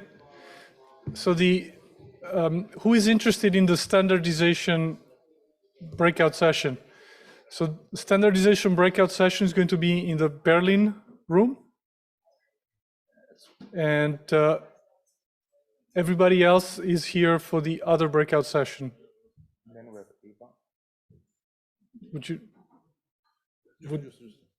So we have two more no. Yes, one in Paris and zero. Would you like to Yes, because So we're going to have one breakout session in the Paris room, and it's going to be introduced in a second. So, hello, my name is Eva Muñoz. I am from Metra, a Spanish company, and I'm the project manager of Pretorian. This is one of the sister projects of PRECINCT. Indeed, we are funded under the same call. So we have now a breakout session in which we will share with you the main tools we are using in the project. We will show you how we are prepared our scenarios, but we will focus on the validation. We have done working with end users, we have validated our tools, and we are now demonstrating the tools. Also, a few words from by my colleague Tim. Yeah. Thank you. Yeah, Tim Steckens-Kopsch from the German Aerospace Center, DLR. I were responsible for the validation work package in Pretorian, and in the Paris room you will learn how we validated cyber-physical security systems in Pretorian. With hands on. Okay, and here in this room, we follow with our training, with PRECINCT training, okay? So.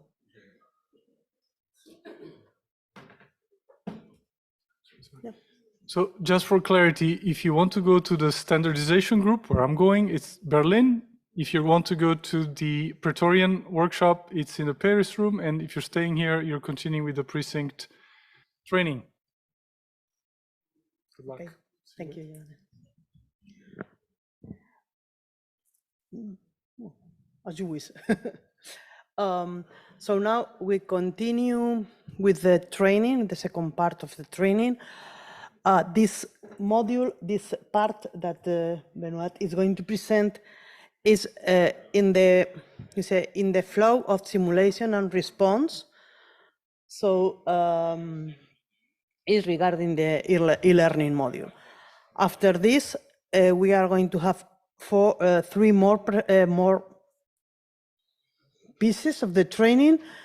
The first one related with knowledge graph. The second one related with the PRECINCT blueprint directory.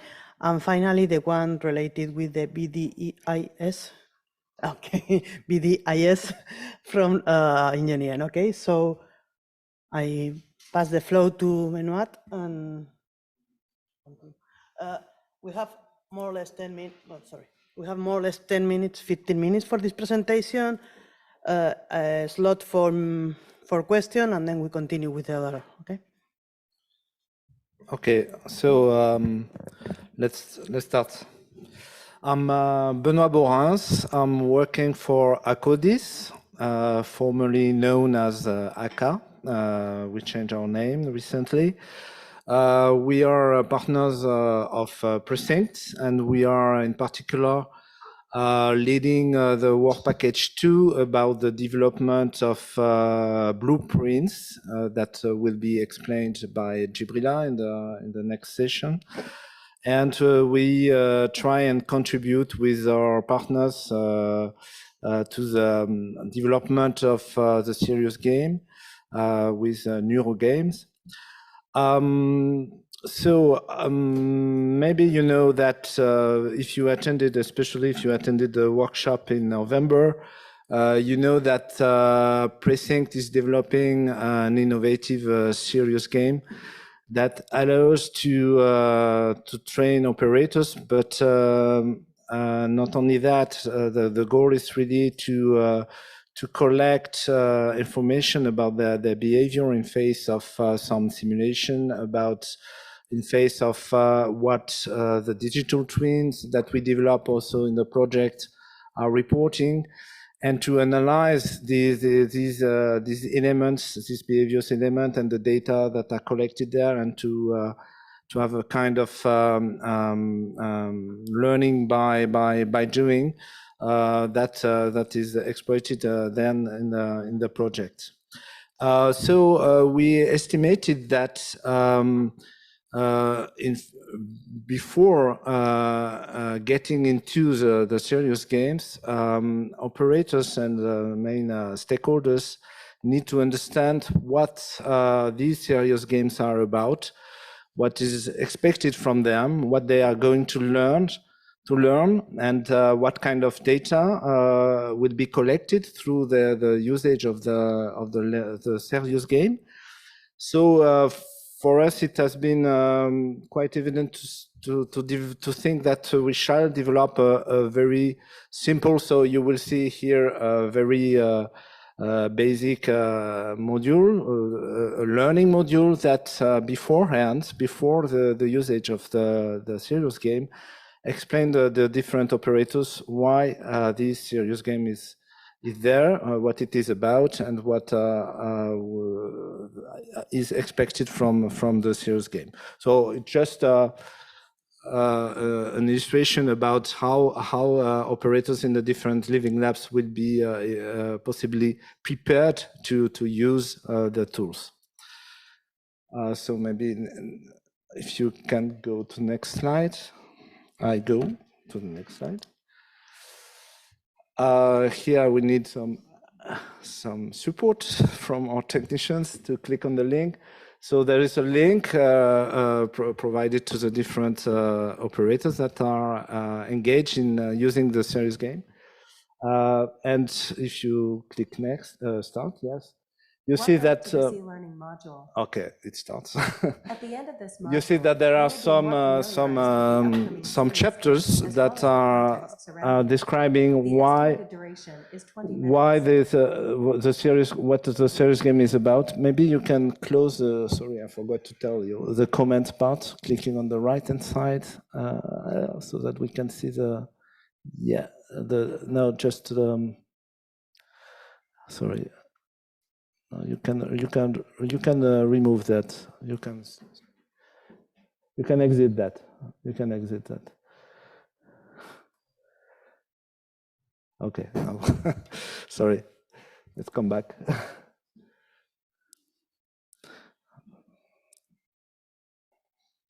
You can close the comments part on the right hand side. You have an arrow here just to remove that. Okay. And then we start. So this learning module is as said to prepare for the usage of the serious game. So again, it's the first version, and you see on the left hand side that there is a different step that the user can go through about what the project is all about. Yeah, you can click on that, and we are assuming that we are working with a mayor of a city, and the mayor is of course one at the forefront of the problem when there are some cyber attack, and we focus here on a threat which is related to flooding events. So you see that the role of the user, you can click on the here. The role of the user in the user game is in the serious game is presented. Good question.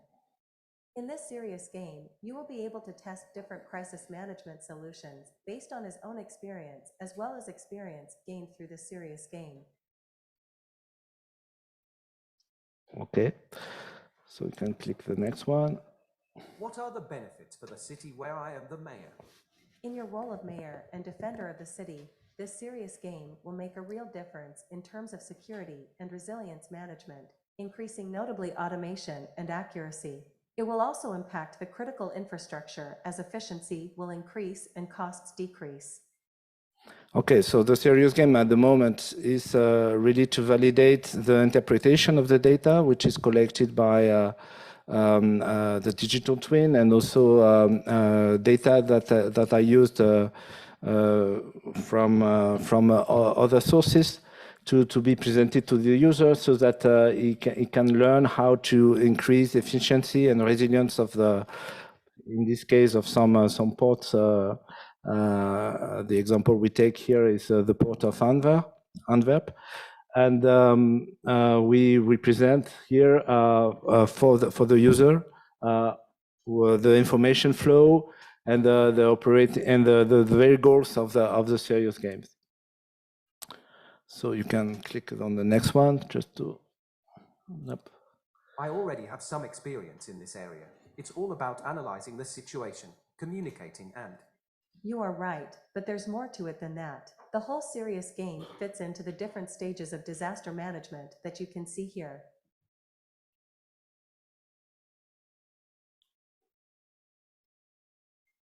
Will I get the relevant information I need for this serious game? Firstly, there is a tutorial to explain the context. Secondly, this e-learning module introduces you to the serious game. Thirdly, there is the serious game itself. Great, but concretely, what sort of thing will I discover in the serious game? With careful planning and the tips and strategies ULL pick up here, as I mentioned earlier, ULL be able to better protect the critical infrastructures in your city. You're about to see examples of areas that will be protected by a successful strategy.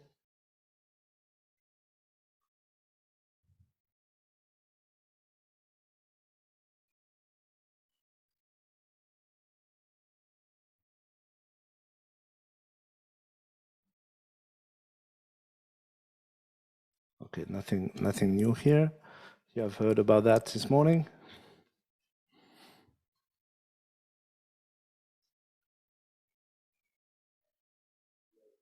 Okay. We can also go to, yeah, you can go Will to my the next one. actions be recorded? Yes, the Game is Data Mining Framework enables serious game players to gain insights into different aspects of the game, as this dashboard shows. You can, for example, discover potential response solutions and test the same scenario with different emergency responder numbers. The graphics you'll see on most of the next few screens will give you an idea of what the serious game will be like visually speaking. Oh, yeah. How will the data I enter into the serious game be used? It will be used for data mining purposes and to see if experience plays any part in response choices. Anything else I should know? The data mining framework will interpret the performance of the game player and provide some feedback on how they performed and the status of the critical infrastructure after your mitigation strategies were employed. Okay. What sort of feedback do learners typically get? At the end of the game, the player receives results which display the overall game score and the player's ranking, along with a detailed score computation. There is more, too, so please click to move on.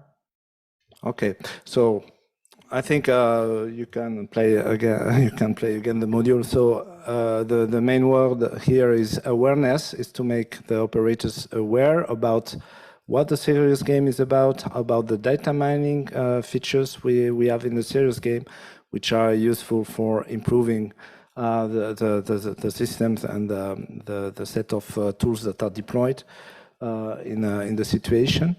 Okay, this is the very first module, very first version of the module, but we think it is quite a useful tool when introducing the serious game to the different operators and actors in the living labs for the validation of the tools. So if you have some questions about that, I think it's clear, hopefully. So you know that this module exists and that is, of course, available for improvements when you think that things are unclear in terms of explanations and awareness raising for the users. Shall yeah? Yes, I'm having questions. Is this this video on trainings, is it dedicated to each living lab, or is it generic training for all living labs? I think it can be used in both ways. First of all, as a generic tool to explain what the serious game is about. Of course, we can try and focus a bit more on the different challenges in the living labs and adapt it because it's quite easy to adapt. I would say the scenario and the script of the tool to address some specific points where the focus has to be put. Yeah, so we can decline it per living lab, but at the beginning we wanted to make it quite usable as a generic tool. That's but I think it's when we can afford to focus on some particular points. If we want to adapt the script, it's quite easy in terms of effort. Yeah.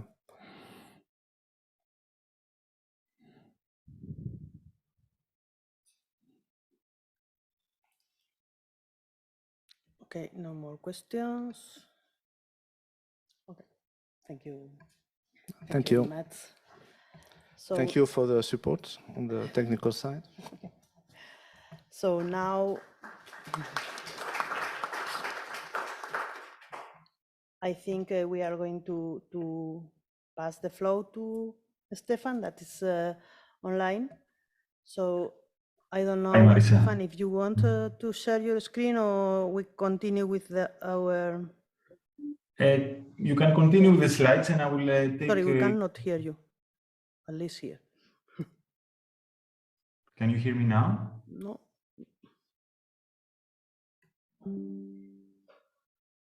I think the problem is on our side. Yeah.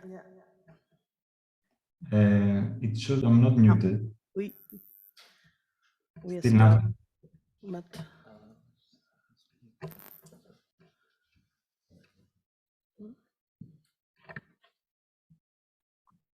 Let me check again. now I think we can try again, Stephen, please. I'm trying again. Okay, Can you- now we can hear you. Okay. Okay, great. Thanks. So hi again, everyone. Maybe it's better to continue with the slides, and there are only 3-4 slides, and then I will share my screen to show the interactive part, okay? Okay. So we see the presentation here.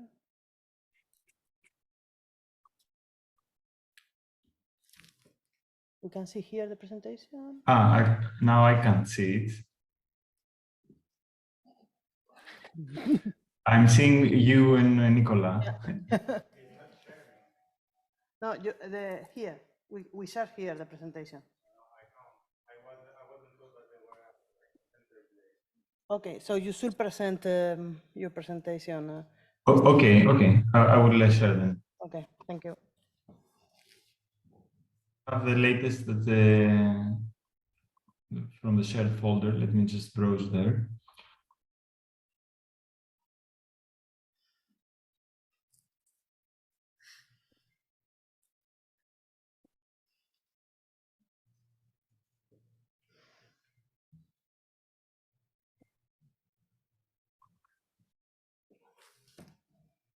Okay.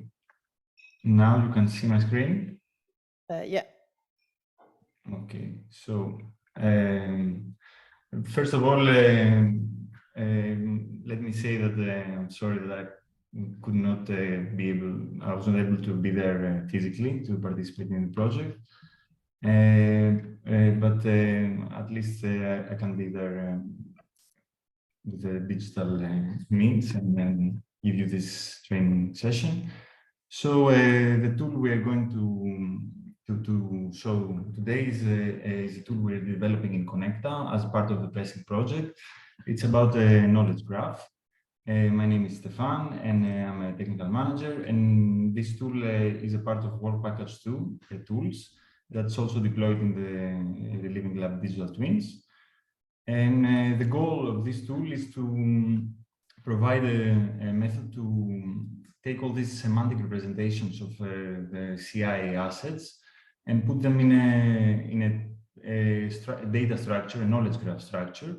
The model that exists from all this work done by Work Package 1 and led by engineering and AIT that led to the interdependency graph.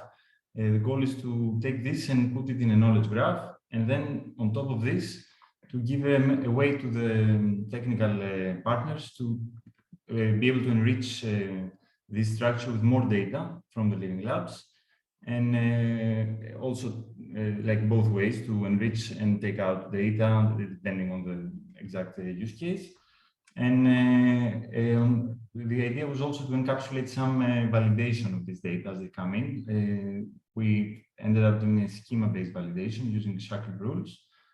And the third feature that was one of the goals of the knowledge graph was to provide an event detection mechanism that is based on some thresholds that are defined by the users. So depending on the variable, the level of a specific variable, as incoming data comes into the knowledge graph, there is this mechanism that detects events and then informs the user about it.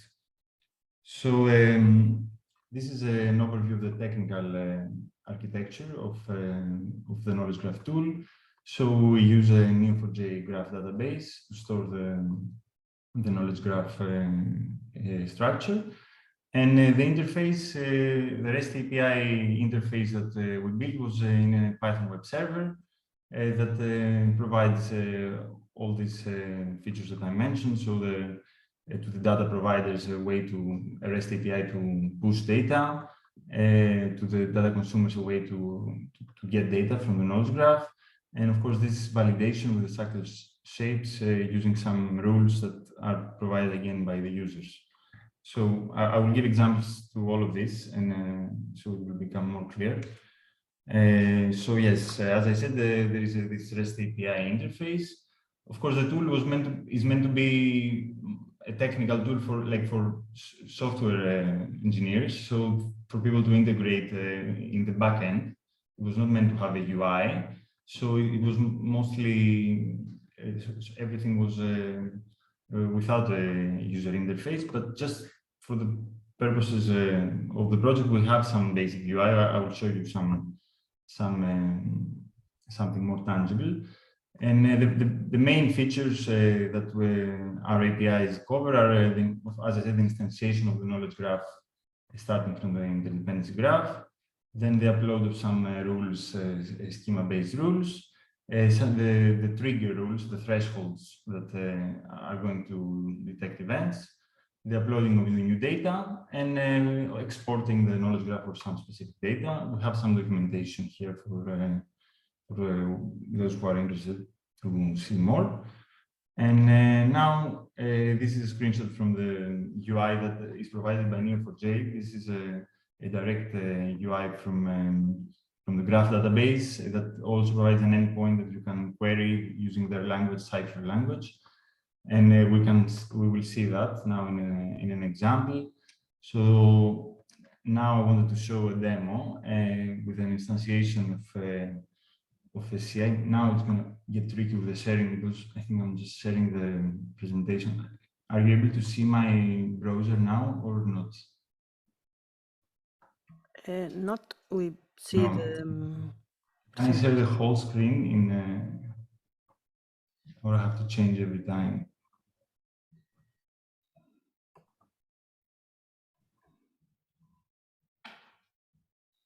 I'm not sure Zoom offers that, the whole screen. Yes, I have to change, but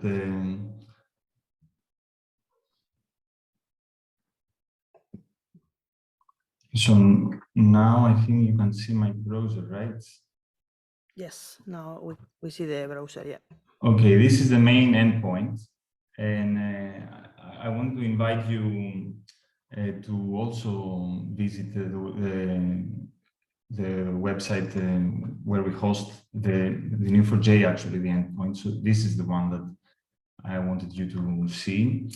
I had put it in very big letters in the notepad. Now I have to share it separately, I guess, for you to see it. I will do that, so I give you some time to enter.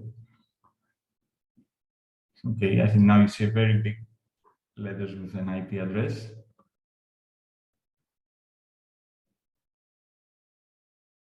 Marisa, can you confirm that you see the IP address? Yes, yes, we see it. Okay, I will put it also on the chat, and I will just wait for a couple of minutes. And let me just say also that since this is a dev environment, the development environment, you will see some warning about the security not having HTTPS. You can proceed and accept the risks. I assure you, we're not gonna steal anything. And when you do that, and you will land in the Neo4j welcome page, and there you have to enter some credentials to actually log in, which is, I will show them as well in a second. Sorry, this is a bit complicated with sharing. It would be easier if I could share the whole screen.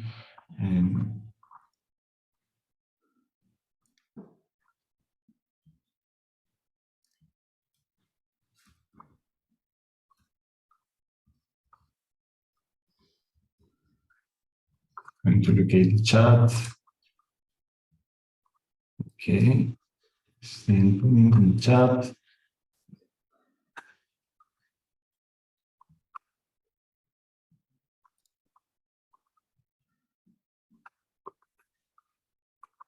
And now I will share the presentation once again to show you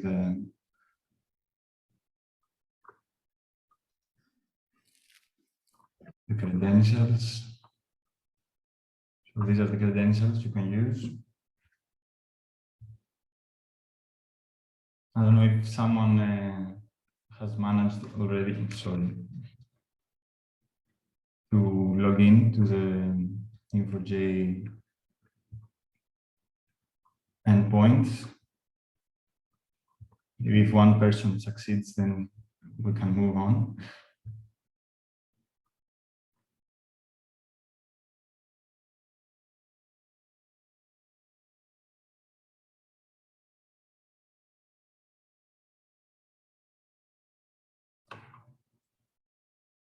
Okay, I see from Nicola in the chat that he's in. So I will continue. I mean, you can also see it from what I will do myself.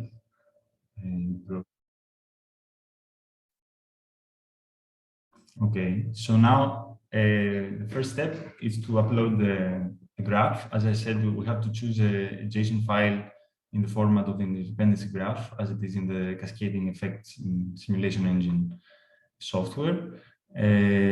So we will do that. I have an example in the dependency graph here with some metro critical infrastructure assets. We click create graph. We have a response that the graph is created. So now, going back to the Neo4j endpoint, we can do a very simple query, match n, return n. Nicola, let me know if you manage to do that. And then we get the graph, so we can visualize the assets. We can see here, we can move around the nodes. We can see what the properties they have. This is exactly what all the attributes they had in the dependency graph. We can do some visualization changes if we want. There are some offerings here from the Neo4j endpoint. And then, most importantly, what we want to do is to start enriching this graph with data. So the second endpoint that we have is the infrastructural data endpoint. So it's this one here. So all of those are, of course, they're mostly used in a backend manner, and they get JSON files directly for tech people to use. But now here we can do it like this with a button, and we can give the appropriate infrastructural data. So it's just a JSON with some geographical locations, etc. for the nodes. So we submit it. We get the message that it is updated. And now, if we do again the match and return n, see that we have more the geometry, some other attributes, the points, the coordinates, and that way we can position, for instance, the knowledge graph assets in a map, or like in the situation awareness UI or in the digital twin presented before by Mircea. So this is a useful feature. And moving on to the next API I wanted to demonstrate is the pushing of some triggers. So the idea is here that we have some metro assets. So we are monitoring the traffic on the metro stations. And we will push traffic data in a periodic way. So we want to have some triggers about the traffic. If it's too crowded, too many passengers, we get an event detected. So we have prepared the JSON with these triggers. It's actually in an Excel file, this one. That was chosen to be like this because it was easier for end users to actually provide this, the Living Lab end users. And I would show it to you, but I guess I have to change this sharing the screens again. So perhaps it's not necessary. And so the triggers are created. If we want, we can make sure that they are uploaded by doing a call in the cipher to see if we have the triggers. And we see here that there are some conditions that are uploaded in the graph. So it's correctly uploaded. And now we can start pushing data. So again, with another REST API, upload data file.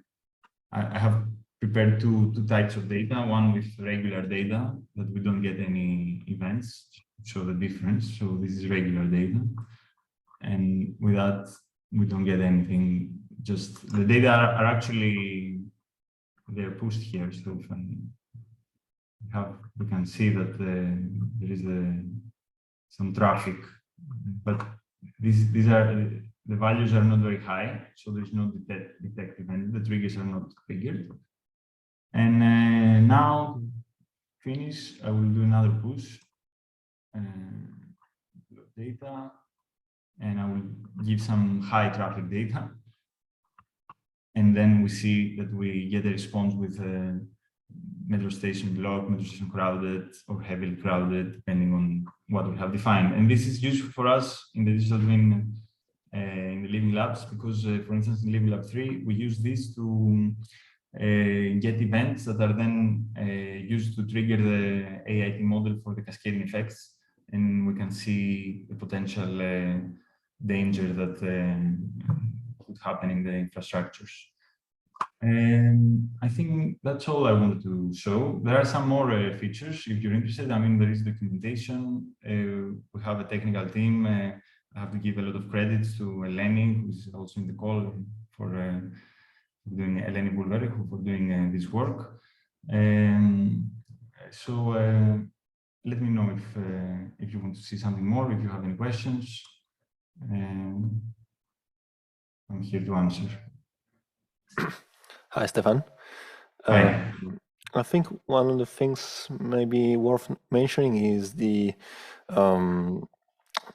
advantages and the benefits of the knowledge graph in the when we are trying to represent such complex infrastructures and the changing of their states. Because what you've shown is very technical, and for us technical partners that need to develop it, develop the solution is very useful. But for the end users of the PRECINCT platform, maybe given what you presented, maybe can you say a couple of words on the advantages of the? Yes, you're right. I mean, this tool was meant from the beginning to be a technical tool, but I tried to make it more end user friendly, let's say, in the presentation. But yes, just to highlight the advantage mainly is that we create a way to have everything mapped to a single entity that gets all the data in one point, and that represents the live status, let's say, of the network. So, for instance, if you see the UI, you see the digital twin, the interface, and everything is a mirror of what there is in the knowledge graph with the relationships.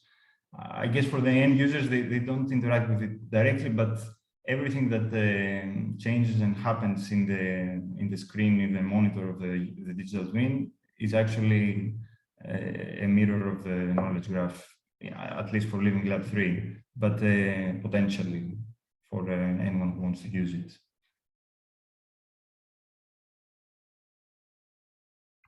Thanks, Stefan. Thank you.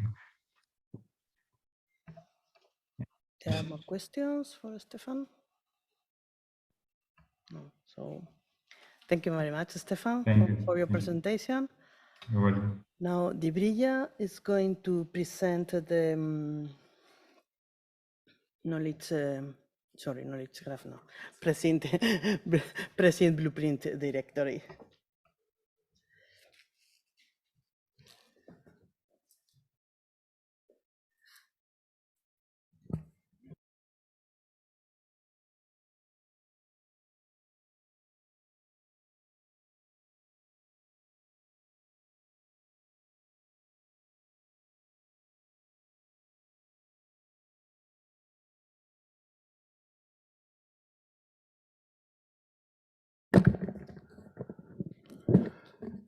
Hello, everyone. I am Jibrila Madukunchi, Work Package 2 leader, and I'm going to present you today the notion that we have introduced in PRECINCT regarding the blueprints and the blueprint directory. So can you go to the next?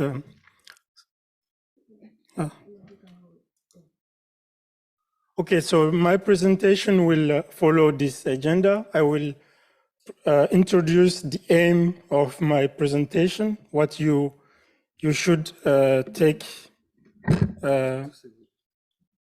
what you should take with you, and then the process where we come up with this idea, why we come up with this idea, and then the lesson learned, and towards the blueprint, and then the conclusion. So ideally, what you should take with you is that we would like, after the completion of European projects, that we have a systematic reuse of the knowledge generated in this project. So if you recall the number of meetings that you have been having with the living labs on specific problems, let's say how to modelize a specific problem, how to modelize a critical infrastructure, and so on. So sometime after the project, this knowledge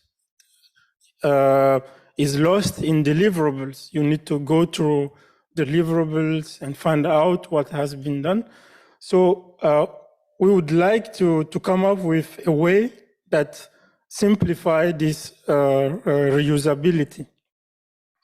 And by doing so, we will facilitate knowledge sharing, but also the IT tools that have been used in this process. We would like to simplify or ease their deployment so that you will quickly go on doing the work. And then we will want to share knowledge and train new colleagues. So as you can see here, I hope you can see, since 1985, there have been some records about attacks on critical infrastructures. So several sectors like nuclear power plants, public transportations, and so on have been attacked, and we have existing knowledge on that, the process, how the attackers, what they have exploited, and how the critical infrastructure have been put into operation, back into operation. And as you can see here, every year, the CIRAS of ENISA, they get data on incidents on the critical infrastructure. And you can go on this website, Radar's Cyber Watching. It's another European project which is assembling all the other projects on cybersecurity and protection of critical infrastructures. And you can add filters to get a specific area, filter to see the number of projects that have been done in protecting critical infrastructure. And our project Precinct is also part on this XE cluster, where you see all these projects are working in protecting critical infrastructures. So what is my point in showing you these slides is to emphasize on the fact that a lot of work, a lot of manpower have been put into protecting critical infrastructure. And sometimes we will find ourselves in reinventing a wheel and or rediscovering results that have been put forward in a previous European project. So the problem is that we have a significant work done, but sometimes the results are not easily reusable after the completion of the project. And also we have IT tools which are manually deployed because they are prototypes. So we need to come up with mechanisms, make certain mechanisms which will help us in reusing this knowledge. Therefore, in PRECINCT,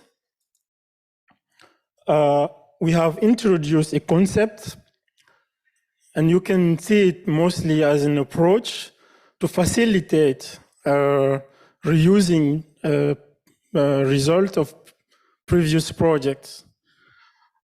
And we call this blueprint, even though you can find a lot of definitions. So what you have to keep in mind is that by saying blueprint, we are referring mostly in the definition of a reference architecture, the definition of using reference architecture, description, blueprint description languages, which are human and machine readable. And then we emphasize on deployment and orchestration of IT tools.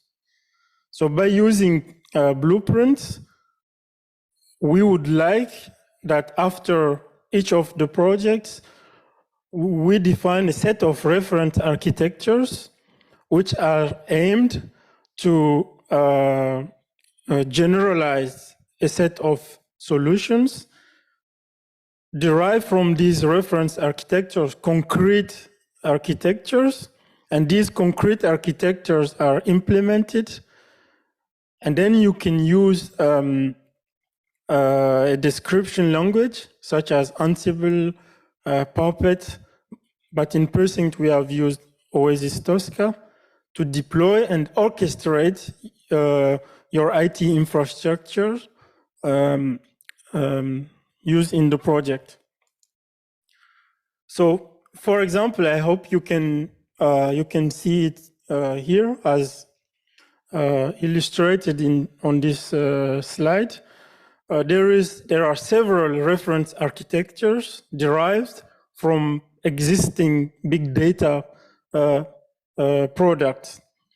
And basically, a big data infrastructure can be described from, as illustrated here, from data ingestion or data extraction, and then you apply a set of processing, and those processings, you can decompose them into certain components which correspond to specific IT solutions. For example, usually in big data infrastructure, you find a data broker. So this data broker corresponds to a specific component in your big data infrastructure. So from this reference architecture, you can apply it on different problems. For example, you can apply this reference architecture on network traffic monitoring. So you can have a big data infrastructure for network traffic monitoring. And this network traffic monitoring solution will apply the same set of functionalities, such as data extraction, loading, processing, and so on. So you see that from a generic architecture, you come to a specific application to traffic monitoring, and the same reference architecture can correspond to Twitter tweet analysis or other big data applications. From that, this is a similar view of the same application of the reference architecture on big data to traffic monitoring. And now, most importantly, it's sorry, it's not really very readable. There is a mapping, a technological mapping from the reference architecture to the technologies used to implement this reference architecture. earlier I take the example of data broker. So you know that you have Apache Kafka and you have RabbitMQ and other solutions that implement a data broker. So you see here there is a mapping with from the technologies to the component of the reference architecture. As I said earlier, this is a similar metaphor to the Lego. So you can take different components and put them together to implement your reference architecture. In Precinct, we have made a similar exercise where from the work package 2, we get all the work package 2 tools. We call them tools. So you have Docker, Apache, Kafka, scikit-learn. And then we make them correspond to certain capabilities. These capabilities also corresponds to components in your reference architecture as shown for the big data reference architecture. So you can compose all these tools to implement a specific solution. So previously I described one important component of the blueprint, which is the reference architecture. So in this blueprint approach, you always define an abstract or high-level reference architecture. From this high-level reference architecture, you define a concrete architecture. And from this concrete architecture, you have a set of IT tools which you can compose to implement your concrete infrastructure. After you have this concrete implementation, or the implementation of your concrete architecture, you can use a description language to automatize the deployment and orchestration. So usually we have a lot of different solutions. For example, we have Ansible, Chef, Helm, Puppet, each of them providing specific languages. So I will, do you see my screen? So you see here, this is Helm charts for Neo4j, the previous IT tools which was presented. And using this Helm chart, you can describe a deployment of Neo4j. But you also have, so this is the Helm chart. You also have a Puppet manifest, which describes Neo4j. And you see that the languages are different. And also you have Ansible, which you can use to describe the same tool. In this project, we have used Oasis Tosca, which is standardized language for the description of cloud applications. The advantage of using Tosca is that it's a standard. It's not linked to a particular company, for example, such as Ansible with Red Hat. And it's sufficiently described that it's easy or relatively easier to understand and use for the description of IT assets. So as you can see here, by using Oasis Tosca, we will first describe these technical components. And then by defining service templates, you can put them together to describe a particular implementation of your reference architecture. Can you?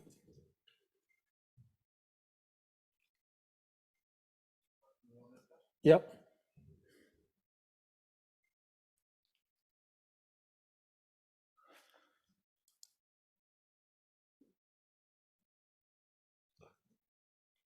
Yes, so Oasis Tosca allows us to use a standardized and well-defined description language, and we will use that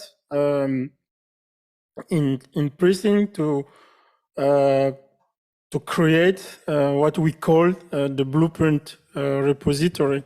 So all the work package 2 tools in Precinct will be described using Oasis Tosca and available in a repository. This is similar to what is also done for Helm charts. You have a repository of Helm charts, but they are specific to Kubernetes. While Oasis Tosca can be deployed on Kubernetes, or you can implement them using Ansible, Chef, or Puppet. So if I come back to this reference architecture, we will see now its implementation in Precinct. So in Precinct, you see that we are using these technologies such as Apache Kafka. So for Apache Kafka, we have a node in the blueprint repository. We have a description, a component which corresponds to Apache Kafka. And also the other component, for example, Kibana, Elasticsearch, Mosquito, and Spark. So this is the implementation of a big data infrastructure. As you see here, this is the reference architecture, and this is a concrete implementation of this reference architecture, which is described using a service template in the terms of Oasis Tosca. So all these AS80 tools will be available in the blueprint directory. They can be deployed as provided by the tool provider. Another example is the Precinct Design Studio. So as you can see here, this is the representation of a service template described by Oasis Tosca. So we will have nodes. As you see, this node for Alien for Cloud, which corresponds to a particular tool. And then you describe the relationships. So you said that this component is hosted on Docker engine, and this Docker engine is hosted on the workstation. So even the project is completed, you can get the service template and execute it and orchestrate and execute it on your workstation, provided that you have made some initial configurations. And then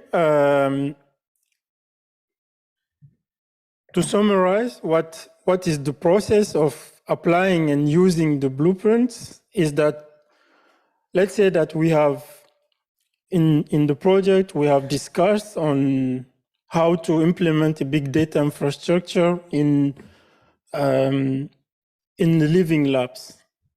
So we will discuss and say we need data sources, which we have to do data extraction, and we need brokers. There will be several rounds of discussions to come up with initially or ideally a reference architecture, how to implement a big data infrastructure for critical infrastructure protection. After this initial phase, for example, each living lab will derive a concrete implementation of the reference architecture that fits their needs. Some of them, they would need Apache Hadoop, and other they will need Apache Spark, depending on but all of this concrete architecture will conform to the same reference architecture. So after the definition of the reference concrete architecture, they will go on to implement this concrete architecture using, for example, Apache Kafka, Apache Hadoop, and so on. And then after they test everything, they could use, for example, Oasis Tosca to create a service template. And in this service template, they ensure that the infrastructure will work and could be repeatedly deployed on several instances for several purposes, for test, production, and so on. They can also use that to train new colleagues, because in the service template you can add documentation, descriptions, a link to more detailed description of the solution. And after that, these service templates are hosted on what we call the Blueprint repository.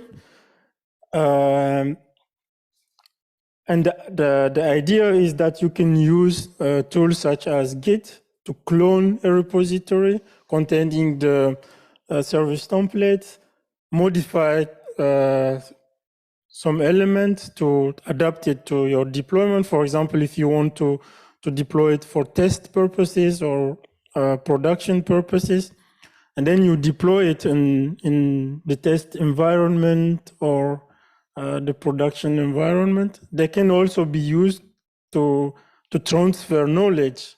So service templates, they can be used to describe abstract or reference architectures.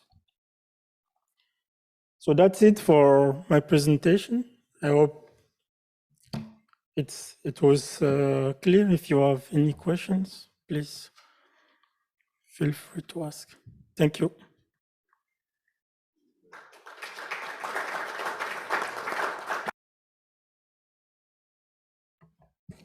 Okay, if there is no questions to Debrija, we can go to the last part of this training, that is the BDIS. So Nicola is going to present this.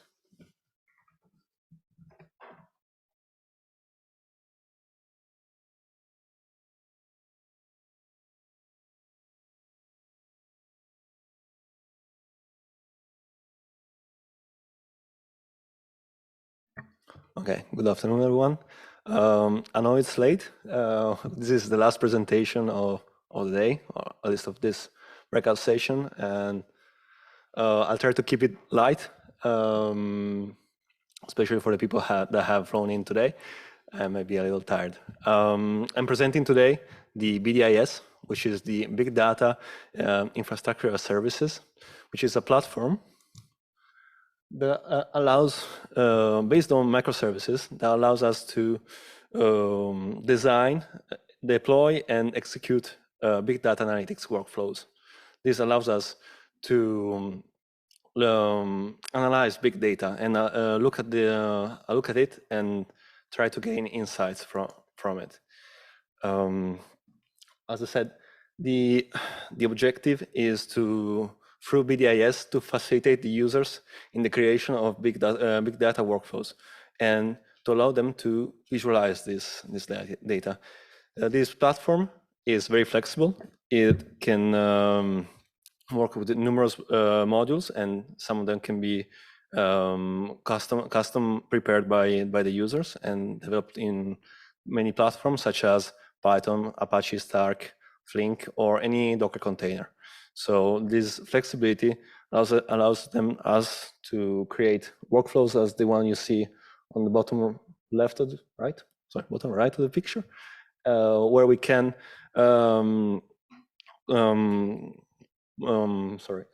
create a flow with arrows from the database of the big data and pre-process the data, analyze the data, and then create graphs and analytics.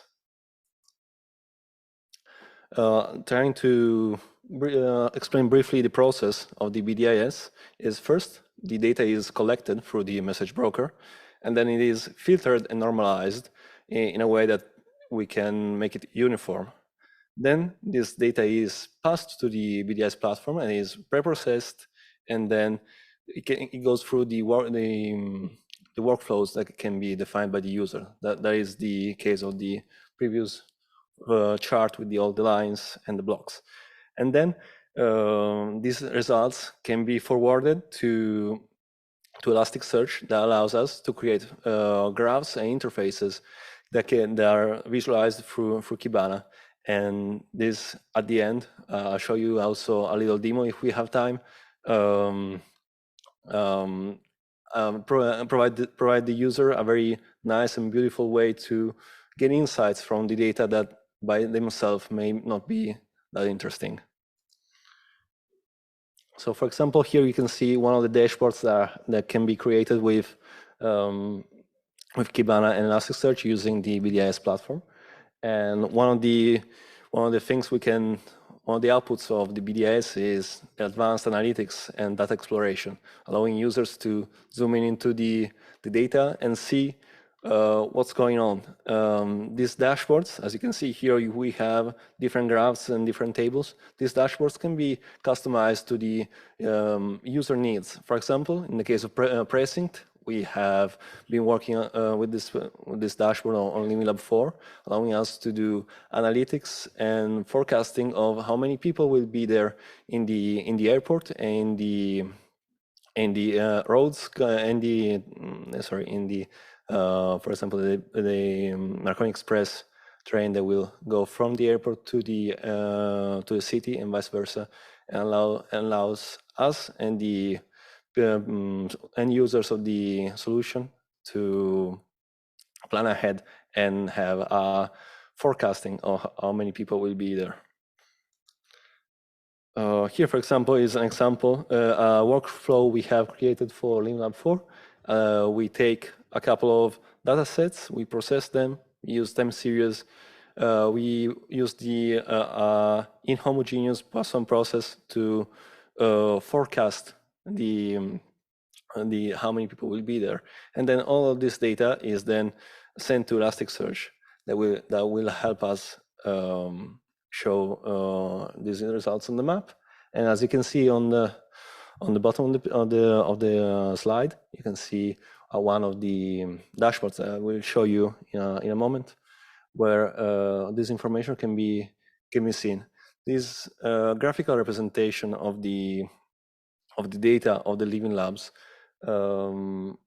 is very effective, as it's very intuitive and allows users to quickly get insights on the current situation of the Living Lab or any infrastructure they want to monitor. Okay, before this, I'd like to show you the demo. I have, I think I can share my screen. No problems. Yes, I can. Hang on.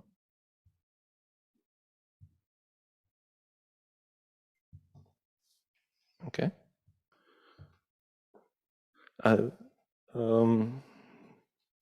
Yes. Okay. Fantastic. As you can see, I have a few dashboards, and I'd like to show you some of them. All of these dashboards have been created for Living Lab 4, and the map is not rendering. Hang on. Yeah, 1 second, please.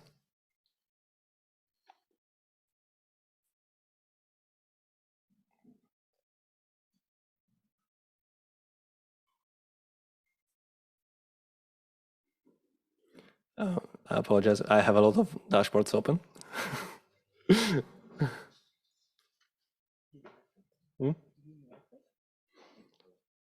Okay. I'll come back to this dashboard in one. Okay. Here we go. Okay. All right. As you can see, using the BDIS, the Elasticsearch, and Kibana dashboard, we can show a lot of information, a lot of different ways to represent data. This is the case, for example, of the Living Lab 4 city, Bologna. Here you can see on the map, we have this red line is the Marconi Express monorail that goes from the city to the airport, and the color of the line can reflect the number of passengers they are in and how according to thresholds and the way we decided to represent data according with the Living Lab. And the dots you can see here are the traffic counters showing how many cars are in those locations. For example, here on the right, on the bottom right, we have the occupation of the Bologna airport. Every section where we have probes, we can see how the zones are, how many people are there. I'll show you something else, as we have more than one. Okay, hang on. This one, for example. This one is a different kind of representation, of course.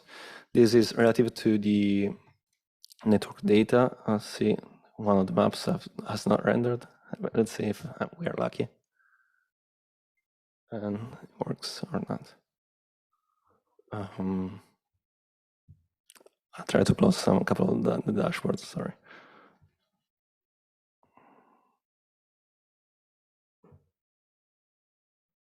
Okay. And here we can see, for example, the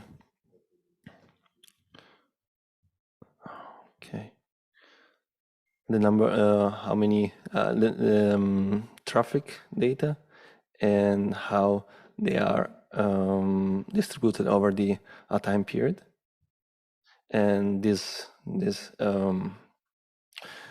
query can be performed for any time period we want, according to the dataset we have received.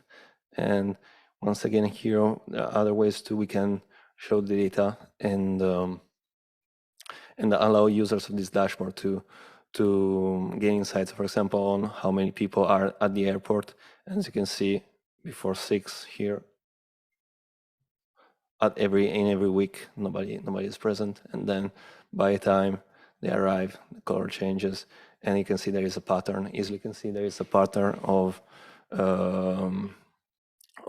passengers arriving, and similarly we can say here we can clearly identify what time the Marconi Express in this graph opens and what time it closes, for example.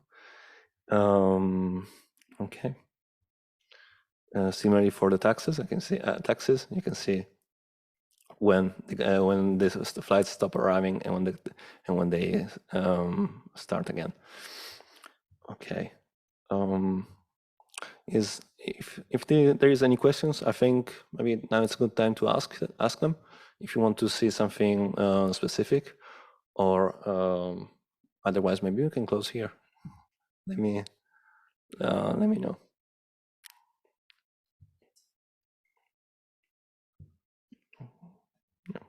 Okay. I think it's a little late for everyone. Okay. In this case, thank you very much. I hope this presentation was easy to understand and quite light, given the time we are in now. Thank you.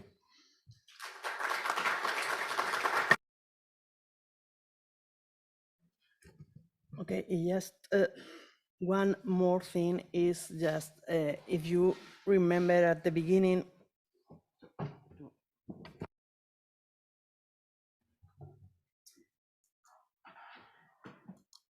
Okay, if you remember at the beginning of the presentation at 2 o'clock, you know, I say that one important objective for this training is to get your feedback. So this is the time to give us your feedback. You can do now, just to scan the QR, or if not, in the next days we will send an email to you in order to send an email asking for your feedback. If you do it now, better, because you don't forget to do it. So thank you very much. Thank you. I want to thank all the presenters today in this training for their work. And of course, if you have any question, doubts, whatever, please, I think that you can send us via email or whatever. That's you can contact with the organizer and they can send out your questions. Thank you very much.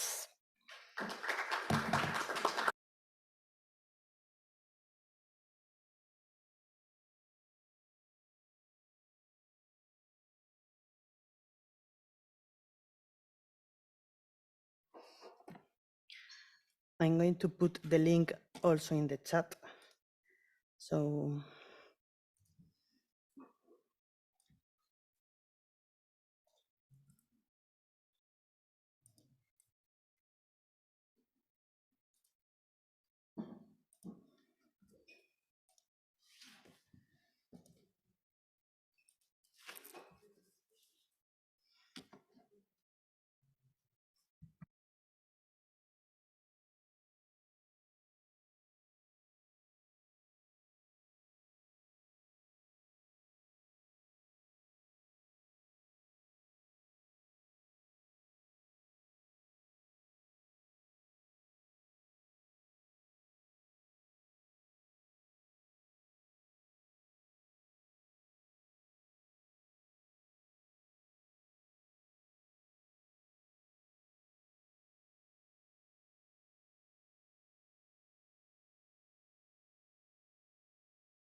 could I have your attention for 2 minutes, possibly less? So I'd like to close the first day of the conference. I actually have some thoughts I'd like to share with you, but I think it's possibly more effective if I do that tomorrow morning. Because I have a sense that a lot of energy was spent today. I participated to 2 fruitful workshops. I don't have a feedback on the other ones, but if there were anything like the one I was in, I should have quite a lot of food for thought and hopefully also for action in the next weeks. So from my side, it's been an extremely productive day. I think you're all tired. I certainly am. Do you know what time we're starting tomorrow? Tomorrow morning, we're starting at 9, which means the registration is at 8:30. And we're going to have a